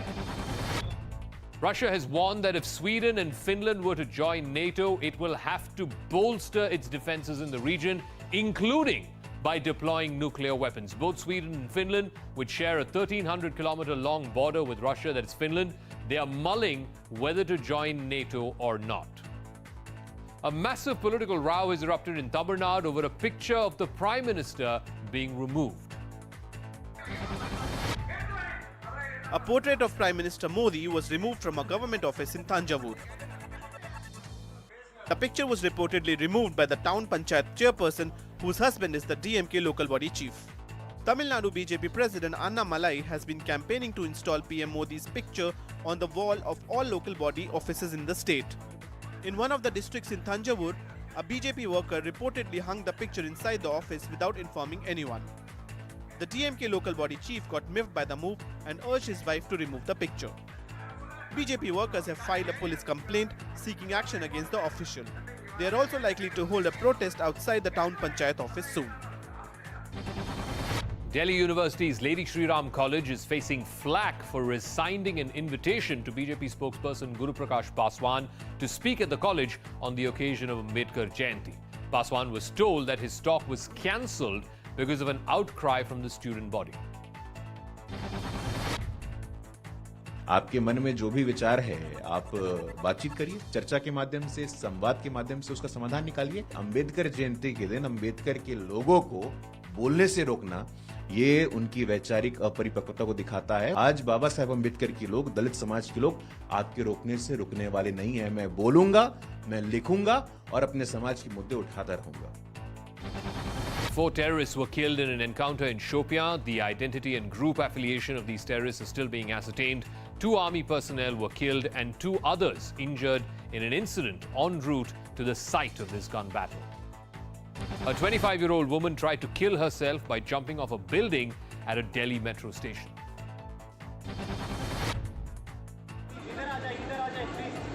The woman stood on the ledge of the roof of the Akshardham metro station.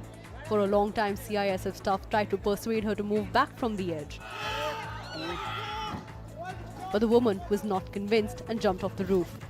Thankfully, the woman fell on a blanket which was being held by the quick-thinking CISF and metro staff.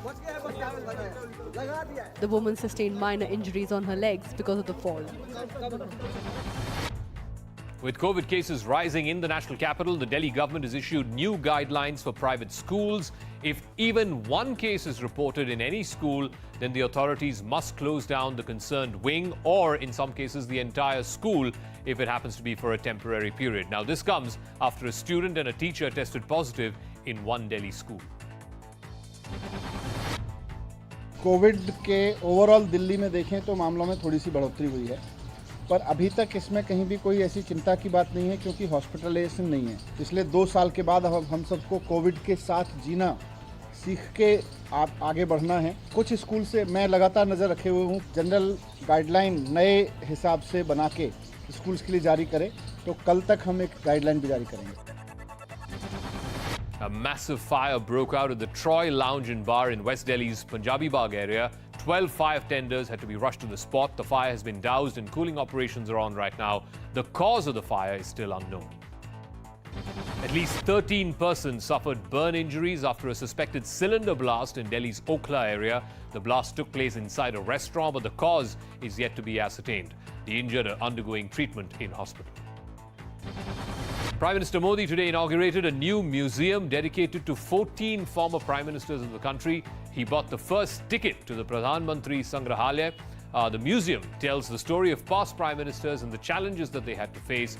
It also offers glimpses of India's history, starting from the freedom struggle.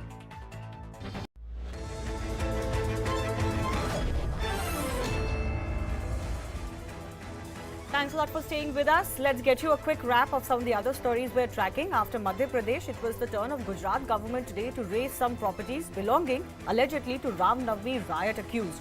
The state government deployed earth movers and other heavy machinery, tearing down some roadside shacks and shops in Gujarat's Khambhat district. Remember, one person died in the violence that broke out during the Ram Navami procession in several areas in Khambhat. Several accused, including some Maulvis, have also been arrested for their alleged role in pre-planning that violence.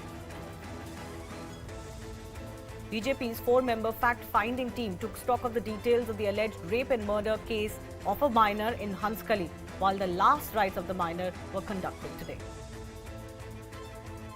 At Shamnagar in Hanskali, I am currently standing at the unregistered crematorium where the minor who was allegedly raped and killed was cremated here. And you can see right in my background now the CBI and CFSL team collecting samples from the site where the body was burnt. You can see that the CFSL team is digging the ground right in my background to figure if they can find any samples of the body or the remains after the body was cremated over here. We are told that some pieces of cloth have been recovered from the spot already, and the objective of the investigators is obviously to relate the findings from this particular site. Activists of the Dogra Front held a massive protest in Jammu and Kashmir's Baramulla. Hundreds of Dogra Front group members came out on the streets to protest against Lashkar-e-Islam for sending a letter threatening Kashmiri Pandits and others in the area to either convert to Islam or leave the state. The protesters were seen carrying placards and Indian flags to show their anger against this terror group. Country's IT hub has been brought down to its knees once again by rains. Heavy showers took place in Bengaluru overnight, uprooting trees in many areas of the city. Yesterday, Silicon City, Bengaluru witnessed a heavy rainfall, and the heavy rainfall has caused havoc in the most part of the cities. We are right now at Kamakhya layout, where the rain intense was very high and most of their houses, shops and the basements were being flooded in the water. You can see the BBMP workers have all arrived at the location and have been trying to clear and repair the damage that has been caused by the heavy rainfall at the Kamakhya layout. When I went to swim, so completely we can't able to handle itself. So it's very critical. No one should respond. Morning only the BBMP people will come. So no one should. I called health inspector, I called corporator, I called MLA, Ashok also I called, but no one is responding. All the drainage came into this side, and it was like a floating river. The full area on that road and this road, everything was, it was completely like a river. On the occasion of Shubho Nabobarsho, the Bengali New Year, Kolkata Knight Riders released a heartwarming video wishing all the fans. In this video, Kolkata Knight Riders captain Shreyas Iyer is seen celebrating New Year with Australian Test captain and KKR all-rounder Pat Cummins. Yay! Thank you, that's very good. Hey, where are you going? I'm going to finish the ball. Shobo, Nobo, Bosho. Wish you a very happy new year to you and your family. Hope it's a safe one. Meanwhile, crisis in Sri Lanka continues to worsen every day. People continue to suffer due to the shortage of commodities. The situation in Sri Lanka is worsening every day. Remember, there's shortage of every essential commodity, name it, petrol, fuel, medicines, food, and most importantly, they are not able to get gas to cook. Things are worsening by the day, which is why you can see protests, in fact, escalating. Today is the 7th day of protest outside the presidential secretariat, where thousands of people are raising slogans against the government. They say that government's failed response to the ongoing economic crisis is something that will not do good for the people of Sri Lanka. You know, there's shortage of essential commodities. How is the situation here? People are suffering with fuels, medicines, foods. If there is any food, but according to the rupees, corruptions and everything, people have no money to buy essential things. Even myself, I was having a good life before 1 year. Shocking visuals have also emerged from Shanghai, China, that has been witnessing a massive surge in its daily caseload. Video of residents being locked in their homes, screaming through their apartment, and videos of children being separated from their parents for COVID control give a peek into the ground reality of the situation in the country. Remember, China has reported nearly 4,000 new COVID cases in the last 24 hours.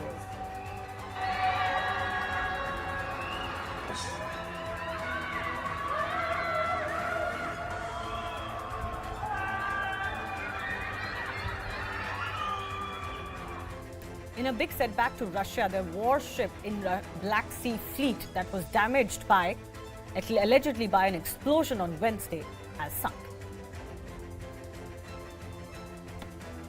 It's a major blow to the Russian military. The warship Moskva has sunk as it was being towed to port for repairs. The sinking of the ship is significant because it was the pride of Russia's naval fleet. TASS, the Russian state news agency, reported the news, citing a statement from the Russian Ministry of Defense. During the towing of the cruiser Moskva to the port of destination, the statement said the ship lost its stability due to hull damage received during a fire from the detonation of ammunition. In the conditions of stormy seas, it added, the ship sank. There are conflicting reports about how this warship got damaged. Russia said a fire broke out on the guided missile cruiser, causing munitions aboard to explode, inflicting serious damage to the vessel and forcing the crew of the warship to be evacuated. But Ukraine says its armed forces hit the Moskva with anti-ship missiles and later claimed that she had been sunk. A 13-feet-long python slithered out of a roadside bush and made its way out at the Kaziranga National Park. Tourists who were out on a safari expedition inside were overwhelmed by this view and captured this moment on their cameras. The giant python crossed the road in front of this tourist vehicle and then left.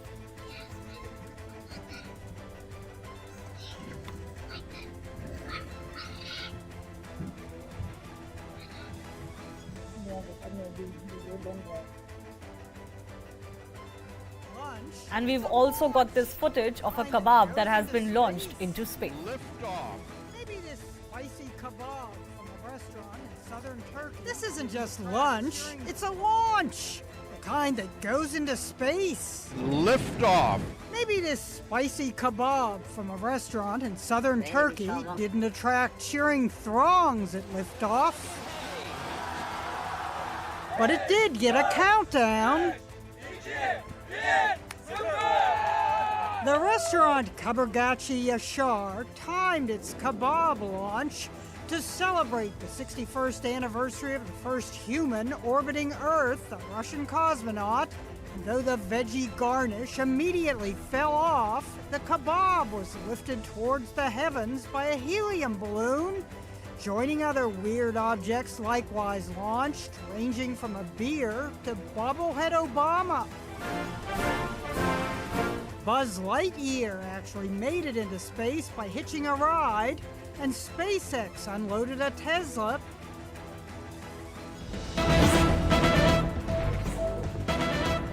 Some breaking news also coming in. Terrorists have killed a sarpanch in Jammu and Kashmir. Manzoor Ahmed Bangru has been shot at and killed soon after iftar in Baramulla. So even in the month of Ramzan, there is blood being spilled in Jammu and Kashmir. And Tejinder, I believe this is also a sarpanch who is associated with the BJP. Tell us more of what has happened and who exactly the sarpanch is.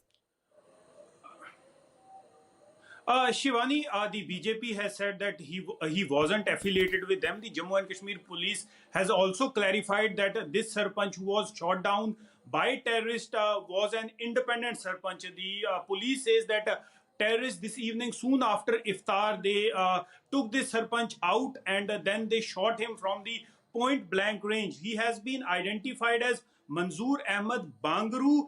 He was an independent sarpanch at the Goshbuk area of Patan Tehsil of North Kashmir's Baramulla district. Okay. So again you see that these terrorists, they are again targeting the innocent civilians, innocent people who are carrying the tricolor. These are the people who chose democracy over gun, but these terrorists, they are killing them. Just 2 days ago, we saw that a driver was shot down by terrorists in the Kulgam area of South Kashmir, and today this sarpanch who chose tricolor over gun was gunned down by the terrorist in Patan area of North Kashmir's Baramulla district. Yes, Shivani. Any word on what is coming to light as far as who was the perpetrator? Were there multiple assailants or one person, and any affiliation that has come to light, Tejinder?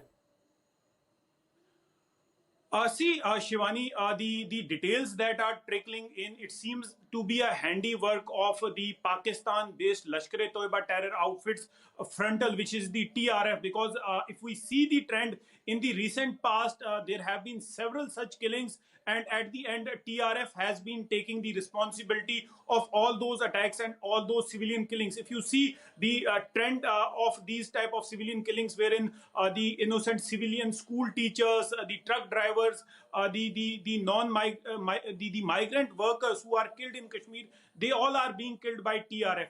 Right now, the details which are trickling in, it says that some assailants, they came to this sarpanch, they took him away out in an orchard and they shot him from point blank range. This is what the initial reports are. But the entire area, Shivani, right now has been cordoned off by the Jammu and Kashmir police, the CRPF and the army, and the perpetrators of this heinous act of the killing of the Sarpanch would not go unpunished. We know that the security forces, they are out on a job to identify the perpetrators and bring them to justice. Yes, Shivani. All right, Tejinder, I do appreciate you getting us more on what has just transpired. We'll keep coming back to you for more. With that, it's a wrap on the Plain Speak. The Right Stand is up.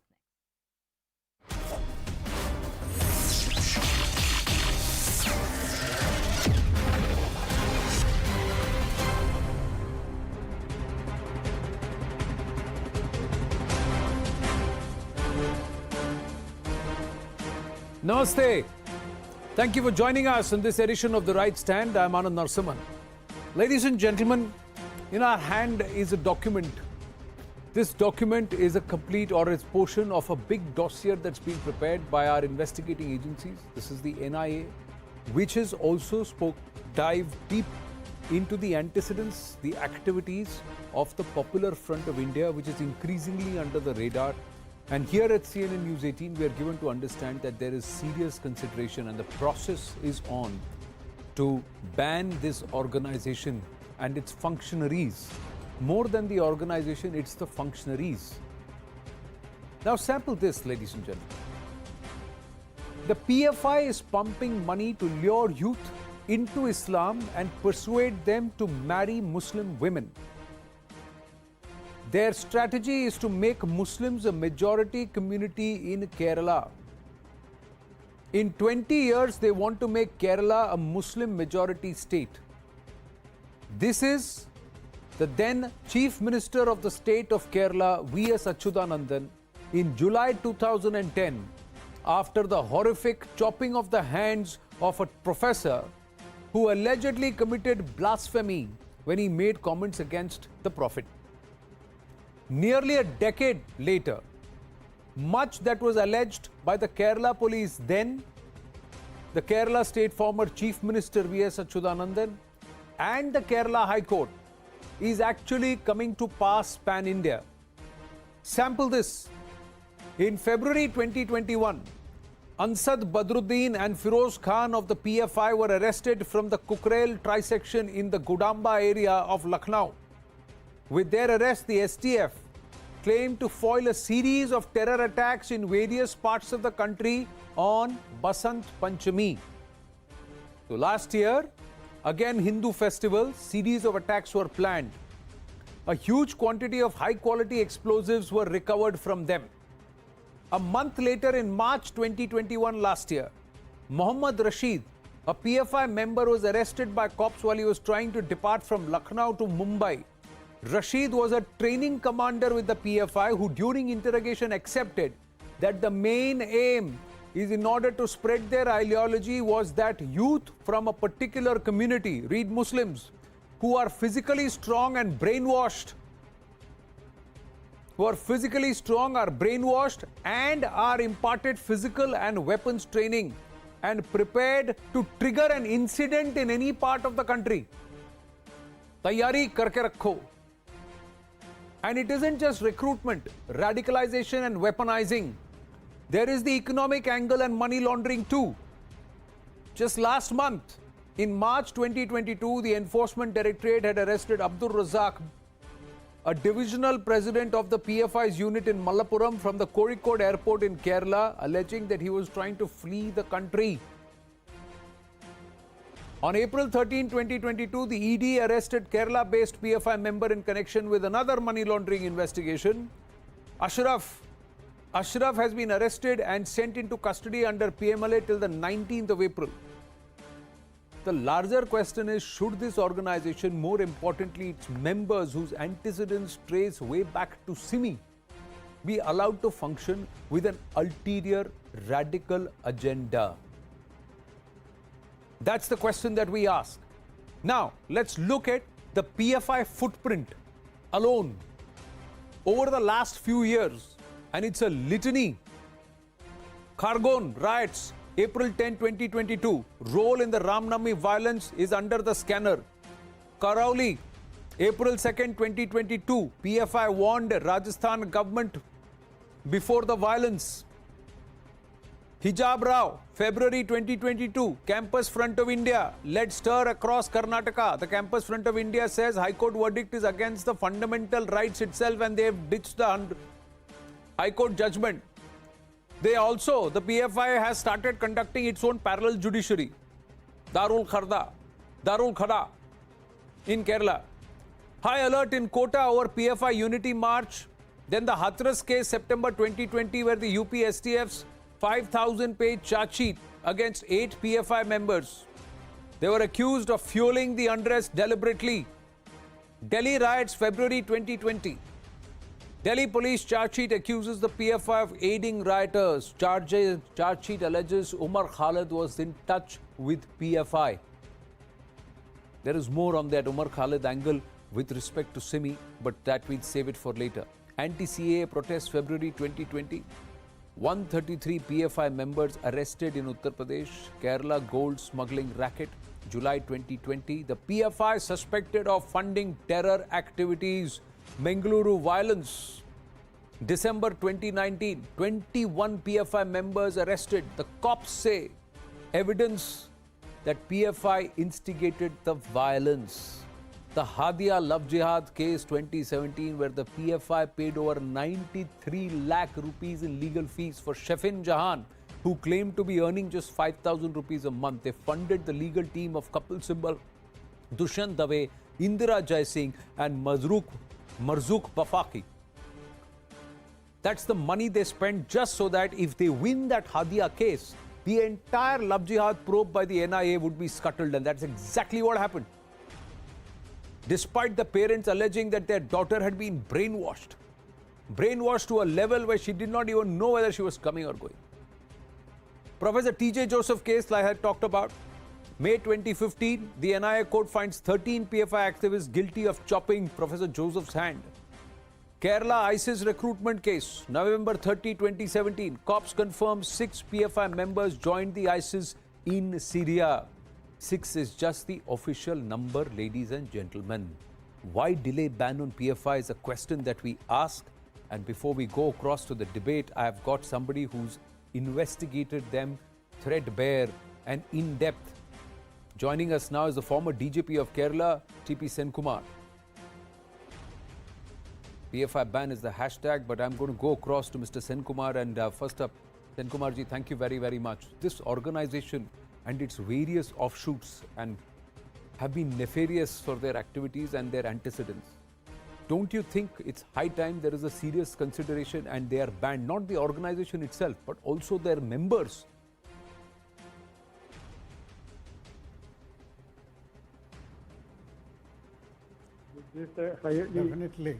Definitely, this is a highly overdue. Actually, more than the ban, the activities should be banned because banning of SIMI resulted in the formation of so many other organizations, including the PFI. So what we have to do is to ensure that not only that the PFI is banned, but all their activities, anti-national activities, are not conducted any further by any member of the organization or any new member in any new form. So documentation, first of all, documentation should be pakka correct all over India. In many states all over India, they are doing it. So all the states will have to complete their documentation properly. Then under the UAPA, they have to be banned and the tribunal has to uphold that banning. So these all require lot of effort.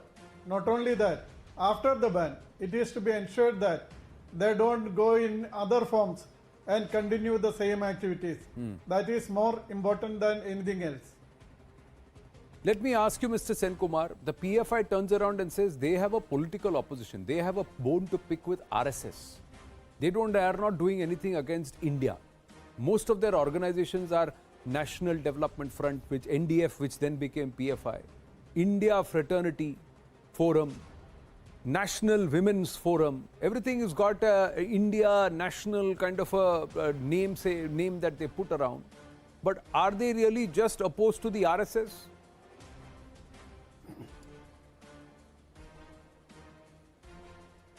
No, they are not. They are not.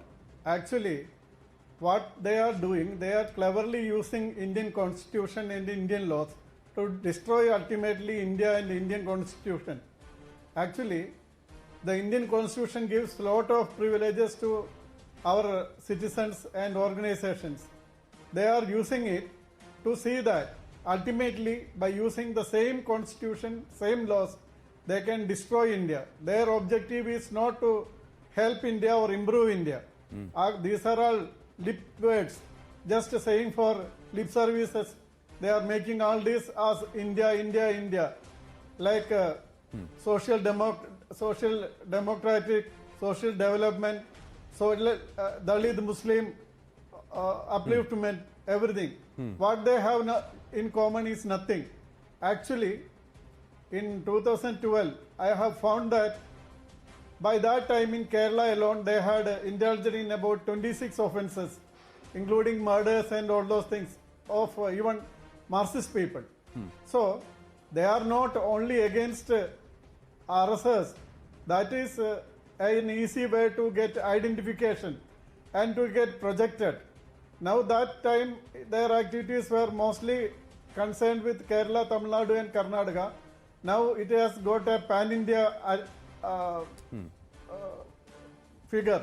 They work all over India, and not only that, they have got international connections. It has been clearly proved that they get a lot of funds from so many means.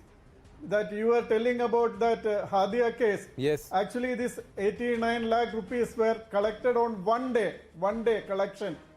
The way just one request was raised that they should collect money, and in one day they collected about 89 lakh rupees for that case. That is the way by which they can generate revenue. Which organization can do that? No other organization can generate so much of money just by one hint, just by giving one hint. They are so well trained, they are so well entrenched, they are so covered, they have penetrated into all spheres of the activity. We have to see that in every activity they have entered into. Actually, their growth in the last about 10 years is unthinkable. It is so huge that their steps have been spread into a lot of spheres where no other political party is there. They work as helpers, they work as saviors, they work in every field. They come out openly for helping people in distress. These are all their cover-ups. So they have found that they can use all these things to attract attention and grow. And they have grown. I think there is no doubt. And we have to see this in terms of the demographic changes in India, especially a state like Kerala. They have come out strongly because of the demographic changes that has already taken place. True, but Mr. Senkumar, if there is going to be an effort to try and ban this organization and its leaders, censure their activities and also put a clear tap on what they are doing, it's not easy. It's easier said than done. Because if you are saying that in just one call they could raise nearly 1 crore of rupees, imagine how strong they are now and what they can do. They also pull a lot of legal muscle because they are using the system to subvert it. That, like you said.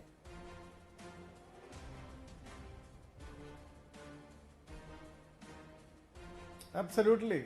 They are using the system to subvert the system because the constitution and law gives a lot of privileges, and they use it, they raise it, and they always praise RSS as one of the things.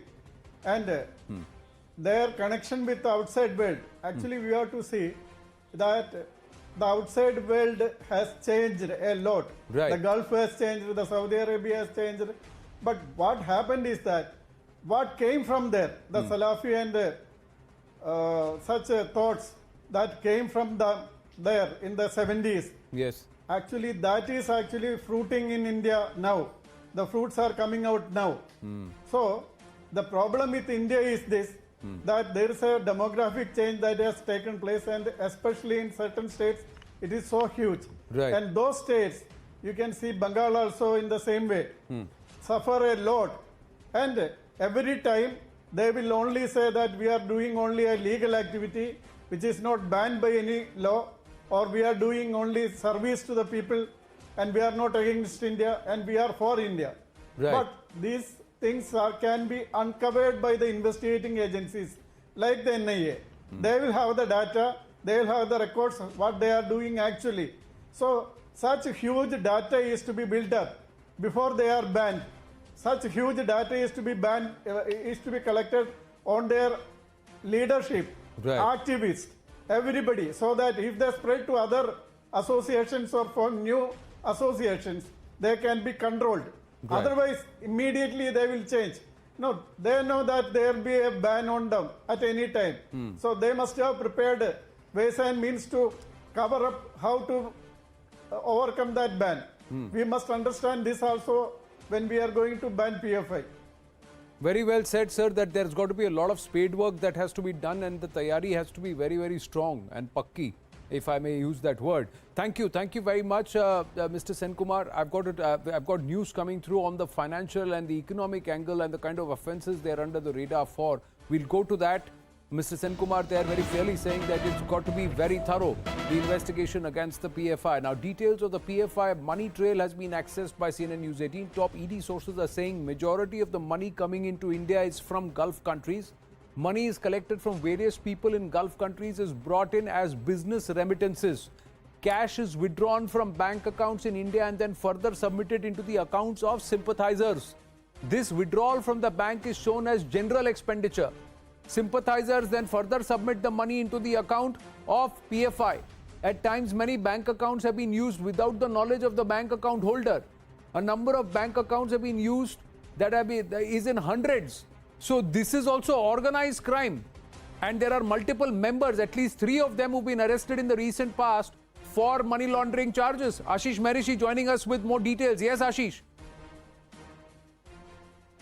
Well, Anand, we all know that the money that has been collected by PFI, it is laundered money. Now everybody is making an effort in PFI to basically hide the source.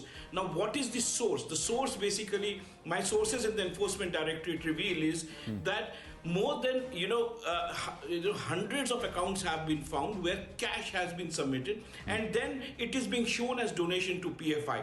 But where is the source? The source is basically Gulf countries, where majorly money is collected from various individuals.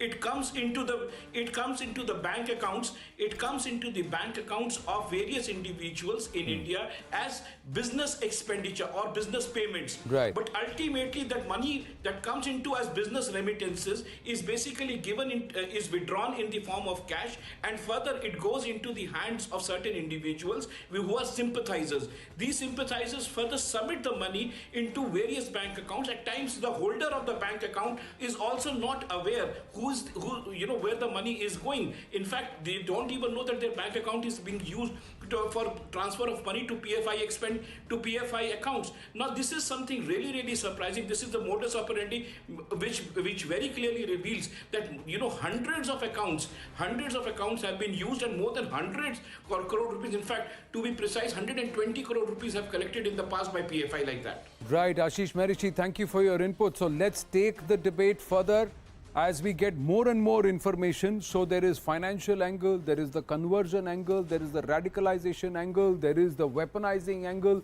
there is the fomenting social unrest angle. At all points in time, there is this ulterior motive where in the name of India, what they are going to do is they are going to try and push for what V.S. Achyutanandan said, that there is their agenda for Kerala over the next 20 years to convert it totally into an Islamic nation. Or an Islamic state as far as Kerala was concerned. Rakesh Sinha, Rajya Sabha MP of the BJP with us, Tasleem Ahmad Rahmani, President, Muslim Political Council of India with us, Abhijit Iyer Mitra, Senior Fellow, Institute of Peace and Conflict Studies, and Ambar Zaidi, Social Activist with us. My namaste to everybody. Thank you very, very much. Rakesh Sinha ji, lots of aspects which have come out. Tasleem Ahmad Rahmani was until recently with the SDPI, very closely associated with them. But I'm going to ask you, Rakesh Sinha ji, you've been somebody who's been saying that the government needs to consider not just a ban but also a total censure on the activities of these members of the PFI and its various organizations. PFI is not a body which can be considered under the India's constitution. They pretend. You just see that there is a difference between their strategy. Earlier, the name was like Jaise Muhammad, means Army of Prophet Muhammad. Now they have changed. Now they are taking the names, which names is a popular democratic social domains name, like Popular Democratic Front of India or Popular Front of India. These names sound like that they are a democratic body, but it is the extension of ISIS. It's categorical link by its ideology. It's most of the literature, particularly in the South Indian language, just like in Malayalam, just go through the literature. I have gone through many literature of PFI that categorically declare that Kerala has to be converted into a Muslim state. That categorically declared that Dalits should be converted. They unfold their strategy there, and they are not ashamed, showing their solidarity with the foreign nations. They may be Muslim states, but you are an Indian. You are first Indian, then you are a Muslim. Therefore, I consider that their strategy is two-pronged. One is a vast propaganda against the RSS BJP. You go through the Twitter handle of E.M. Abdul Rahman. He is a Popular Front of India's leader. Yeah. All the tweets are against the BJP, RSS, connecting every violence, local violence, any part of the country. They associate with the BJP, RSS. They associate with the majoritarian rule against the Muslims. So this is the propaganda mechanism. But this is one part. Another part is that they are getting money from outside, and they disguise money in the name of zakat. They declare that money is coming from Jagat. That is not true. The money is coming from the foreign country. Third strategy is that clearly radicalizing the Muslim. Their Twitter handles say now Muslim has to work and ready for sacrifice. Which sacrifice? What Muslims are not getting in this country? Equal opportunity, more than equal opportunity they are getting, but they are appealing to the Muslims of the rural area, communitarian life. They are attacking the community life. So PFI has spread not from Kerala, Karnataka, Tamil Nadu, now to Rajasthan, Uttar Pradesh, and Manipur, even Manipur. Their activities, you go and see there are active PFI activists. Another thing that STPI, Mr. Rahman is there. Earlier he was associated with the STPI and he resigned. I hope that he resigned due to disillusionment with his radical politics and policies and foreign funding and difference of the values. STPI and PFI both together trying to create a Muslim consolidation, just like Muslim solidarity. And third thing is that it's association with the violence. One example is that PFI, the activists chopped off the hands of T.J. Joseph in 2010. And he declared that Joseph selected a question which hurt the sentiment of a particular community. It may be. Suppose I do something, it hurts you, there is a court, there is a police, there is law. We are in a law, we are law-abiding citizens. We are in a society which is ruled by the constitution. Therefore, I consider that this is a time to ban the PFI and crack down on its funding and thorough investigation by PFI by the NI. Let Taslim Rahmani respond. Taslim ji.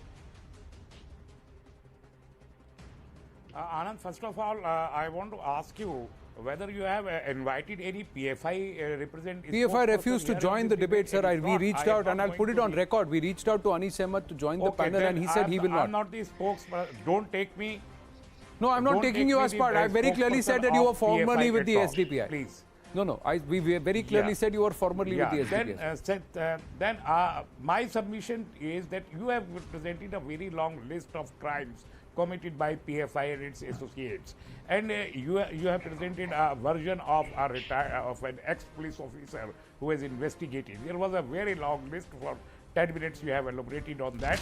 Then after listening all these submissions, the question is directed towards the government.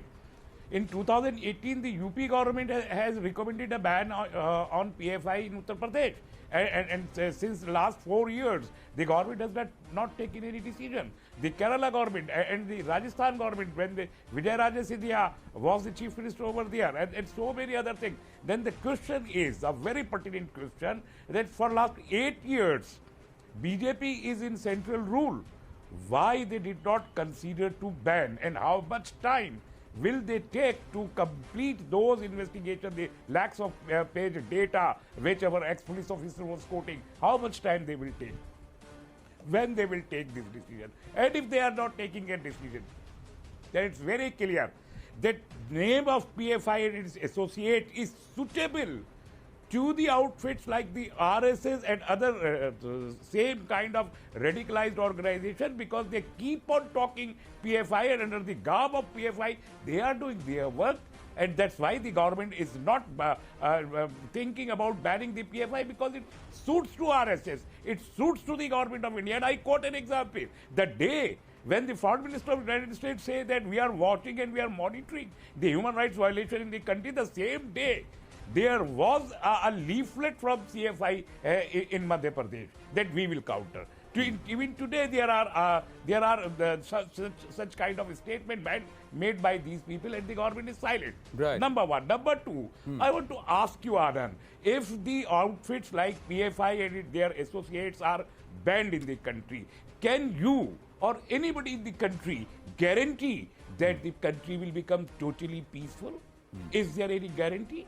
Are there not any more organizations who are creating the same kind of hatred in the country, same kind of violence and unrest in the country? Is it the only PFI in the country? This is the another question. No, so either this is a propaganda. So you and me cannot guarantee what is going to happen in the next 10 minutes. So let us go ahead and do everything, because किसी चीज की तो guarantee नहीं है, sir. So let all these organizations proliferate. So can you and me guarantee that somebody is not going to rob us? So let's not punish robbers at all. Can you and me guarantee that when we catch all the robbers, sir, when we catch all the criminals and put them in the bars, there is going to be no crime? So if we can't guarantee that, let's lose all criminals into the country. Why should we have jails at all? Why should we have any law and any punishment? Can you and me guarantee that we are not going to get into an accident tomorrow despite following all traffic rules? So why should we follow traffic rules, Abhijit Iyer Mitra? Why should we do it? Let us not follow any traffic rules. Let us go and ram our cars into everybody else, because क्या guarantee है? There is no guarantee, Abhijit Iyer Mitra. Look at the argument. Can you guarantee? What, sir, the guarantee has to be that such people should be made an example of. They should not be allowed to understand the system so much that they embed themselves and they can subvert the system. Abhijit Iyer Mitra. Bring them to the books. Sir. Anand, I can't hear you. That gentleman's been talking over you throughout.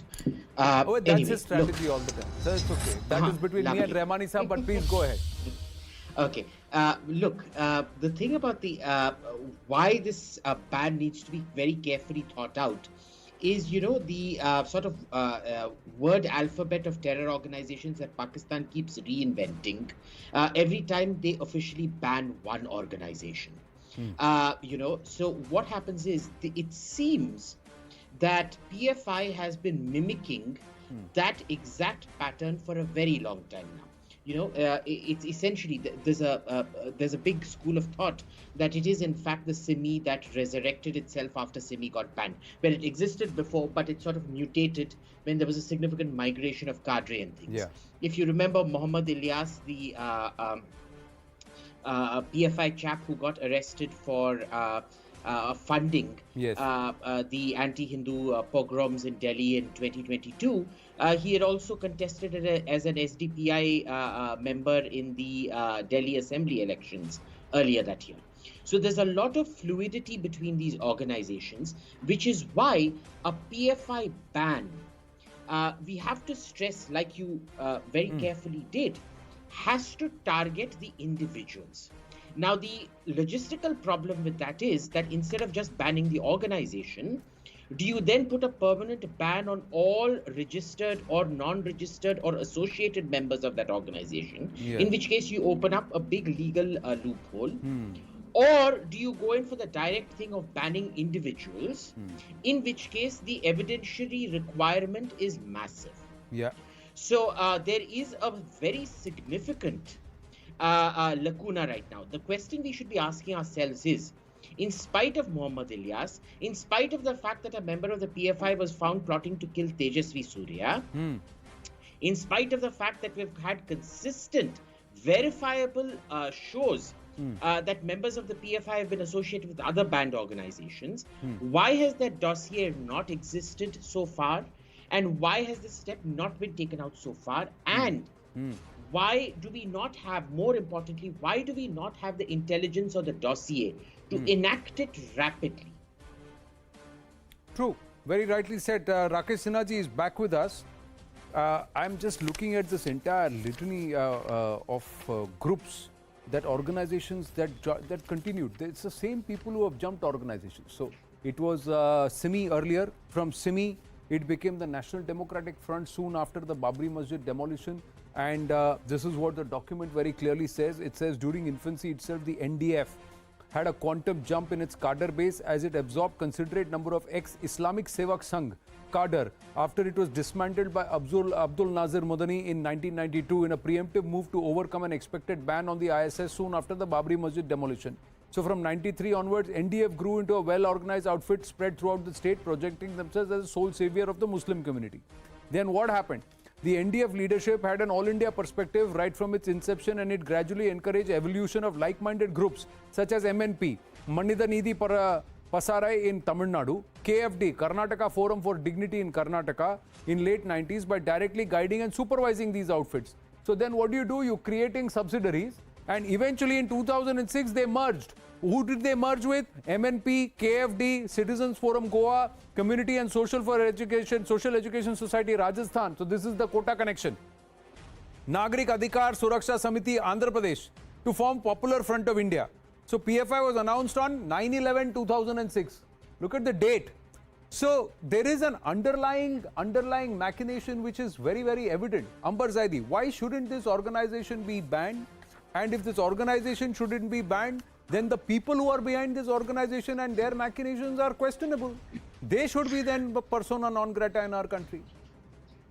Anand, who is being associated with PFI as organization or as the member, they all should be investigated and banned. I totally support the complete ban on PFI, and I wanted to revert to Mr. Taslim Dehmani, who questioned that why UP government hasn't banned the PFI yet.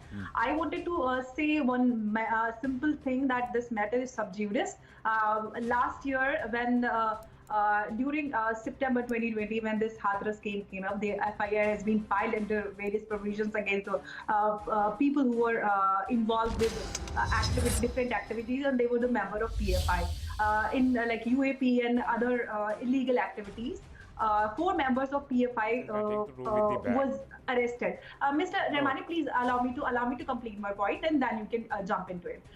Police arrested 4 people having links with the PFI in Mathura: Siddiq Ahmed from Malapuram, Atikur Rahman from Muzaffarnagar, and Masood Ahmed from Bahraich, and Alam from Brampur. There are 4 people who have been arrested having the links with PFI. Kapan was also arrested on the way to Hathras, which has been in the news following the death of the 19-year-old girl who allegedly gag raped and in September, 14 September 2020, yes, in a village in district. So this matter, I wanted to clarify this thing, that this matter is sub judice, and UP government is completely demanding to put a tap on PFI. And also there are reports that center is also ban is not sub judice, not at all. No. Don't try to save the central government.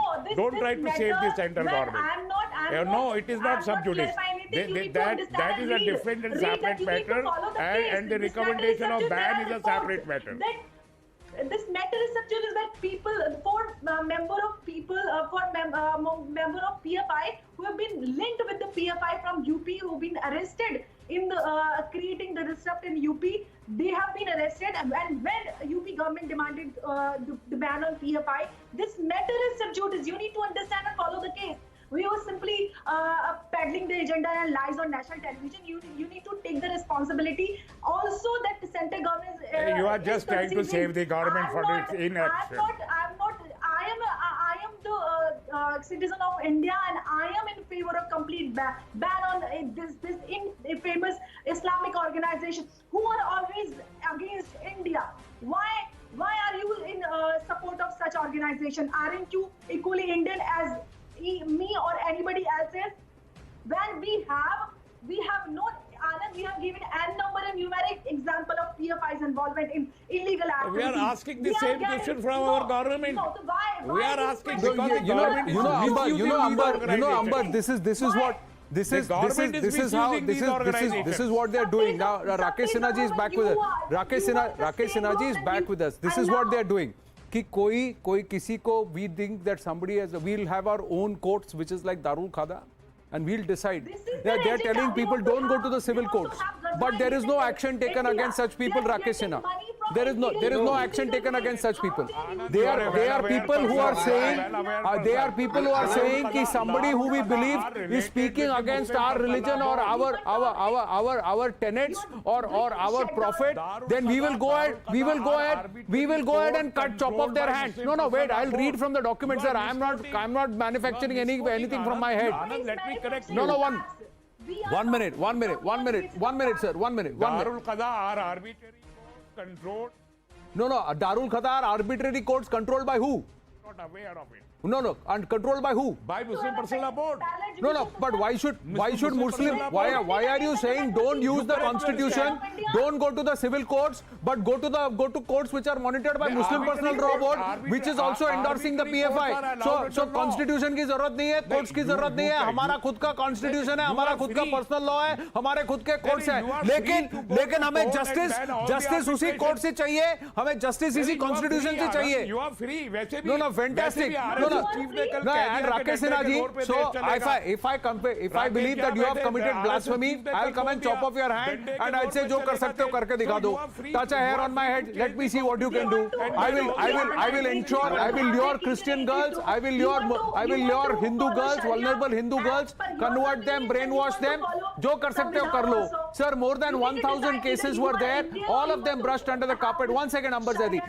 No, more than 1,000 cases were there and one case of Hadia, and they spent more than 1 crore, and there are people who are arguing in this case despite fully knowing that girl was so brainwashed she did not even know. People were watching in the courtrooms and they were shocked. But one judgment comes, sir, one judgment comes from our court, Rakesh Sinha. All the cases of love jihad are brushed under carpet. Now look at this, Rakesh Sinha ji. This document, 1 minute, sir. Look at this document. EAM Abdul Rahman, former state president of Simi. Professor P. Koya, with Ansar Ghazwatul Hind and also Simi in the 70s. Abu Bakr, former Kerala state president of Simi. Abdul Hamid, state secretary Simi. Muhammad Ali, former Malappuram DCM Simi. K. Sadat, Ansar and Simi. P. Ahmad Sharif, former DCM Simi. K. H. Nasir, Simi sympathizer. Rakesh Sinha ji, यहाँ तो फिर नाम बदल के मैं कुछ भी कर सकता हूँ. You know, Anand, you are very true. They are the devil of darkness. They just change their signboard and the dress code. Otherwise, they are the same people, the same Sunni, same Islamic Service are working as a popular front of India. I have 2 points here to make. First thing is that the process of radicalization is getting moral support to the people like Rahmani when they start defending. It is very detrimental to the Muslim society and country's unity and integrity. When you are radicalizing on the basis of the story of victimhood, manufactured victimhood. In India, the Muslims are getting the equal opportunity, and more than I told you earlier, that more than equal opportunities. And Muslims are competing in UPS examination. During our regime, 50 Muslims last year competed in UPS examination. What else do you want? Definitely in the pseudo-secular political party, Congress party, Rahul, you ask Rahul Gandhi what is his opinion about the PFI. You ask Pinari Vijayan, the Chief Minister of Kerala, Communist Party of India, Marxists, have become the haven for the communalists. Many of them infiltrated. I talked to a senior policeman in Kannur district 2 years ago. He said that many radicals entered into CPM, they are pretending as a communist, and they are molding the Communist Party's policy and politics. That's why Achyutananda's view is being rejected. That became minority view. You talk to the Christian leaders, how PFI is acting not only against the Hindus, not against the RSS and BJP, they are also acting against. But if all of this is the case, Rakesh Sinha ji, one important point. Coming to you, Rahmani sahab, coming to you. This is the only debate tonight. I'll give you time to respond. Yes, Rakesh Sinha ji, yeah. They are sympathetic to the left extremists. They have started a collusion in tribal area with the left extremism. So their modus operandi is one, to create a terror. Second, to the victimhood narrative, attract the Muslim youth, saying that this is no, but if all of this is evident, Rakesh Sinha ji, मुझे बताइए नहीं खुलेआम कर कैसे रहे हैं? अगर आपको ये सब पता है, NIA को ये सब पता है, everybody knows everything. You know what they are coming out and saying? Anis Ahmed earlier in the day telling CNN News 18 कि we are not doing anything against India. Our action is a reaction to the RSS. You know, this is their answer. Their answer is BJP is going to Manipur, we will go to Manipur. BJP is growing in Uttar Pradesh, we will block the RSS and BJP there. We are fighting the RSS and BJP. We are not fighting India. This is their explanation. Now tell me. I welcome them to fight, but on a democratic means, non-violent means, on secular basis. They are annihilating the secularism in India. They are annihilating the democracy in India. And those people who are annihilating the India's constitution, they cannot be tolerated. They are the extra constitutional forces. They are the forces who don't believe in constitution. They exploit constitutional freedom of expression just to strengthen their anti-India activities. No, so then if this constitution and the system is made for entities like the PFI to subvert using the system, then are we going to allow this to happen? 40 साल से वो करते आ रहे हैं and they will continue to do it. Not at all. Anand, you have given a very good narrative that the same Simmi is now PFI, same Islamic Swayamsevak Sangh is PFI. You have just shown the several names who are the office bearer of the Simmi. So here is the important thing, that ban is very important. They must be banned. But they will come again with some different name. This time they will come a democratic society of India. What will you do? The same people. So Ambar Jadi is very true. There are some people who are the brain behind that. They must be investigated, and their entire activities must be investigated, so that you have to. Sir, that is what I'm trying to say, sir. That you have allowed them 40 years to perfect their craft of deceit. Anand, I want to make one. Yes, Ambar Zaidi, and then I'll go to Tasneem Rahmani, and then I'll come back. Then I'll come back. Then I'll come to. I have three. Sir, coming to you, Rahmani sahab. Just allow Ambar to speak. Let Ambar make a point, and then I'll come to you. Before the festivities, the PFI people, they were running a campaign on social media that RSS and BJP people, they are going to attack Muslims during their festivals. So you should support us by giving money, by donating money to us. They were collecting funds openly on social media by peddling such lies. So I want to say here is that they are openly radicalizing people and inciting hate in a democratic country like India, and later they come out and they play a victim card. So openly they are inciting hate in people, and they want to radicalize, and they use them as their political tool. People of this country, as I'm talking about the Muslim people, they should understand that they should not be used as political tool of such organizations who are using people of this country for their own benefit. And they are getting money through illegal ways from different countries, and how they are using the money, that is concerning. They are radicalizing people openly across India. They are spreading so fast. They are reaching to different states, and everything is evident. NIA have so many. No, but that is the thing. This NIA document for the PFI Ambar Zaidi and for their people, they believe that cops can find whatever. We have got enough legal muscle to win this case and argue this case in court. The court, what happens is at what point in time and what will convince the courts. Like you said, when you go after individuals, you have got to have solid hard proof. Today, one can ban the PFI. You ban the PFI, tomorrow they'll say, I am FFI. Then they'll say, I am JFI. They'll keep going right down the alphabet, and they'll revisit the alphabet. What will you do? That's another question. But Tasneem Rahmani wanted to say something, then I'll come back to this issue. Abhijit Iyer Mitra coming to you after Mr. Rahmani. Please respond to him too. Anand, I reminded one incident in 2009 when P. Chidambaram was the Home Minister in the country. He convened a meeting at the house of then Vice President of India, K. Rahman Khan. I want to quote this incident. There were so many Muslim leaders, and there Mr. P. Chidambaram has convinced the Muslim leadership that PFI is a radicalized organization and we are going to ban them. I was there. I was present in that meeting. Correct. And then since 2009, P. Chidambaram days to till date, there was no ban. And secondly, why I left SDPI? I contested an election in Mallapuram. In Mallapuram, Lok Sabha constituency has 46 panchayat, and every panchayat has an SDPI unit. But when I asked, do you have the booth membership? There are 1,800 booths. They don't have even 2 or 3 or 4 booths alone on one panchayat section. They don't have a cadre there. I said, it is all a show off. It's all. I mean, it is radicalized, no doubt about that. But it's more a show off, and this suits to RSS. Thirdly and lastly, I want to say, Muslim politicians in the country, the Muslims who want to pursue secular politics in the national mainstream political parties, they are not allowed to be accommodated in those political parties. I say it very clearly, and for the first time on a television channel, that Muslim politicians, rather these mafias, the Ghost Mafia, the Karan Mafia, then the Boo Mafia, they are allowed, those Muslims are allowed in any political party, but other Muslim politicians who has a political brain to do politics in this country, they are not allowed in any of the political parties in this country. So they have a very easy way to go to SDPI.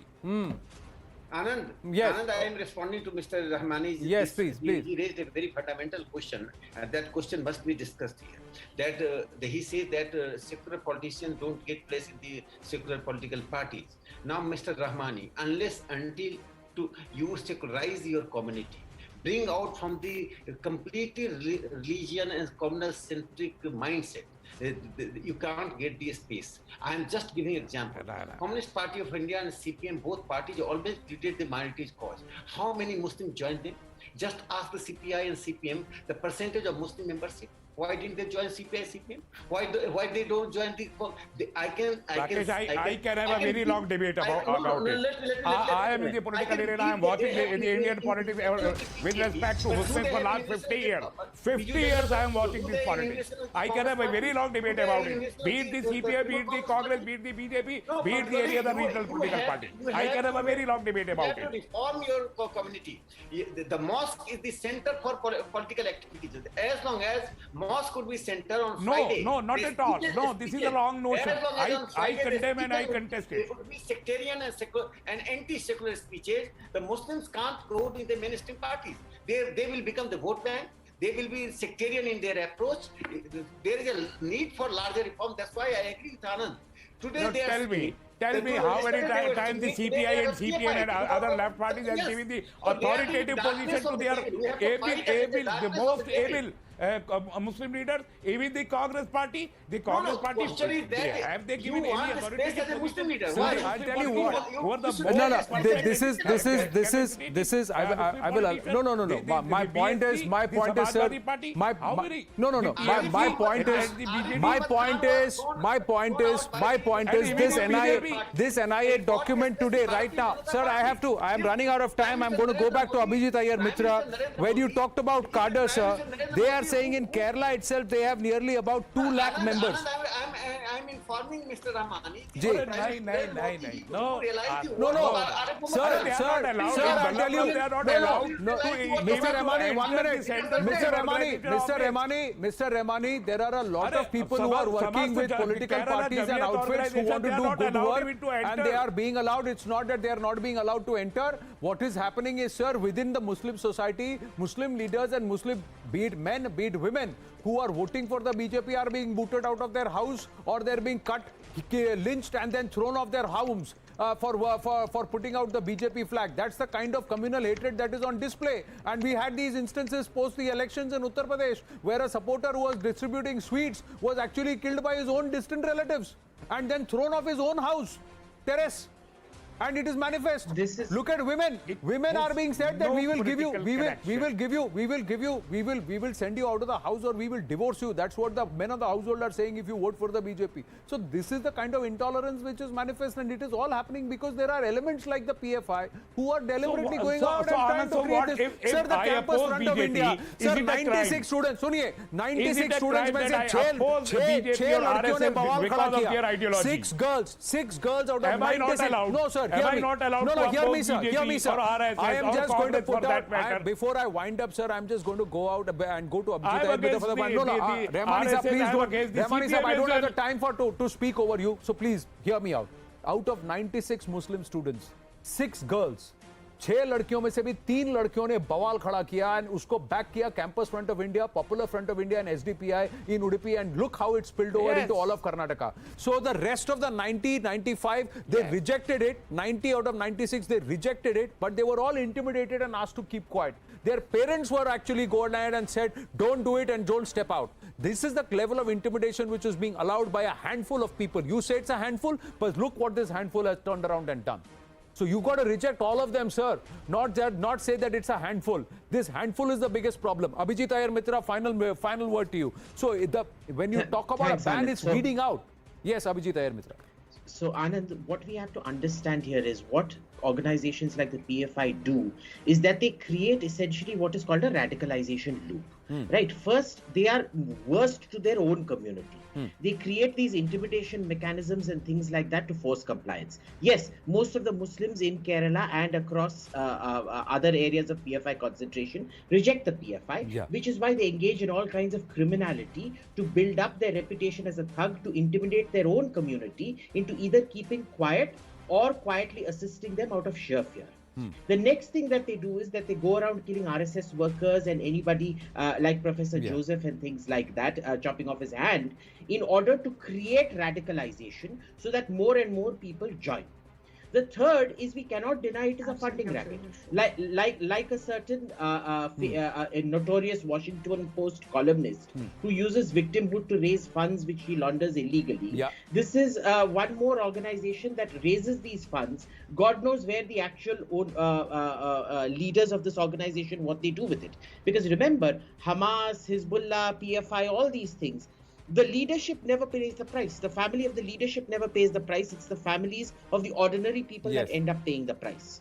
And that is what we have to understand. It is criminality, it is intimidation of the Muslim community, and it is the creation of hostility with the majority community to force a radicalization mechanism and increase their profits. Ultimately, what we need to understand is this is not ideological. Ideology may be a part of it, but it is a sort of ideological, religious, criminal, money extortion and money raising enterprise. Right. Very well said, Rakesh Sinha ji, Tasleem Rahmani, Ambar Zaidi, and also Abhijit Iyer Mitra. Thank you very, very much for joining us on this very special edition this Friday evening, where we are looking at the reasons why there needs to be certain punitive action against those who want to tear the fabric of our society with a very, very devious ulterior design. We're taking a very, very short break. When we come back, the day's top stories and something very, very special. Stay with us.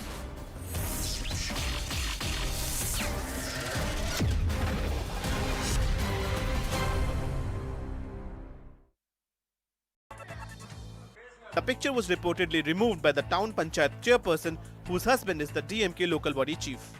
Tamil Nadu BJP President Anna Malai has been campaigning to install PM Modi's picture on the wall of all local body offices in the state.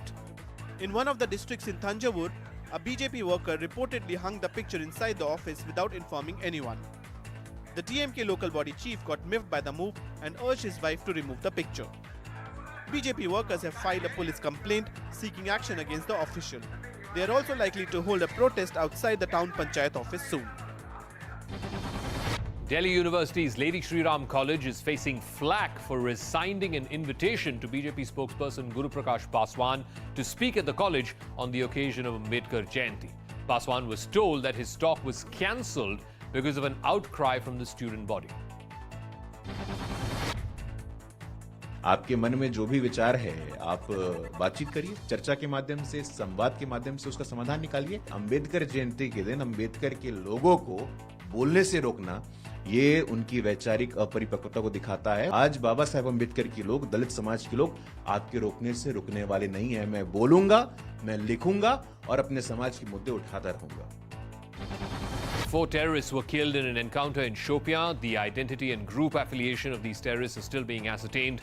2 army personnel were killed and 2 others injured in an incident en route to the site of this gun battle. A 25-year-old woman tried to kill herself by jumping off a building at a Delhi metro station.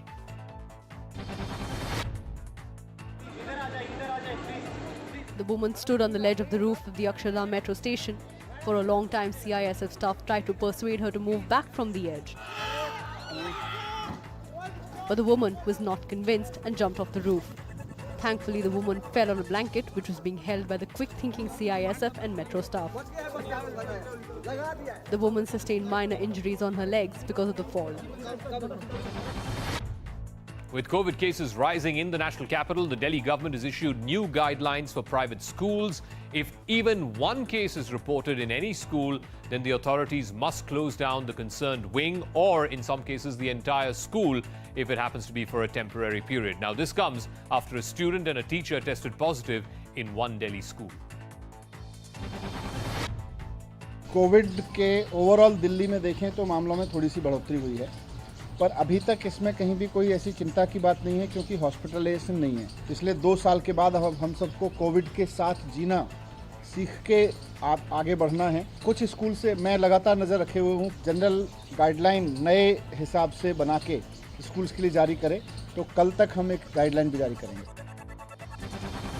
A massive fire broke out at the Troy Lounge and Bar in West Delhi's Punjabi Bagh area. 12 fire tenders had to be rushed to the spot. The fire has been doused and cooling operations are on right now.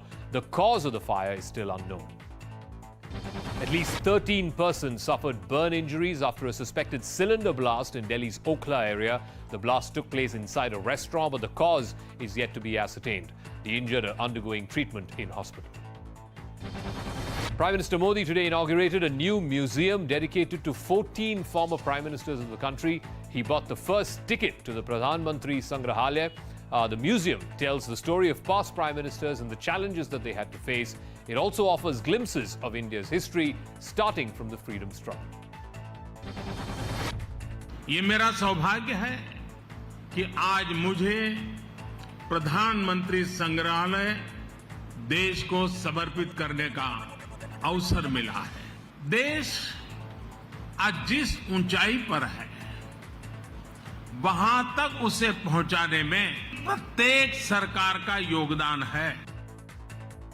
Days after rejecting a seat on the board of Twitter, Tesla CEO Elon Musk is now planning a hostile takeover. Here's how Musk plans to pull off his heist, as it were. The Tesla CEO is offering $54.20 per share to acquire Twitter and 100% of Twitter. The Tesla CEO, that's the offer that he's made. The whole valuation then goes up to a little over $40 billion. $40 billion is what he's offering for Twitter. Musk's personal wealth is estimated to be somewhere around $260 billion. So he's willing to give away almost 10 to 15% of his wealth to acquire this one entity. Morgan Stanley has been hired as Musk's technical advisors for this. He had rejected a seat on the board of Twitter just earlier this week, saying that's not what he is interested in. Now he's bidding for the entire.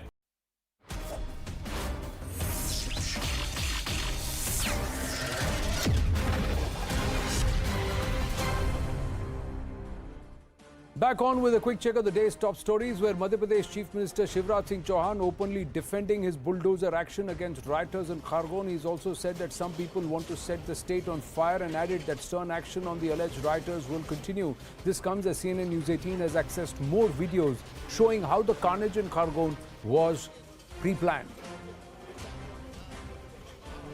Another gruesome gang rape coming to the fore from West Bengal Shanti Niketan. The incident took place when a minor was returning from a mela in Adityapur. The family has alleged that she was with a group of adolescents who geraud and raped her. As per the police officials, a case has been registered, but till now no arrests have been made. After Kashmir Files, filmmaker Vivek Agnihotri has hinted at his next project, The Delhi Files, which will be based on the 1984 Sikh massacre and more. A political war has already ensued, with the Congress and other parties accusing Vivek Agnihotri of running propaganda factory for the BJP. The BJP meanwhile has hit out at the opposition, accusing them of being afraid of the truth. COVID-19 continues to wreak havoc in China, the country that gave the world the China virus. Cases are on a massive rise and some shocking videos have come through where people are being forced into incarceration. Shanghai witnessing a massive surge. Video of residents being dragged into quarantine centers have caught the eye of social media, giving a peek on the ground reality. China reporting nearly 4,000 fresh cases in the last 24 hours.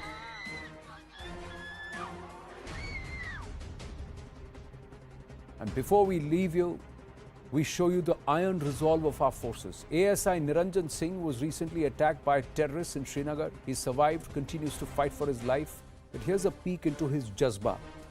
His colleague, Head Constable Vishal Kumar, was martyred. Lieutenant General D.P. Pandey of the Srinagar-based Chinar Corps made a promise to him that he will take revenge. The forces made good on that. We wind up with that. Bye for now. Niranjan Niranjan देखो सार दो commander आए हैं देखो हाँ देखो हौसला रखना है ठीक है यार गुड इससे कि मार दो उनको पक्का मारेंगे आप मारोगे कोई बात नहीं नहीं आपने बोला नहीं है कुछ है ना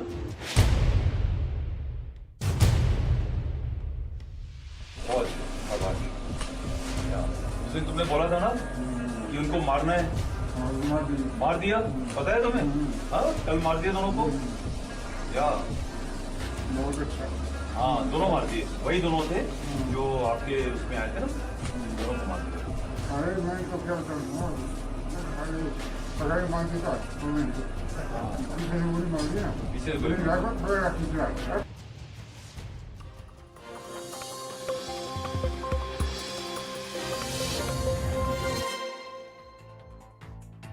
Hello everyone, good evening. I'm Shreya Dhondial. It's a day when two riots have been in sharp focus. One 5 days ago in Madhya Pradesh and the other 35 years ago in Delhi. We are debating both today on Brass Tack as questions are raised on the kind of justice that was delivered. Let's start with the 1984 riots. Barely has the controversy over the Kashmir files died down, we have a brand new one that is starting to catch fire. This time over a film that has not even gone on the floor. Vivek Agnihotri has just announced that his next film will be on the 1984 anti-Sikh riots in which 3,000 Sikhs were killed. It happened immediately after Indira Gandhi's assassination, implicated senior congressmen, and till today continues to be a black spot on the party's history. The Congress says the film is being sponsored by the BJP. The BJP says what happened happened and facts need to come out. My panel this evening represents every stakeholder in the 1984 story on whether the film should be made or not. Before that, how the story has played through the day-to-day. Kashmir has never been an integral part of India, and this is a historical fact.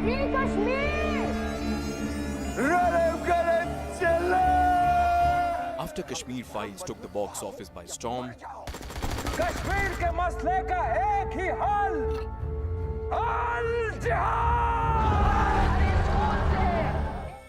director Vivek Agnihotri is getting ready for his next film, Delhi File. And speculation is rife that the movie will be based on the anti-Sikh riots which rocked the capital in 1984.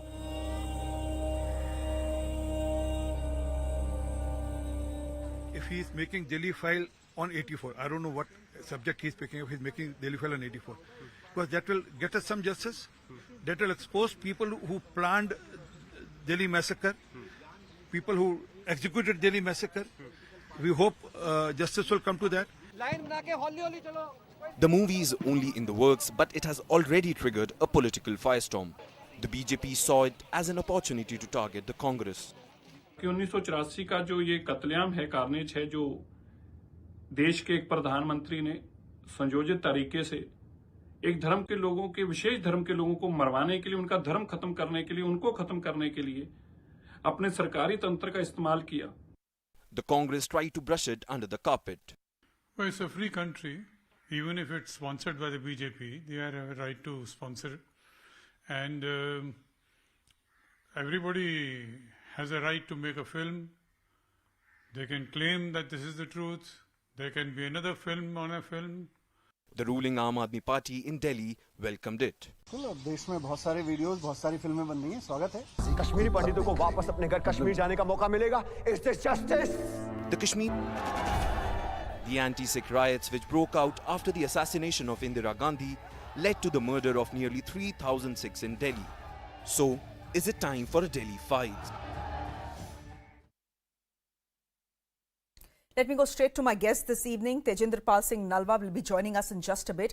He's a 1984 Sikh riots victim. We have RP Singh, who's with us. He's the BJP spokesperson. Sujata Paul is a Congress leader. She's representing her party today. And Sanjay Suri is a correspondent with CNN News 18. But importantly, he'll be on the show because he's an eyewitness. Sanjay, you're with us on the show as well. Good evening to all of you. Sujata Paul, I'm coming to you first. We've had Mr. KTS Tulsi referring to the film that has just been announced by Vivek Agnihotri to say it's being sponsored by the BJP. What makes you say that? Why is it being sponsored by the BJP? A filmmaker wants to make a film. Go ahead, make a film. Absolutely. He has also said that he is most welcome to make the film.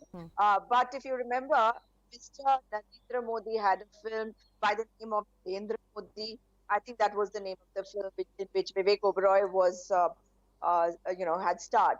Then after that, before the elections this time, we had another film. So obviously in the run-up to the 2024 election, there will be a film which will be sponsored by the BJP. But there is no problem with the film. And as far as creativity is concerned, we should welcome creativity. However, when a government tries to govern the country or rather rule the country like the present dispensation is doing, it does through films, by diverting from issues, by communalizing and polarizing. So this is the agenda. But it's absolutely fine if they want to make a film. They've got another film made earlier, the Kashmir Files. Now it'll be Delhi Files, and they'll go to the voters talking only about Delhi Files. So that is what the Prime Minister is going to be doing, and that shows that that is the caliber of the Prime Minister. Sujata, I want to ask you, on what basis are you saying that Delhi Files, which has not even gone to the floor, and there is some Mr. Agarwal and his family who's sponsoring the film, that this film is being sponsored by the BJP? Do you have, is there any basis to this claim? I don't mean that he's going to be sponsoring it by financing it, but the finances will come to them because BJP is the largest party in the world and they have money, they have supporters. So the supporters, and they're free to do it. This is a free country, so anybody can do that. But what I am trying to say is that, Shreya, are we going to be seeing the Prime Minister promoting films only? He has already promoted one film. Every person in the Bharatiya Janata Party was given a ticket to go watch the film, if you remember. Kashmir Files. Then, when Delhi Files comes in, is that what the government is going to do? That's fine. Vivek Agnihotri has a right to project whatever he wants to in the manner he wants to. But that's the work of the government. So you are saying that everyone has a right to make a film, but we understand that this film is being sponsored by the BJP. It is part of their agenda, part of their propaganda. RP Singh, you're a spokesperson for the BJP. Come in here and respond to what Sujata is saying. Well, I can't respond to the way that Sujata is trying to belittle the subject. The fact is, they are complicit in the 1984 massacre. Let me read out, because Sujata is a woman, let me read out one para from Bhagi Kaur, who was raped 27 times. Her husband was killed, butchered, her son was butchered by a knife, and then all night through it happened. And it was not just Bhagi Kaur, just one name in Tilokpuri. There are more than 500 widows. There's only one widow colony in the country, which is on the name of 1984 victims. And again, let me tell it very clearly to you. I'm saying on record that 84 was pre-planned by Congress for vote bank politics, pitching minorities versus majority for vote bank politics. It happened first time in the country. They did an experiment, and Mr. Kamal Nath, I'm naming him, was involved into it.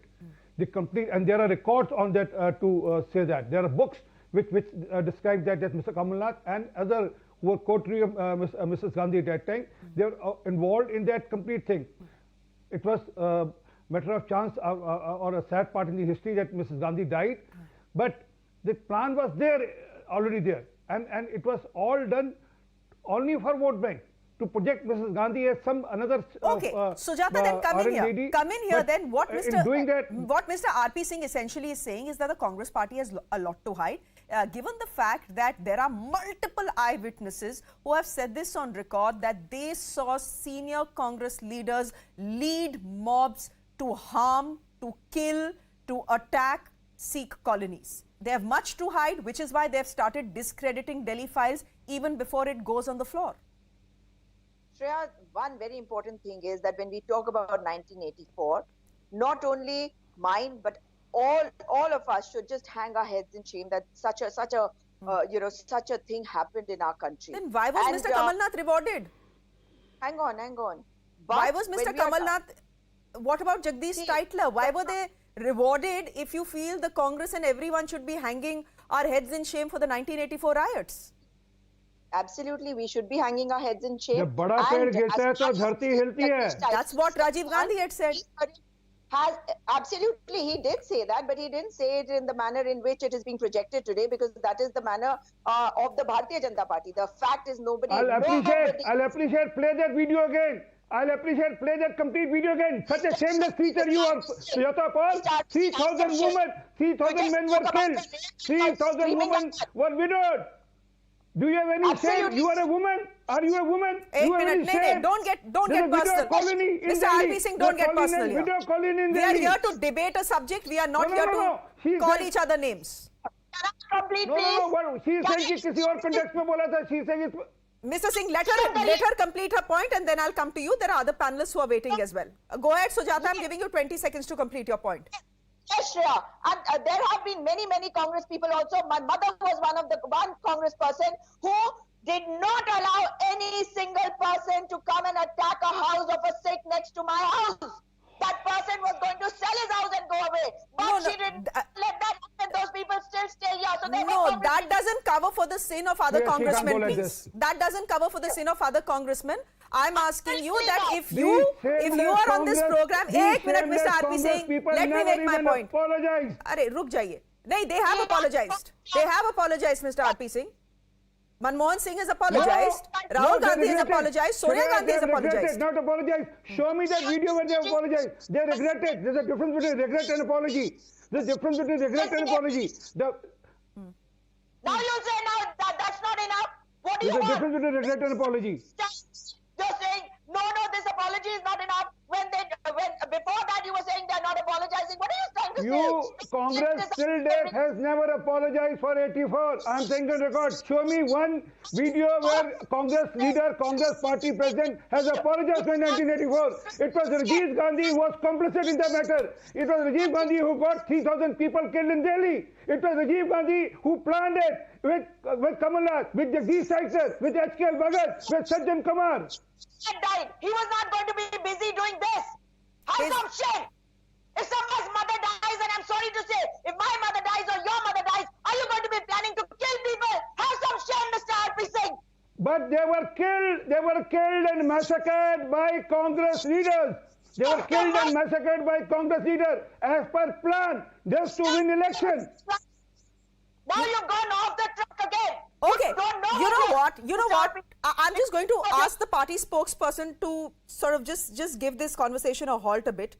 Fact is, all that you have said in the last 7 to 8 minutes establishes one thing, that the 1984 story needs to be told. Tejinder Pal Singh Nalwa, आप हमारे साथ जुड़ रहे हैं. हमको बताइए, आपने देखा है कि बीजेपी क्या बोल रही है, आपने देखा है कि कांग्रेस क्या बोल रही है. कांग्रेस कह रही है बीजेपी अपनी फिल्म स्पॉन्सर करवा रही है 1984 की, क्योंकि 2024 के इलेक्शन आ रहे हैं और कोई ना कोई इन लोगों को डाइवर्जनरी टैक्टिक चाहिए, मुद्दा चाहिए कि किसी पे बात छिड़ जाए और असली सवाल जो है देश के वो कोई ना उठाए. आपका क्या रिएक्शन है? आपको लगता है फिल्म बननी चाहिए या नहीं बननी चाहिए? सबसे पहले तो ये इलेक्शन का मुद्दा नहीं है, ये हमारी लाइफ्स का और हमारे साथ जो हुआ उसका बहुत इम्पोर्टेंट एस्पेक्ट है. ये हर बार कांग्रेस कह रही थी ये इलेक्शन का मुद्दा है, फलाना मुद्दा है. ये उनके लिए इलेक्शन का मुद्दा हो सकता है, हमारे लिए ये जस्टिस का मुद्दा है. हमें जस्टिस नहीं मिला इतने सालों में, और जो मिला 35 साल में बांट के मिला. अगर कोई फिल्म आती है कश्मीर फाइल्स के बाद और वो दिल्ली में एंटी सिख जेनोसाइड में सारे लोगों को, जो लोग डायरेक्टली और इनडायरेक्टली इन्वॉल्व थे, उनको हाईलाइट करती है, उससे कम आने वाली पीढ़ियां ये समझेंगी कि 1984 के बाद, मेरी रिक्वेस्ट है, एंटी सिख जेनोसाइड ही नहीं, पूरे इंडिया में शायद जेनोसाइड होने बंद हो जाए, क्योंकि पार्टीज के लिए इलेक्शन का मुद्दा हो सकता है, विक्टिम्स के लिए ये एक बहुत। चलिए, तो नलवा साहब मैं आपसे काउंटर क्वेश्चन पूछती हूँ। नलवा साहब मैं आपसे काउंटर क्वेश्चन पूछने वाली हूँ। आप कह रहे हैं कि आपको जस्टिस नहीं मिला, क्या दिल्ली फाइल्स कोई फिल्म आपको जस्टिस दिलाएगी? क्योंकि अगर एक्सपेक्टेशन थी कि कश्मीर फाइल्स से कश्मीरी पंडितों को जस्टिस मिलेगा, वो तो नहीं मिला ना। वो तो अपने घर अभी तक वापस नहीं जा पाए। फिल्म आ गई, बन गई, सबने बहुत तारीफ की, फिल्म ने बहुत पैसे कमाए, काफी तालियां बटोरी, लेकिन कश्मीरी पंडित कम्युनिटी को क्या उससे जस्टिस मिला? नहीं। तो आप एक फिल्म से जस्टिस एक्सपेक्ट कर रहे हैं? जस्टिस तो आपको हमारे सिस्टम से, हमारी जुडिशरी से, हमारे कोर्ट से एक्सपेक्ट करना चाहिए ना। नहीं, मैं उसी पे आ रहा हूँ। मैं खुद भी एक लॉयर हूँ जी। आप जो कह रही हैं वो ठीक कह रही हैं। ये मैं हमेशा कहता हूँ, what stop Indians from giving justice to Indians by the Indian courts in India? I agree. These films cannot provide you justice, but definitely it can highlight the hidden agendas, or maybe a research paper it can become to highlight those who are criminally involved and has been shielded by all the political parties, by their respective leaders. It is not only the Congress, it is the other parties also who got involved. Maybe this movie cannot provide us justice. Yes, it can provide a reminder to those who are not providing justice. Maybe it highlight our wounds, our grievances again. Sanjay Suri, come in here. You are an eyewitness to the riots. You're someone who's reported on it. You're someone who even deposed before the Nanavati Commission. I want to ask you this. You know, we are talking about this political tutu meme that is going on about this anti-Sikh riot film that is now going to be made by Vivek Agnihotri. There are some stories we know, but a large part of what happened in 1984 remains forgotten. Many people who should have been tried, booked, convicted, they haven't been, simply because there were no cases that were filed against them. Well, that's right. And in fact, I say this, Shreya, with the utmost respect. One of the reasons that we haven't had the truth is, in fact, debates such as this. It has become traditional to have the BJP on one side, Congress on one side. Now, this leads to a slanging match, and this ends up only contributing to smothering the truth. The fact is that we, and some of us who were reporting in 84, were reporting what we saw. As far as I remember, there was no BJP party at that time. We who were a part of this, who saw this day and night and remain to this day traumatized by what we saw, we have nothing to do with this debate between the Congress and the BJP. This was not about that. This was about a collusion, very visible, undeniable collusion, a criminal collusion between the police, the government agencies, and the ruling party of the day, which happened to be the Congress side. It was a criminal conspiracy that led to murder after murder. We have not had the truth out sufficiently, let alone justice. Talking about leaders, I myself saw Kamal Nath at the head of a mob. 2 Sikhs were killed there, burnt alive. The police did not even register a case against him. Today, his defense is, well, there is no case against me. You see the perverse mechanism through which we have come to this state. If today there's a film, if an artist seeks to bring out a representation of the truth, it can only be a good thing, and certainly we cannot knock that attempt. And of course, the film will have to be seen on merit once we see it. Sujata, come in here. You've heard from someone who's not from the BJP. He's a Europe editor. He's someone who's covered the riots. He's an eyewitness. He's naming a man you made Chief Minister of Madhya Pradesh. And yet, the Congress party knew it all along, knew what his role in the riots was, and only rewarded him. So for you to say that this film that has still not gone on the floor is being sponsored by the BJP for the elections to come is a bit rich. There is a worry on the Congress side because senior party leaders will be named, possibly the Gandhis will be named as well. You have much to hide. Let the truth come out, I say. Why not? Yes, Sujata. If to come out, it is most welcome. No matter who was involved, let their names come out. There's no problem with that. And as far as what Mr. Sanjay Suri is coming, and before that, what Mr. Nalva said, you know, I do feel CBI was sent back, was manhandled by the locals under the protection of Delhi police. That's what happened. And also, Sanjay Suri is right. Why Did I didn't you interrupted you, Sujata Paul? The VP Singh government, or weren't you? Weren't you supporting the VP Singh government? What was the Atal Bihari Vajpayee government doing when it Sujata came ji, don't get so angry. Wait, let him respond. Don't get so angry. No, RP Singh, go ahead. Secondly, Nalva ji is speaking. Nalva, you want to say something? Mr. Nalva, you want to say something, and then I'll let Mr. RP Singh respond. Go ahead, Mr. Nalva. Say what you have to. My mother-in-law to pay 5,000 rupees even to get an FIR registered after losing her 2 boys and her husband, who was an ex-Indian Army officer. So please don't speak lies on national TV. The Congress government denied my mother-in-law even to file her FIR. 2, the judge who was looking after 1984 anti-Sikh genocide cases, Mr. Bal, he refused to record the evidence because he was an ex-junior to then Law Minister, Mr. Hansraj Bhardwaj. So please stop speaking lies on national TV, because when 1984 happened, the Law Minister instructed, and I'm saying on oath, we were denied even to file the FIR. So please don't speak lies, and it hurts more for us who have stood by this country, and we still feel that one day India will provide justice to us. Sujata ji, there you go. There you go, Sujata ji. No, there are these stories that need to be told, and not just on television sets, and not just on brass stack, but these need to be recorded for posterity.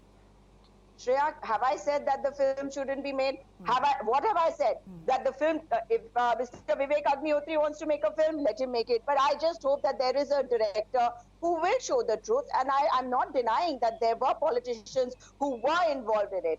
Mr. Sajjan Kumar is serving a life sentence. But you know, when you think about it today, you do feel that it is not enough. And Mr. Nalva, I have not said anything which is untrue. I have not denied anything. But as far as the governments are concerned, if the government of that time stopped you or were obstacles in your way as far as registering FIRs is concerned, what my question was, why couldn't the next government which came into place, which was the VP Singh government supported by the BJP, why didn't they get these FIRs registered? Because justice is everybody's right. It is your right. It is the right of every single Indian. That is what I said. I'll let the BJP spokesperson on the show, yes, respond. 20 seconds, sir. Then I want a last comment from Sanjay Suri. Go ahead. Well, perfect. We are still fighting for it. Government has opened cases. Cases have been registered. Fresh cases have been registered. People have been now prosecuted under the fresh cases. Sajjan Kumar has been prosecuted under the fresh case filed by Prime Minister Modi government. The issue is, there's a Dhingra committee report now, which categorically said there's an unknown hand, invisible hand, which was not allowing police to file FIR. For 320 murder, 1 FIR was filed. It's also going to record to say, the Dhingra committee, that judiciary was compromised, and there was an unknown hand who was manning the complete affair, and that unknown hand was Congress hand. And if the film gets made, the Gandhis will be named, Sujata, which is where the worry is. But in the film being made, Shreya, I'm repeating it again. As far as the Gandhis are concerned, I want you to tell me that if Mrs. Indira Gandhi had been assassinated at that time, and Rajiv Gandhi ji, his son... But someone stopped the Delhi police from filing cases. You have Mr. Nalva telling you on television that his mother-in-law had to offer 5,000 rupees to the Delhi police to register an FIR after 2 of her sons had been killed. Ma'am, what happened in 1984 was a crime. Yes, absolutely, it was a crime. And the Congress is complicit in that crime. eyewitness after eyewitness has gone on record to say that. There have been leaders who've been involved. They have been punished. God, who has been punished, ma'am? Who's been punished? One, Sajjan. Okay.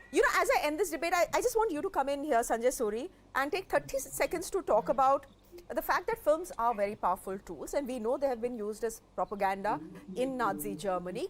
They are used as propaganda in modern day China. Pakistani army sponsors films to show them in good light, etc. It's a good idea to make this film. A film needs to be made on the 1984 Sikh riots. But Vivek Agnihotri is someone who's so closely related, associated with the BJP, that the fear is that the job he does will be a biased one.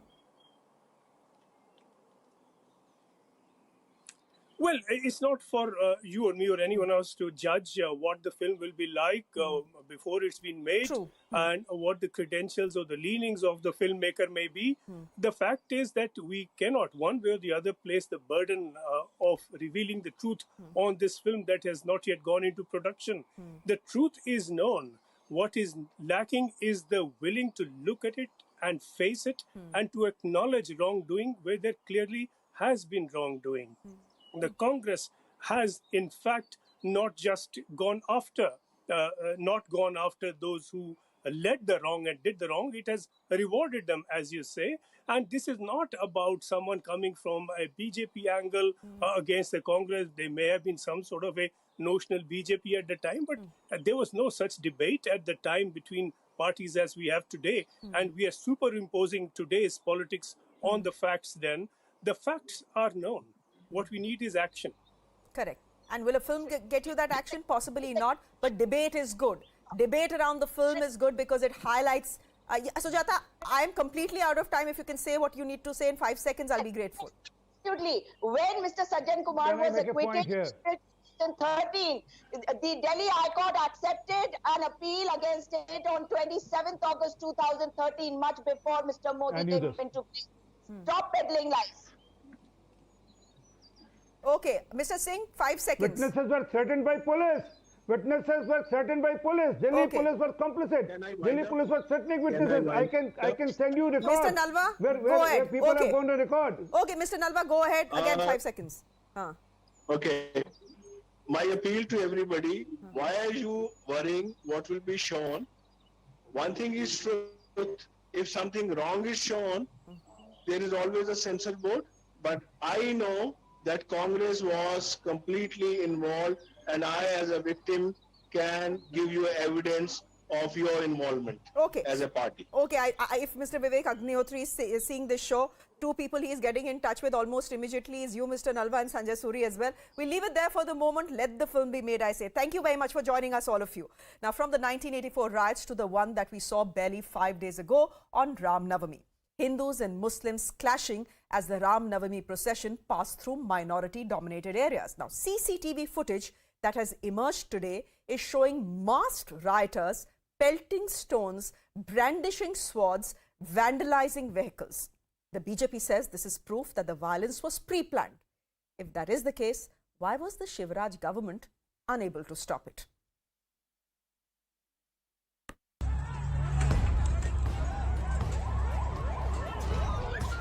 After a Ram Navami procession was attacked in Madhya Pradesh's Khargone.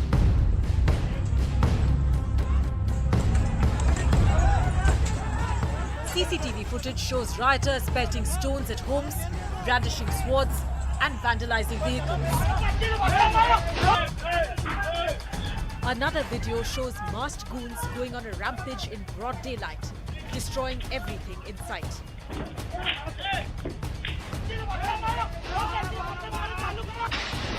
It's irrefutable proof that the violence was premeditated. अगर किसी ने दंगा फैलाया तो मामा छोड़ेगा नहीं किसी भी कीमत पे. On the 10th of April, stones were allegedly pelted at a Ram Navami procession, prompting the police to fire tear gas shells to control the situation. This allegedly triggered communal violence, resulting in arson and vandalism. उस time हम मंदिर में आरती कर रहे थे। मंदिर में आरती के दौरान ये सब 300-400 लोग पत्थर, तलवारें, बम, पेट्रोल बम वगैरह लेके आए और मारना चालू कर दिया direct. Following the violence, the Madhya Pradesh government ordered that bulldozers break down the houses of those seen pelting stones.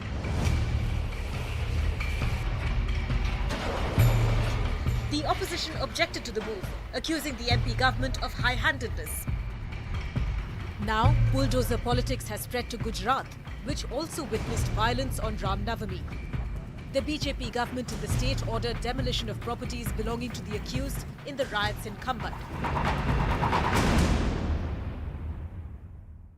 Let's get straight into the debate. Sanju Verma is national spokesperson of the BJP. We are just about patching up with her, so we hope we'll have her in the next couple of minutes. Rohan Gupta is the Congress spokesperson with us, and Tanvi Purti is an educationist. She's a political analyst as well. Sanju, I'm coming to you first, since you are the spokesperson of the BJP and it's the Madhya Pradesh government we are talking about. Now, we have a senior leader in the Madhya Pradesh establishment. This is the president of the BJP, V.D. Sharma, alleging very clearly that the PFI, the Popular Front of India, has sponsored the riots in Madhya Pradesh.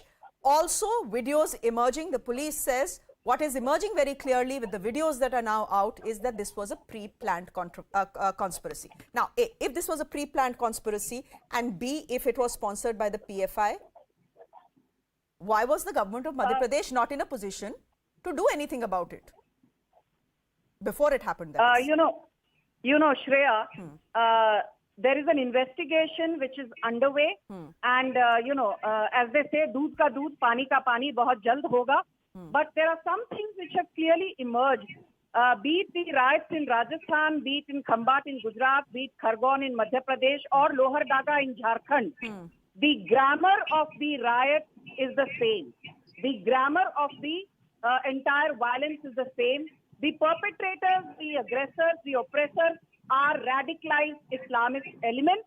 Now, whether they have links with the PFI or any other terror outfit, I'm sure you will hear about it very soon, because there is possibly a PFI ban also, which is on the cards on the basis of a lot of evidence that seems to be emerging. But I think the moot point here, which needs to be mentioned without shoving things under the carpet, is A, the violence on Ram Navami on the 10th of April 2022 across India, be it Madhya Pradesh, Rajasthan, Gujarat, Jharkhand, Maharashtra, what have you, was premeditated. Point number two, particularly with reference to Khargone, let's be under no illusion that a bloodthirsty mob of more than 100 individuals actually attacked not just the mandir, not just the people who were peacefully participating in the Ram Navami procession. Sanju Verma, we know what happened in Khargone. You don't have to give us a sequence of events. We've all seen it on TV.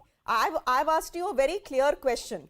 If it is clear to you or the Madhya Pradesh government that this was pre-planned, if the PFI is involved in sponsoring it, why was the BJP government in Madhya Pradesh not in a position to stop it? Ab hai na kal Hanuman Jayanti. Tomorrow Bhopal is on high alert already. They could have been on high alert on Ram Navami as well. We know every time there's a religious procession, there will be some communal danga or the other. You know something? First and foremost, stop being rude with me. Stop being condescending. I'm not here to listen to your Sanju, bhashan. just a minute. No one is being rude to you. No one is being condescending. To you, please. No, I don't need to. See, I'm not a politician. I'm not a politician. मेरे को भाषण देने की जरूरत नहीं है. Just answer the question, ma'am. You have come here on a debate. You have not come here to fight with the anchor. So please, let's just get back on track.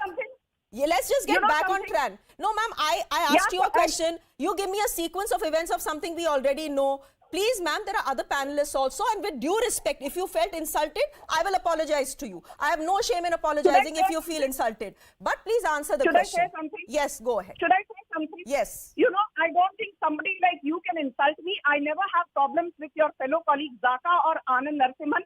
Had I known that it is you who's anchoring, I wouldn't have agreed to do the debate. You're pathetic.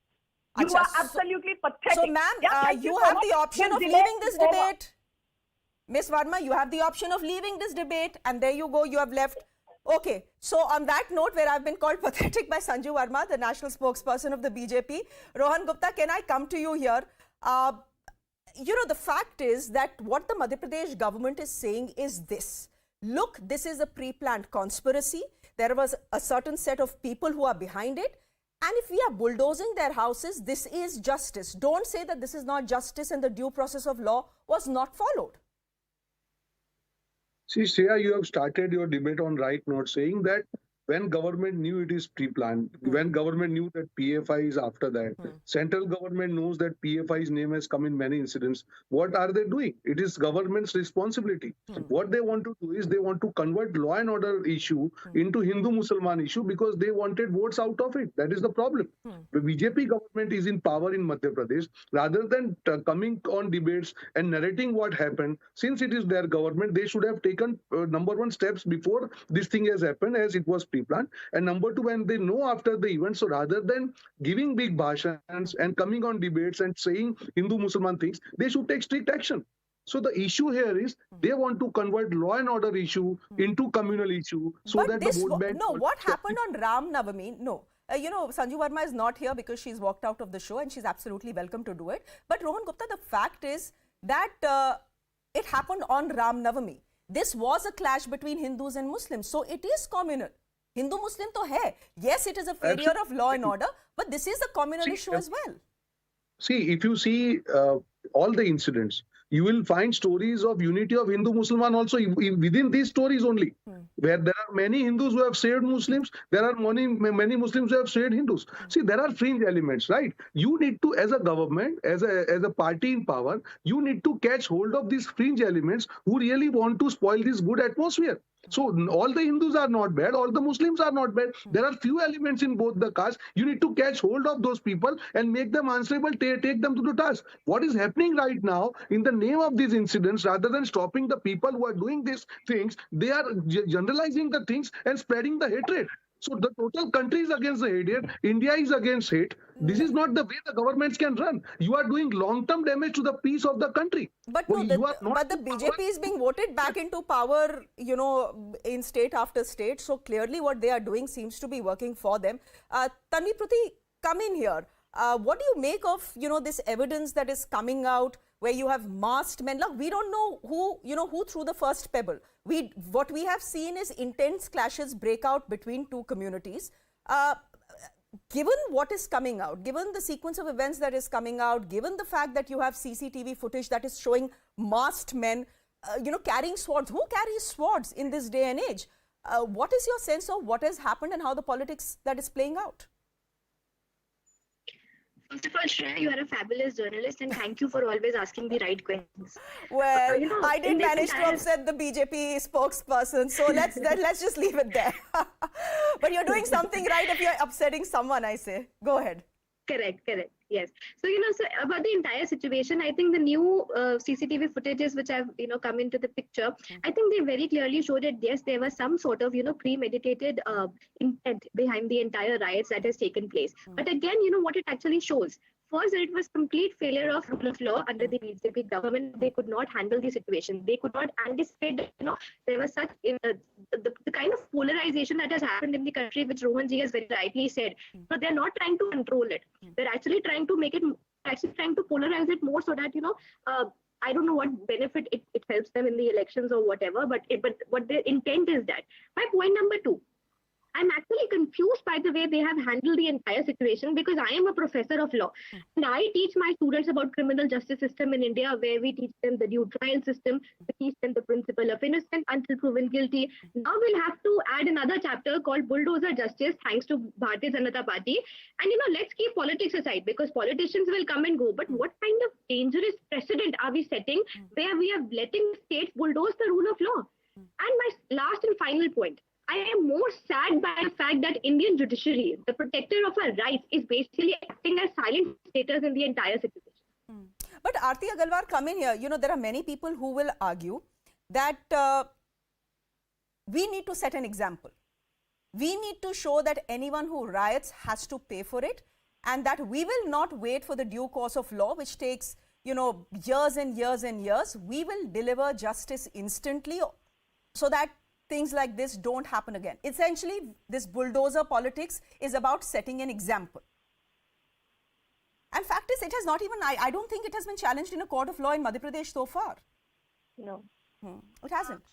I want to add here that, I think people keep saying that politicians are making this a communal issue and it's not a communal issue. I have a completely reverse, opposite view of this. I am just seeing that Hindu peaceful processions are being attacked, and it is quite, all the names you can see, they're sort of names of the criminals. They are most probably Islamists, and this is a Hindu-Muslim issue. And what I'm seeing is in BJP states, Congress is saying, oh, BJP is doing nothing, and Congress states, BJP is saying Congress is doing nothing. They're playing this very nice table tennis game over here, and Hindus are eventually not getting any justice. Property is being burned. We are seeing the same pattern. Shreya, this is nothing new we are seeing here, is what I want to emphasize. The same pattern of setting public property, private property ablaze, of forcing a Hindu exodus in certain localities, of pelting stones. Who the hell keeps stones in their home? These are obviously pre-planned. There is obviously assistance given to these,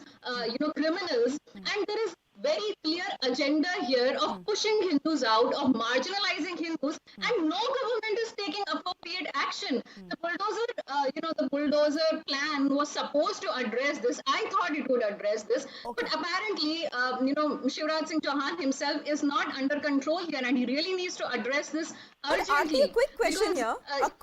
I don't have too much time, but this is something interesting you say. So, counter question here. How can Hindus be marginalized in India where we are 80% of us?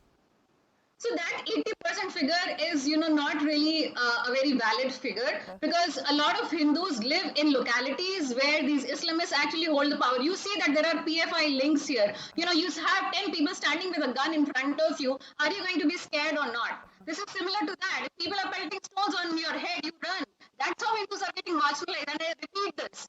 This is not something new. We have seen this in so many places in India where Hindus have been pushed out. There is Kerala, there are places in UP, there are places in Delhi. And the same pattern was followed in the Delhi riots. The same pattern was followed in West Bengal. This is a pattern. This is not something new here. If we are thinking this is something new, we have not been following the news, we have not read enough history. This pattern is being repeated. And why is PFI still functioning in this country? Why is PFI still functioning is a good question. And reports coming in seem to be suggesting that the government is on its way to banning the PFI. In 2017, again, an attempt was made. It didn't happen. The PFI didn't get banned. Will it get banned now? Possibly, because the government seems to believe that the PFI is behind the Ram Navami riots that have taken place all across the country, not just in Madhya Pradesh. We leave it there for the moment. Thank you very much, Rohan, for joining us. Tanvi, thank you very much. And Aarti, thank you very much as well. On that note, I'm slipping into a quick break on the show. Up next, a very harsh lockdown has been imposed in Shanghai. That story and much more. Do stay with us.